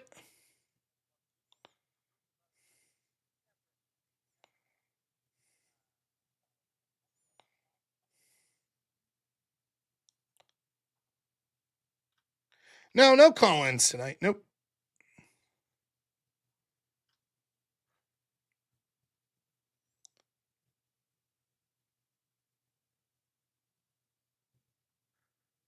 I agree totally with that author we just read.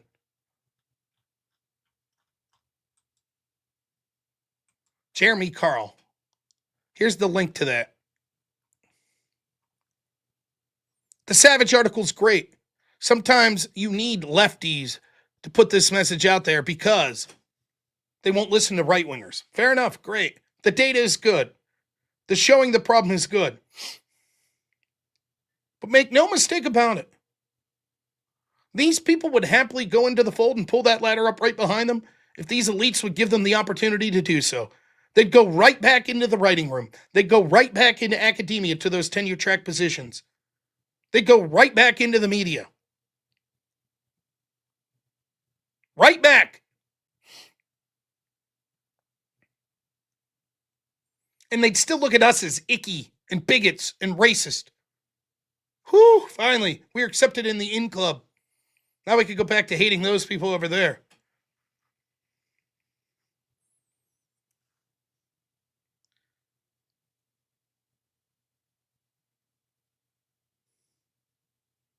This is why during the writer's strike, on one hand, I don't have it in me to want people to lose their jobs, and I totally get it. Most of the people in the writer's strike in Hollywood, we're not talking about fucking Spielberg. We're talking about low-level writers that, they're making more money than I am, but kind of modest. They're not billionaires. But I know that those people hate me. They hate me. They'd fucking laugh. If my town dries up because, we relied on something as primitive as fracking, fossil fuel production, they'd laugh. Learn to code. Ha ha. The times they are changing. You old white racist.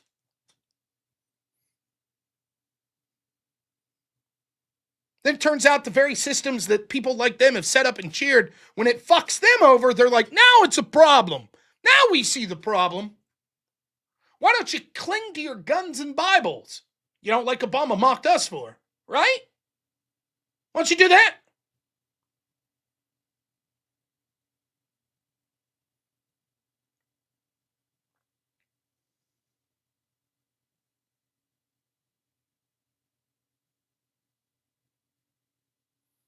Yes, David Moore. This is exactly the point.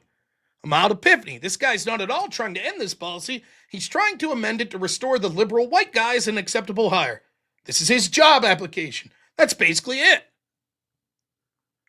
He's not going to recommend, hey, maybe we need more conservative voices. Of course not. That discrimination, that's perfectly acceptable.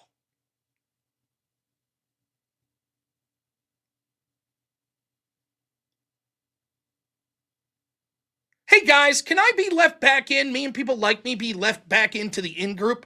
Fuck those other people that have always been on the out group. Fuck them. Yeah, we don't want them left in, but we'd like to come back in, please. And if they won't let us back in, then you guys over here who disgust us, who we don't want in that group, will you at least take us in as a consolation prize? Will you be sympathetic to us? You will? That's great. Oh, wait, never mind. The elite's called. Fuck you guys. Ha ha. We hate you.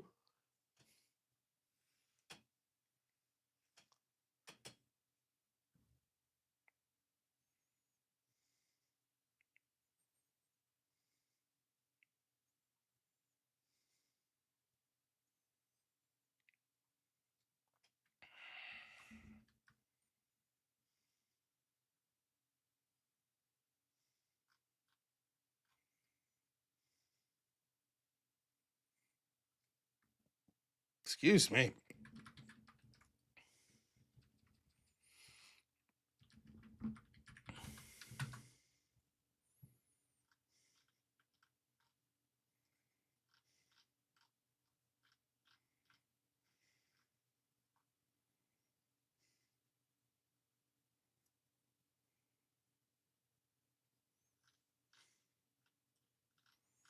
All right, I got some things to do here. First off, where is the link?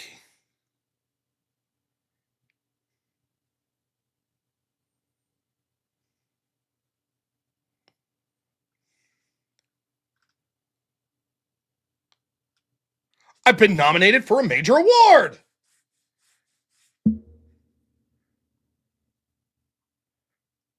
The NPC Gaming Awards. Or I'm sorry, the NPC Streaming Awards. On Gabriel Carbo Gaines' channel. Head on over, check it out. Vote for me if you like.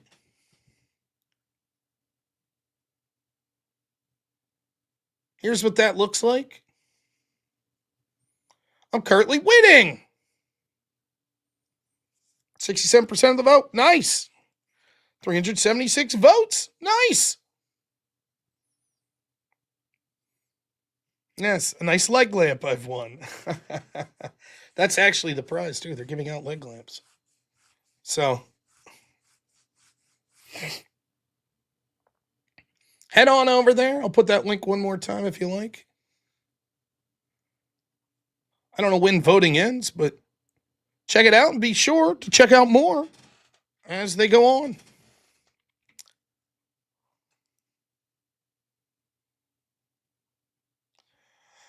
All right. And we have 2 Disney whip songs we have to play. And in addition, I owe 1 whip wheel song. Now, well, maybe 2. Let me check. No, just 1.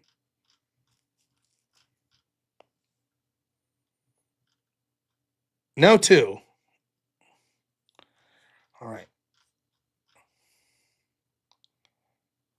Fragile. Yes. So, again, I apologize that tonight's stream wasn't what was first intended. It was supposed to be a debate against Adam Kahn, but unfortunately, the moderator had some things come up and was incapable of doing that tonight. So, we're going to reschedule that. It might be next Tuesday. I haven't checked to confirm that. Obviously, next Tuesday is getting real close to the holidays. And one of the things with having fantastic family and in-laws is that you got a lot of stuff to do over the holidays. So I might have a Christmas thing going on. I don't know. So we're going to try to make that work, though. I really want to do that debate. Yeah, Kahn. Yeah.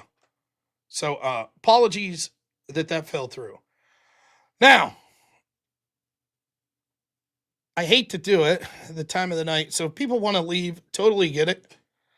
But it's the time of the night where the stupid whip songs that people like, some people, like 3 people, they donate money for them. So we play the songs because money is good and this is my job. And you guys have been absolutely incredibly generous today. And I can't thank you enough. For real. You guys are always amazing. And I just can't thank you enough from the bottom of my heart. I think we could get to that goal of 357 tonight. I think we could do it. But if not, that's okay too. You guys have been incredibly generous. We will start off with a whip wheel song. Yes, Sniper. Now, see, I like everyone that supports me. I do. But Sniper I especially like. So for him, 2 of these plus 2 Disney whip songs. Okay, we'll start with one of these. Please don't be something stupid. Oh, man. We get this one a lot. All right, here we go. Again, for those that are leaving, totally get it. Oh, my gosh. Fucking 3 minutes. Yeah, okay. Oh! And before people get super upset, I understand people leaving. That I understand. But I did go 4 hours. 4 hours today on serious political topics. And I fucking love tonight's like tonight. I like a deep dive into an article. I love that shit. So I hope you guys like that as well. So I get it. Not for everyone. People are going to head out now. Totally get it. But for those of you that stick around, much appreciated. If you're leaving tomorrow, I'll be back at 10 o'clock at night. We'll be doing the regular scheduled show. Maybe we'll do a debate review tomorrow night. We'll see. There's enough debates out there that I've wanted to watch that maybe that's something we'll do. I would also love to line up a debate because I feel like I cheated myself. I want to fucking argue with some lefties, you know? So, for the rest of you that are sticking around, consider sending some money in to get to that goal of $357. Here we go.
There's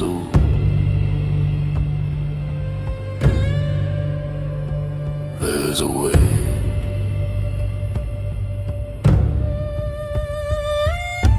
We don't wanna go to war today, but the Lord of the Lash says, nay, nay, nay, we're gonna march all day, all day, all day, where there's a whip, where there's a whip.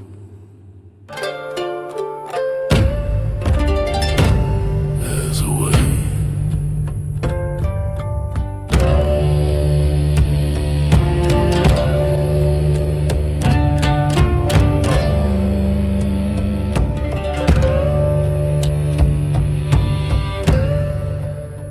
Where there's a way.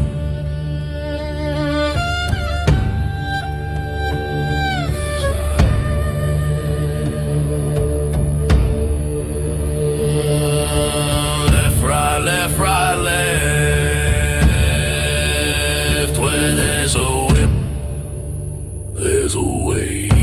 Left, right.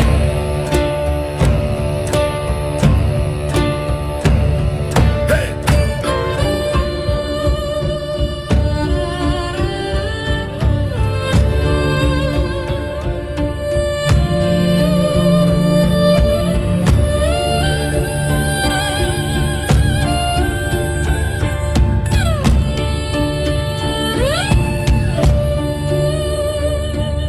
A crack on the back says, we're gonna fight, we're gonna march all day and night and more, for we are the slaves of the Dark Lord's war. Are we done? Are we done? Oh, my goodness. We're just knocking these out. Are you happy? Is everyone happy? We've officially lost, literally we've lost 60-something people with that song alone. Is everybody happy? Are the whip people happy? 60 people. We lost a solid fucking, like, 1/5 of the audience or some shit. All right, here we go.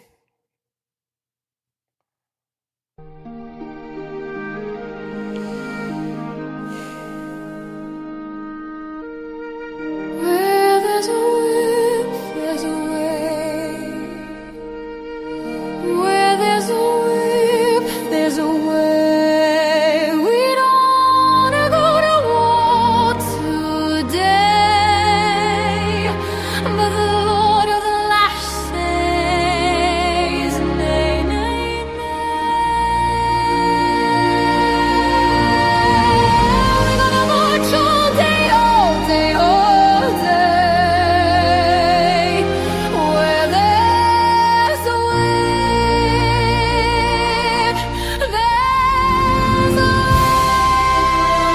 way.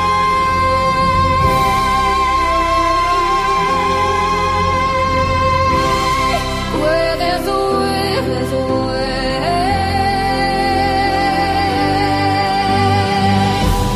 Where there's a whip, there's a way.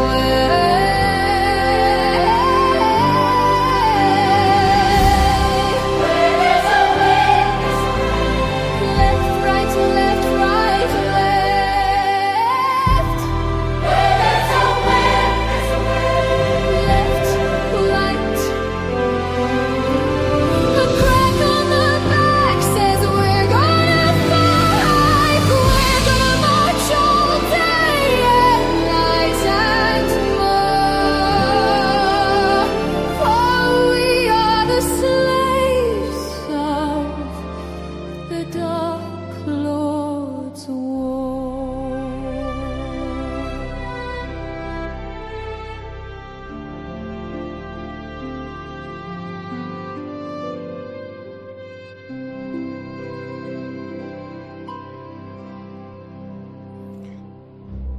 Wait, best song ever. I respectfully disagree. Here we go. Tomorrow Tomorrow may be too late. $10. Thank you. Says I just want to dance. There you go. For you guys.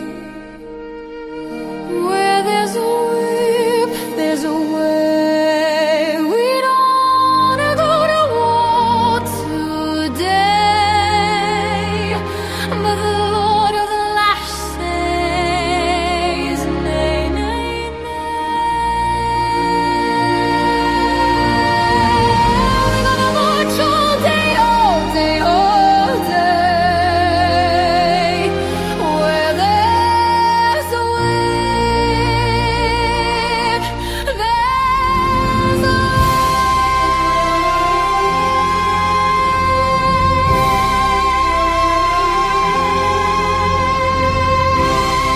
where there's a whip, there's a way.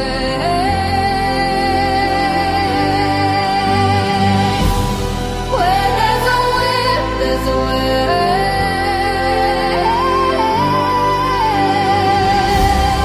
Where there's a whip, left, right, left, right, left. Where there's a whip, left. Hands on tight. A crack on the back says we're gonna fight. We're gonna march on Big finish now, big finish. lights and war. For we are the slaves of the Dark Lord's war. If you're not gonna throw me up there, at least do the song justice next time. Oh, you could have came up. I'm not Well, doing it justice. You're not throwing me up. I'm just plowing through this shit as fast as I How have am I to. supposed to know when you want me up, when you're done with the news and not? Oh, fuck. Not again. No. I'm not even doing this. No. All right. One more win or spin, I hope. Please let it be something quick. Oh, my goodness. Oh, it's going to be Calypso again. Ah, So, we just heard this one. It's very good. we heard it yesterday. Yeah. All right. Here we go. Another long one. But I would be lying if I said I do kind of enjoy this one. All right. Here we go. Hey, What's up? no, go ahead. Okay.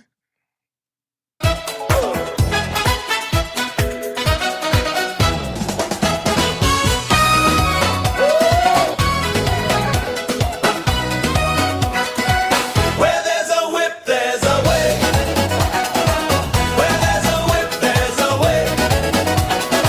We don't wanna go to war today, but the Lord of the Lash says, nay, nay, nay. We're gonna march all day, all day, all day. Where there's a whip, there's a way. Where there's a whip, there's a way. Where there's a whip, there's a way. Where there's a whip, there's a way. Right, left, left. Where there's a whip, there's a way. Right.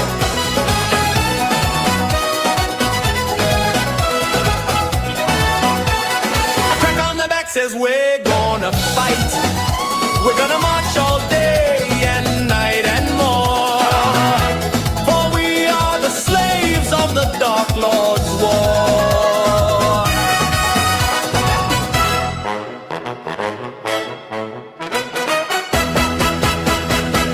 Where there's a whip, there's a way.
thank goodness.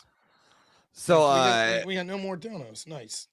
yeah, I mean, I'd perfect. like the So, donos, but I was recognizing how like was like always like we always talk about how we can do better for our audience, how we can do better, you know, and make the show better.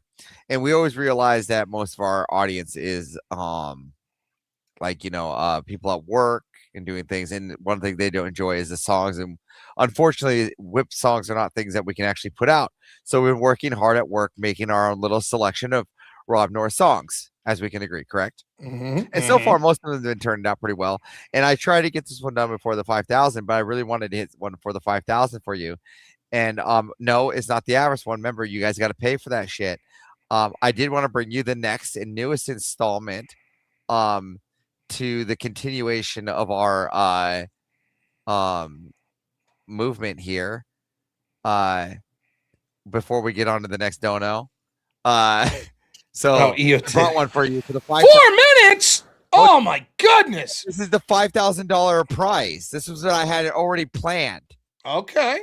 But look at who this one's for. I thought you. I see. EOD. That's very great. Yeah. Yeah, I thought you'd love this. Are you ready? Let's do it. EOD.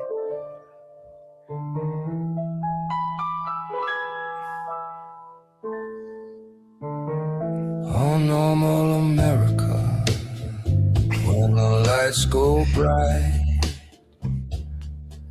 Rob Noerr is talking truth through the midnight fight. The chat's rolling wild like a river in flood, but there's one steady hand keeping order with love.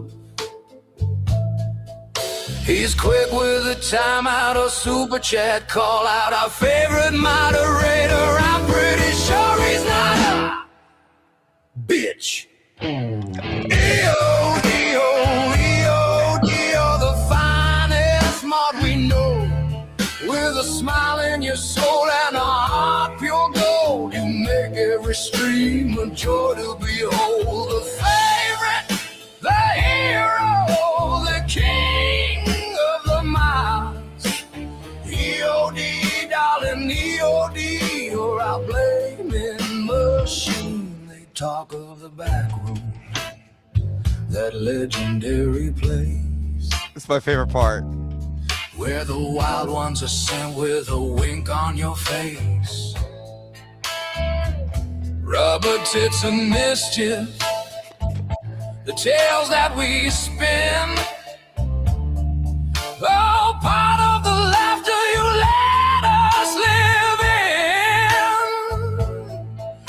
in. His own little channel at EI69 and 6 panels and clips with a real photo arrives. EO, EO, the finest mod we know. When the trolls start to swarm or the glitches appear, we just laugh and say blame EOD, that's clear. It's never your fault, but we tease all the same, cause blaming our EOD is part of the game.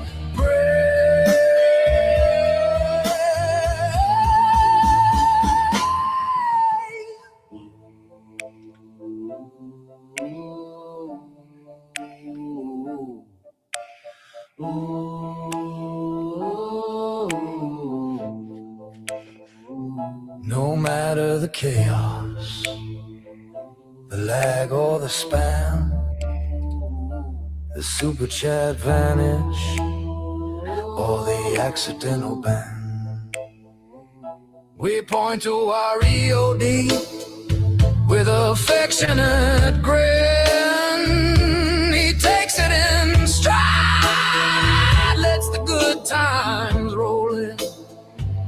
Through every wild evening, you're steady and true, the heart of the show, and we all adore you. EOD, EOD, the homeless mouth on the show. EOD,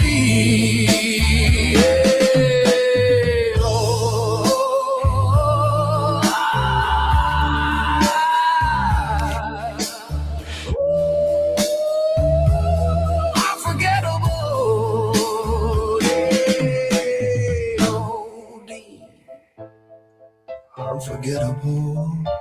So this is what we have so far on the VOD. I tried to have most of it done, but as we can see, I did make sure to get to call him a bitch a few times in this. Yes, of course. It was well fantastic. deserved. Yeah, well deserved. So I tried to have it fully written, so I had to kind of spam the end there. But It was good. But I thought it was very good. It works. So I like the crooner style too. All right, I gotta play another one of these damn whip songs. Blaster $100 says, wait, Rob said he wanted another Disney one. Thank you, Blasterbot. You see what it was is they didn't get it with me here. Yeah. Well, enjoy. I hope it's all it was worth. Hey. Look at this.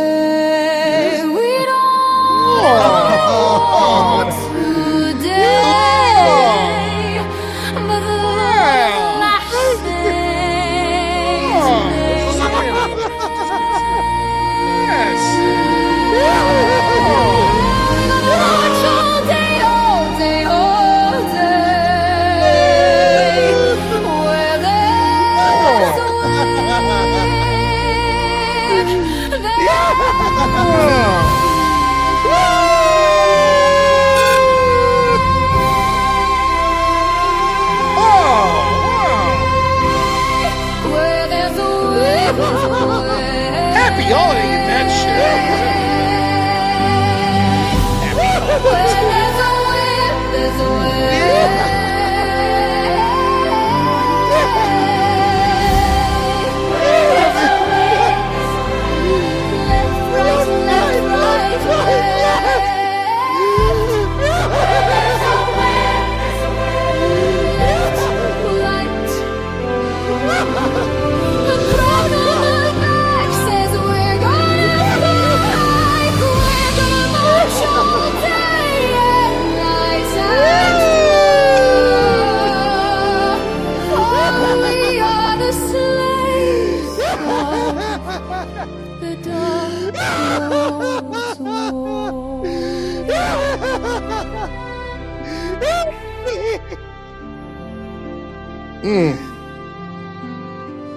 Oh, good Lord. We did it. We made it. Oh, I got to get ready. It'll play again. No. I was too busy finding cool snowman backgrounds. Look at these. Wow. Look at that. Look at this guy. Whoa. Yeah, that's cool. Huh? Wow. You know what I could do? I could make new AI ones too. How about this?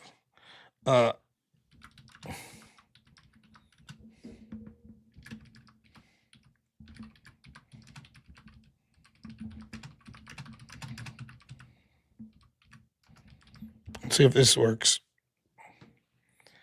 Yeah, new, yeah. How about this? Really, StreamYard, really up in there. Oh, look at this. This is terrible. It's going to look pretty effeminate here. No, well, yes, everyone looks effeminate. Here we have an elf riding a surfboard, drinking out of a coconut. I meant like a Christmas elf. It's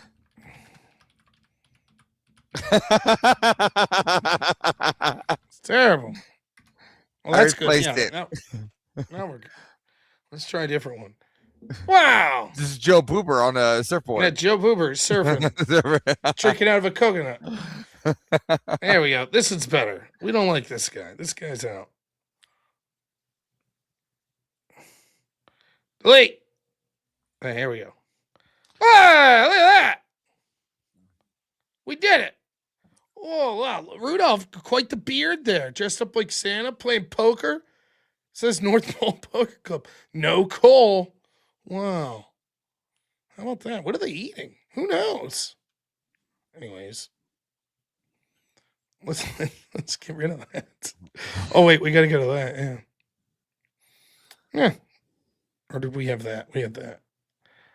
Yeah, how about that? Yeah, now we can put different backgrounds that I could type into AI that StreamYards will do. Too many reindeer on the right. Is that true? Let's see. Well, I think these guys at the back aren't playing. I think they're drinking beer though. Look at that. They're sitting out. So you just got 5 playing and then 2 in the back watching. I don't know. Yeah, that's what's happening. Don't question the artist that put that together. Spinning whip wheels. Okay. Here we go. Please don't be anything long or stupid. Watch it be 8-bit despite you. Oh, no, don't do that. All right, big band. Big band. As opposed to small band. It's not that long. All right, here we go.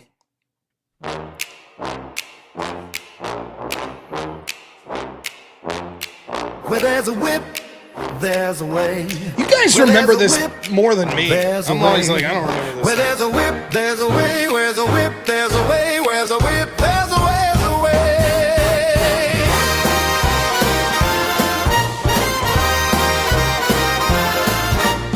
We don't wanna go to war today, but the Lord of the land says nay, nay, nay. We're gonna march all day, all day, all day. Where there's a whip, there's a way. Where there's a whip, there's a way. Where there's a whip, there's a way. Where there's a whip, there's a way. There's a whip, there's a way. There's a whip, there's a way. Left, right, left, right, left, right, left, right, left, right there. There's a whip, there's a way. There's a whip, there's a way. Left, right.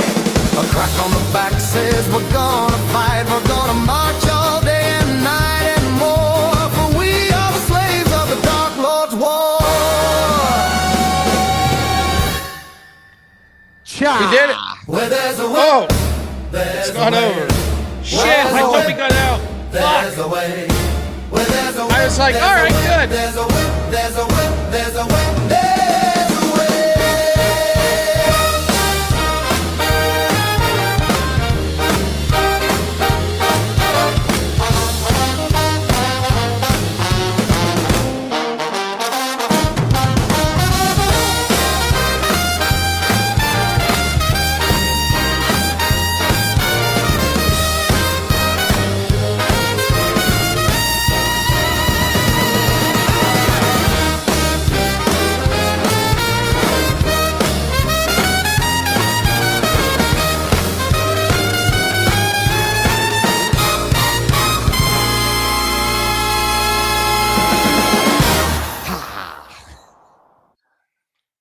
We did it. Did it. You know, I missed this story about Susie Wiles. I have to cover this. Hey, tomorrow. did you cover, I forget, did you cover the statue that was replaced, the Robert Lee statue No. in I Virginia? didn't. Recently? Yeah, they just replaced the statue in Virginia, Robert Lee statue with some female. No, I didn't see it. No. Wow. Uh, Well, catch up, Rob. I'm just now seeing the Susie Wiles story. Trump's chief of staff sat down 11 times with Vanity Fair. 11 fucking times. This is what I'm saying. This is the exact same shit I was talking about with the Rob Reiner shit, right? I can accept if it's like, hey, no more. We're playing fucking for keeps now. Now we're aggressive. Your key people are sitting down with left-wing fucking media outlets that want you dead and buried 11 fucking times. And then when the story comes out, it's critical. Susie Wiles is like, what? I didn't know that they would spin this to be negative. Oh, I'm shocked. When I sit down 11 times, it's... Who fucking believes this? Susie Wiles, you need to be gone tomorrow. Either you're the dumbest fucking person that's ever lived and you should be fired, or you intentionally did this to try to harm the Trump administration and key players within. Fuck you either way. I don't care if she's good. See?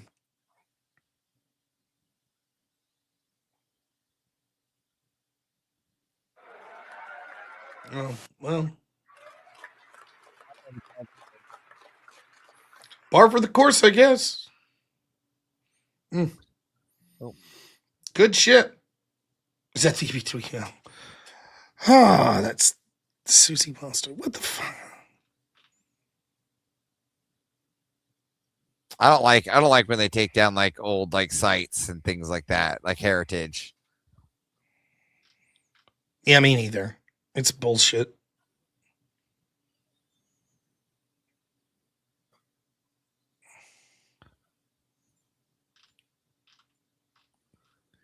Wait till you see Chair's song. Mm. I'm gonna make them pay a pretty hefty price for Chair's song though.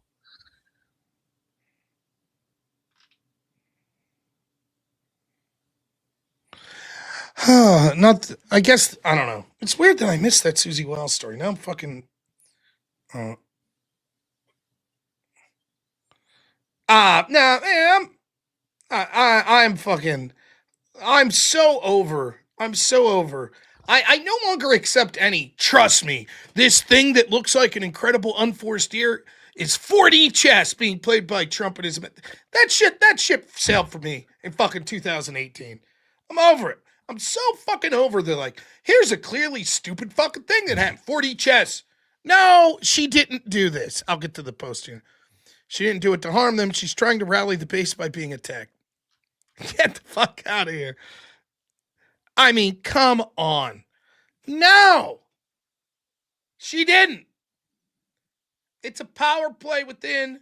She wants the neocon influence to be stronger with Trump. So she's going to be like, I don't like Russ Spot. I don't like J.D. Vance. Here's why they're bad. I didn't like the pardoning of the January 6th people. I didn't like the tariffs. I like neocon shit. I like sending money to Israel.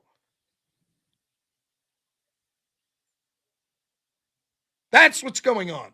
Intentionally sabotaging people within the administration she doesn't like. Zach Gelpy, $20. 2 legends that make my nights better. You guys are great. Thank you. And then Zach Gelpy, everybody.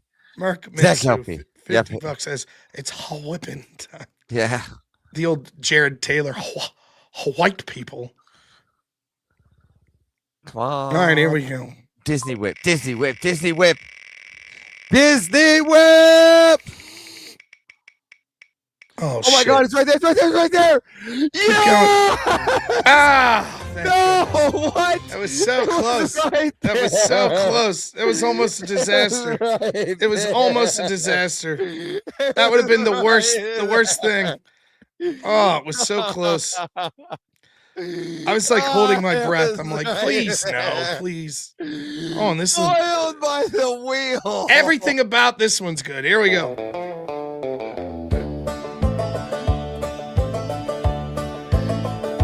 Where there's a whip, Ah. where there's a way. Where there's a whip, there's a way. We don't want to go to war today, but the Lord of the land says nay, nay, nay. We're gonna march all day, all day, all day. Where there's a whip, there's a way. Where there's a whip. There's a whip, where there's a whip, there's a way. Where there's a whip, there's a way. Where rattling, where there's a whip, where there's a whip, there's a way. Left, right, whip, whip, whip, whip, whip. Got the crack on the back, says we're gonna fight, we're gonna march all day and night and more. For we are the slaves of the Dark Lord's war.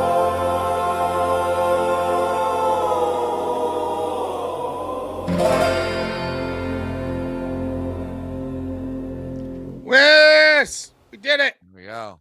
By the way, we're only in a bullshit goal. We're only $57 away from the fake bullshit I think we goal. can do it. I think we can do it. Hold on. $357. I have I been am properly motivated.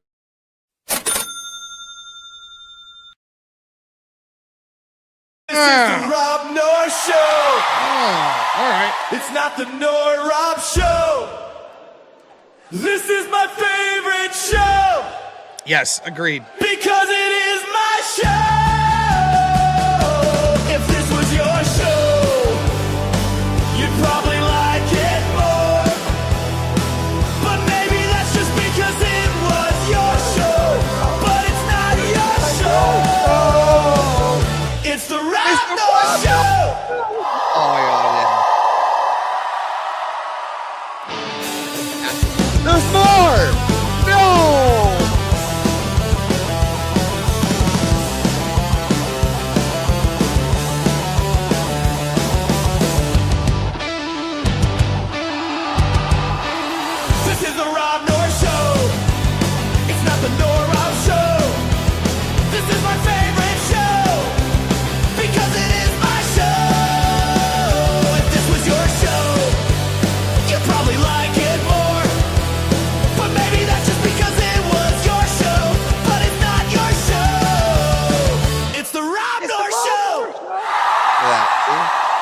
motivate. That's the The motivate. motivation. $57. $57. Yeah. Yeah. Huh. I mean, really, that's just a whip wheel if you think about it. If I could say something to my audience and to anyone in the Trump administration that's watching, the mainstream media hates you, right? If you sit down for an interview with them, they will make you look as bad as possible. So don't sit down for interviews with them. Why are we having to say that in going into year 6 of a Trump administration? Why are we having to say that? Why? And you could be like, well, Trump needs to get a handle on Susie. Well, he'll sit down with them again.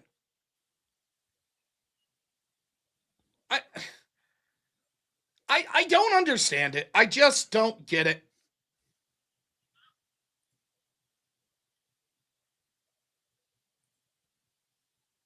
I just don't get it.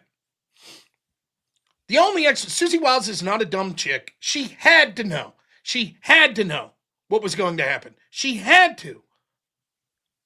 So it's intentional. She's intentionally sabotaging people within the own administration to help her position and the position of the people that she actually supports. And everybody rallied the wagons. Oh, everyone. Every cabinet official was out there with emails or messages saying, Susie Wiles is great. She's great. She's awesome. Oh, no. $50. Thank you. Merkmitsu, $50 says, I can't believe people still want to hear that shit, if I'm honest. Can't believe You thought we were going to come up with a new shtick? Oh, Calypso again? Unbelievable. Oh my God. Now, also, real quick, Uterus Thief, thank you so much for the $1 over on Rumble. It says, what cage did I wander into, Rob? I'm being hunted alive.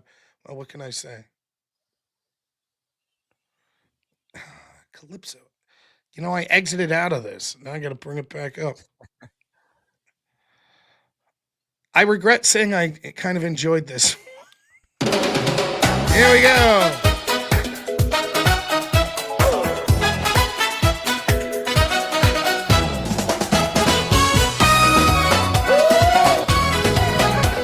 I told you on the phone that the whip wheel was missed. You were like, I don't know. And here we go. Prove it all, boys. We don't want to go to war today, but the Lord of the Lash says, nay, nay, nay. We're gonna march all day, all day, all day. Where there's a whip, there's a way. Where there's a whip, there's a way. Where there's a whip, there's a way. Where there's a whip, there's a way. Right, left, right, left. Where there's a whip, there's a way. Right.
See, now that's a new dono bar filled because now another dono came in. Oh, Yeah. last thought. Thank you, my You know. friend. Says the answer is simple. They're all rather dumb. It's awful that we must rely on them.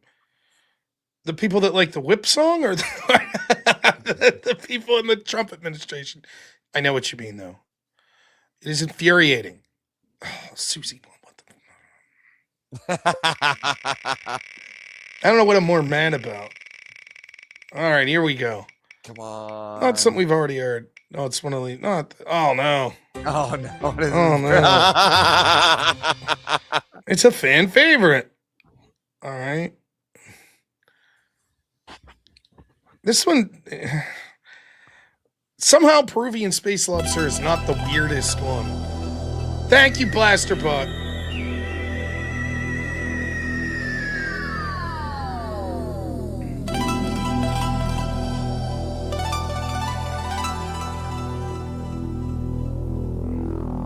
Where there's a whip,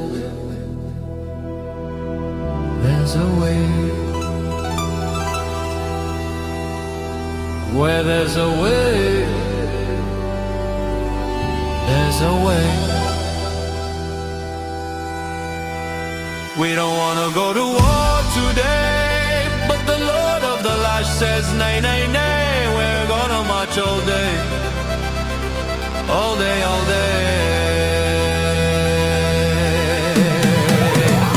Where there's a whip, where there's a will, where there's a way, there's a way.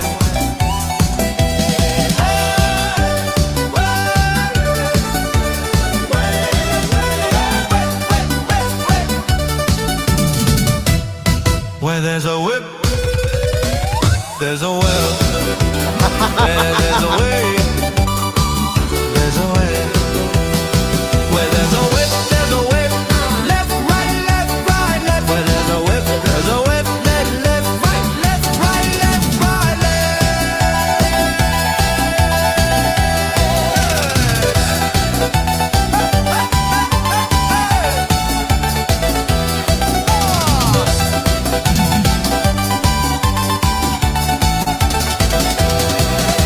A crack on the back says we're gonna fight. We're gonna march all day and night and more. For we are the slaves of the Dark Lord's war.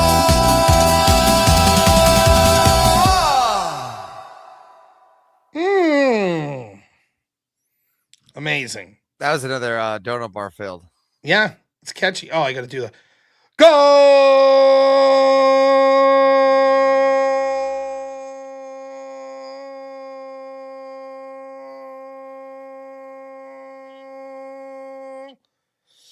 Yeah.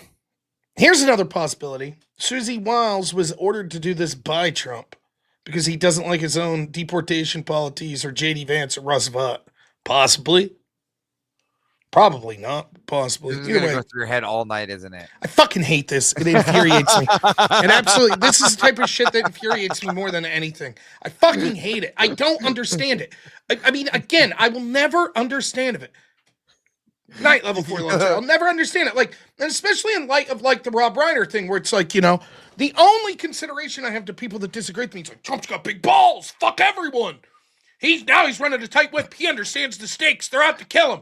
And his chief of staff sits down 11 times at Vanity Fair and he's like, she's a great woman. I don't even know what to say.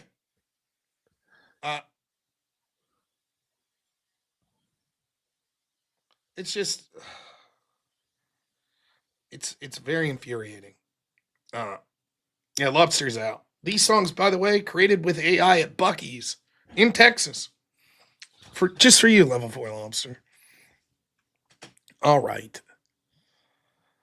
Is everybody done? Have they tortured me enough? I think we start the new timer, but this is a timer. It's a new 4-minute timer called Podcast Streams and Heated Debates. It's a new song by Rob Noerr's music festival.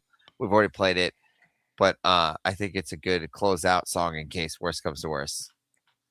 Well, what's that? I hear what you're saying. What the fuck is Jim Bob still doing on? Let's see. That's crazy. Doing a little night stream, yo, Jim Bomb. A little night That'll- stream going That'll on start, there. that'll start the timer. See? You ready? Are you ready?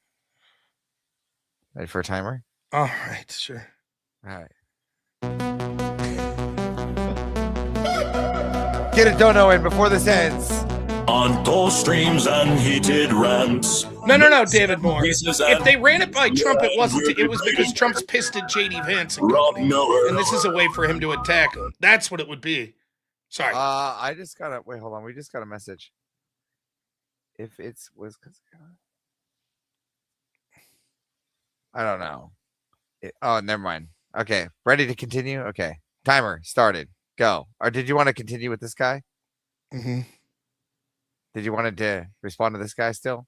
No, we're good. Okay. Claims I've never heard before behind Twitter doors, talent and provocation. Rob Noerr. Restart the song. Okay. Fine.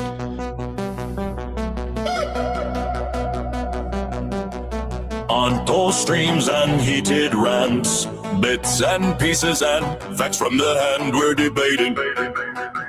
Rob Noerr. Claims I've never heard before behind Twitter doors, talent and provocation. Rob Noerr. Get the donos in, people. Not what Don't let him sleep. pundits said to do, making points come true, living issues, hot debates. Rob Noerr. Run on streams and heated rants, bits and pieces and bits and pieces and bits of my argument. Is it real? It's my takedown. I do not know. No hesitation, no backing down, just facts and fire. I do not know. From my heart and from my hand, why don't liberals understand my intention? You gotta get that dono in, or we're gone at the end of the song. It's gonna be at least $50 too. Yeah, I know. Rob Noerr.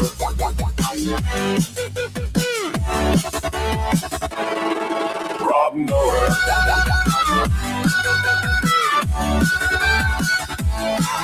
Rob Noerr. Conservative populist flair, former debater, no despair, challenging the establishment's game. Rob Noerr. Conspiracy theories, bold and bright, in the spotlight day and night. Most of normal America, what a sight. Rob Noerr.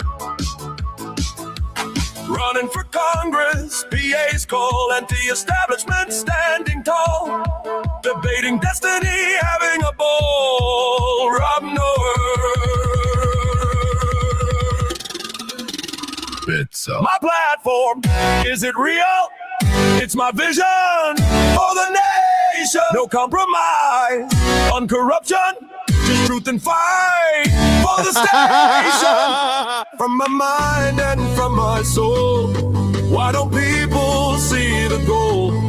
My intention. Oh my goodness. Rob Noerr.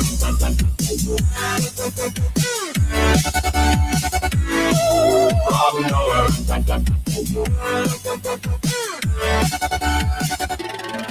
Rob Noerr. Rob Noerr.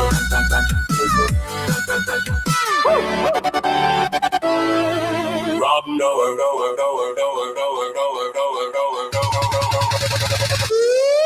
Rob Noerr.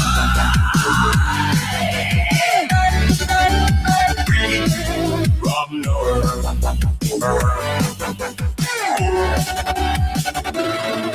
Rob Noerr. Fantastic words and pots of gold,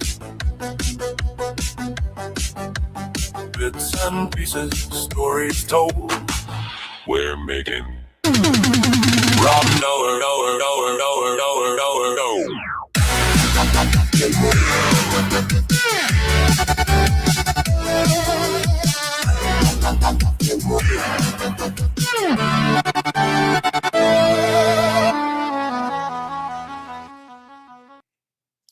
just killing it.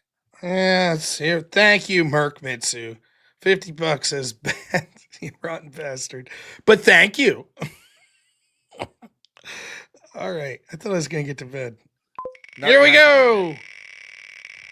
For Merc Mitsu. Oh, no. Man, oh no. Oh.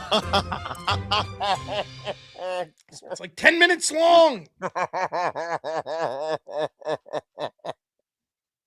actually have this thing saved. Here we go. I hate.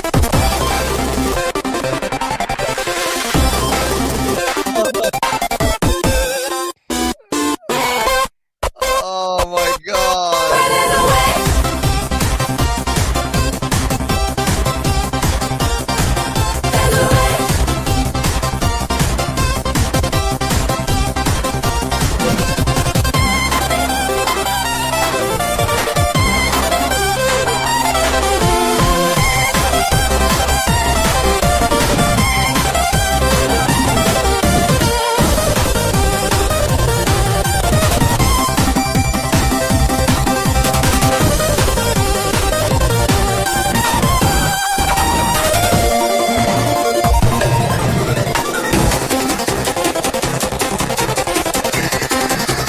We don't wanna go to war today, but the Lord of the Land says, nay, nay, nay.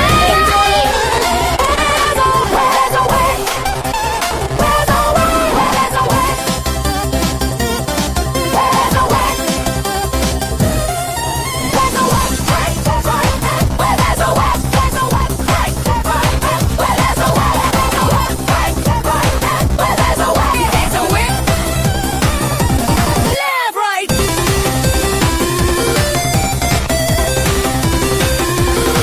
There's a way.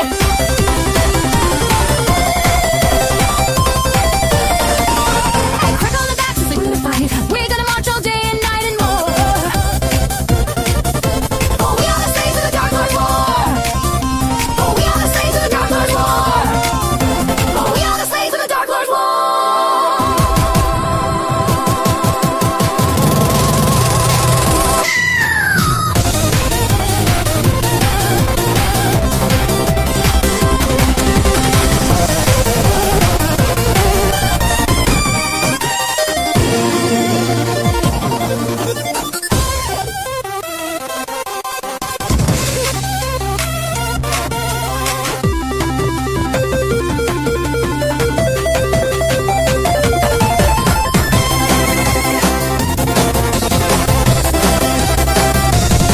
Where there's a way. Where there's a way. Where there's a way. Where there's a way. There's a way. There's a way. Where there's a way. There's a way. Where there's a way. There's a way. Where there's a way. Fight, Lord, fight, Lord. Where there's a way. Where there's a way. Where there's a way.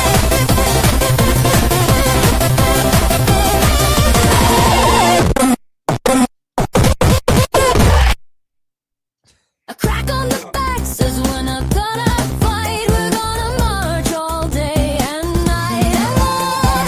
We are the slaves of the Dark Lord's war. We are the slaves of the Dark Lord's war.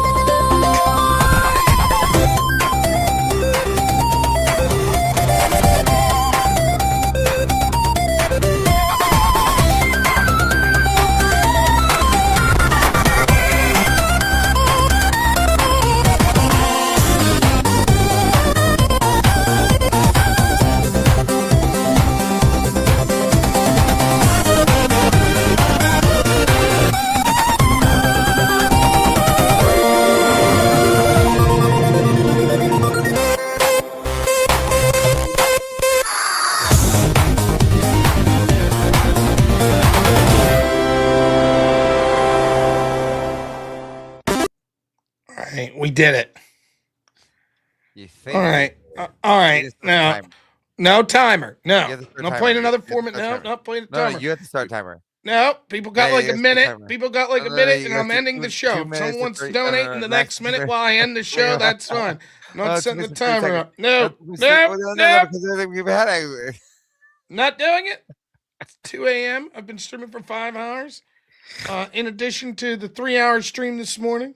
So, you got like a minute. People have like a minute to donate. Did you say that someone needs to donate right now? Yeah, they have like a minute, and They then go right now. like now if Did they you want say you're to. gonna do a timer? No.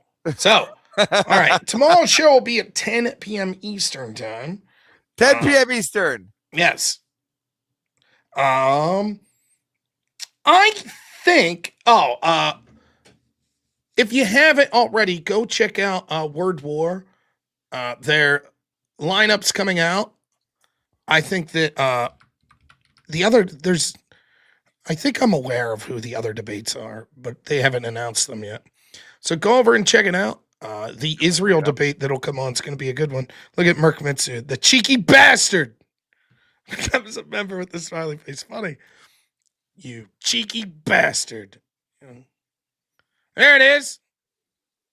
Let's check it out. I'll be there. Should be fun. You guys are the best. Thank you so much, everyone. We had a hell of a night. I enjoyed covering the story I did. I am still so sorry that the debate didn't occur. I would have really preferred it. I really would have. But such is life. We'll try to get that debate lined up. No, don't think that my opponent, Adam Kahn, had nothing to do with him. As far as I know, he was totally ready to debate. It just was the moderator had some issues going on. So, well, it's been a pleasure to be here. I'll make yes, Average. do closouts. So yes, I'm ready to do closeouts. I'm gonna make sure you could find me here on Normal America with Rob Noerr. Yes. Really, true place. Oh, Big Dogs. Member 4 months says so free monthly membership. Whip will. What? Have a good night, everybody. I'll see you guys tomorrow. We'll see, Avarice. Thanks, man. Thank you to my editor, Black Elk, as well. Thank you so much to my moderators. We got Naughty Charm, Achilles, Zen's Forehead, EOD, and Are We Not Men? Tremendous dudes. Jim Bob's ending, so raid Speakeasy. Okay. Yeah. Thank you to everyone who donated. You guys are the best. You really do help make me being able to do this something that I could do and provide for my family, and it really means a lot. So thank you so much. I would absolutely love to be able to set some more debates up this week. So we're going to try our best to get that set up, but I can't make any guarantees.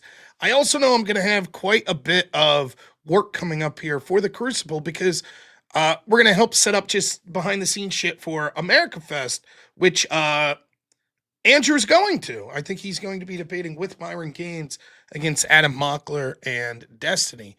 So should be a good event. So I'll be working with them to help get things set up for all of that good stuff.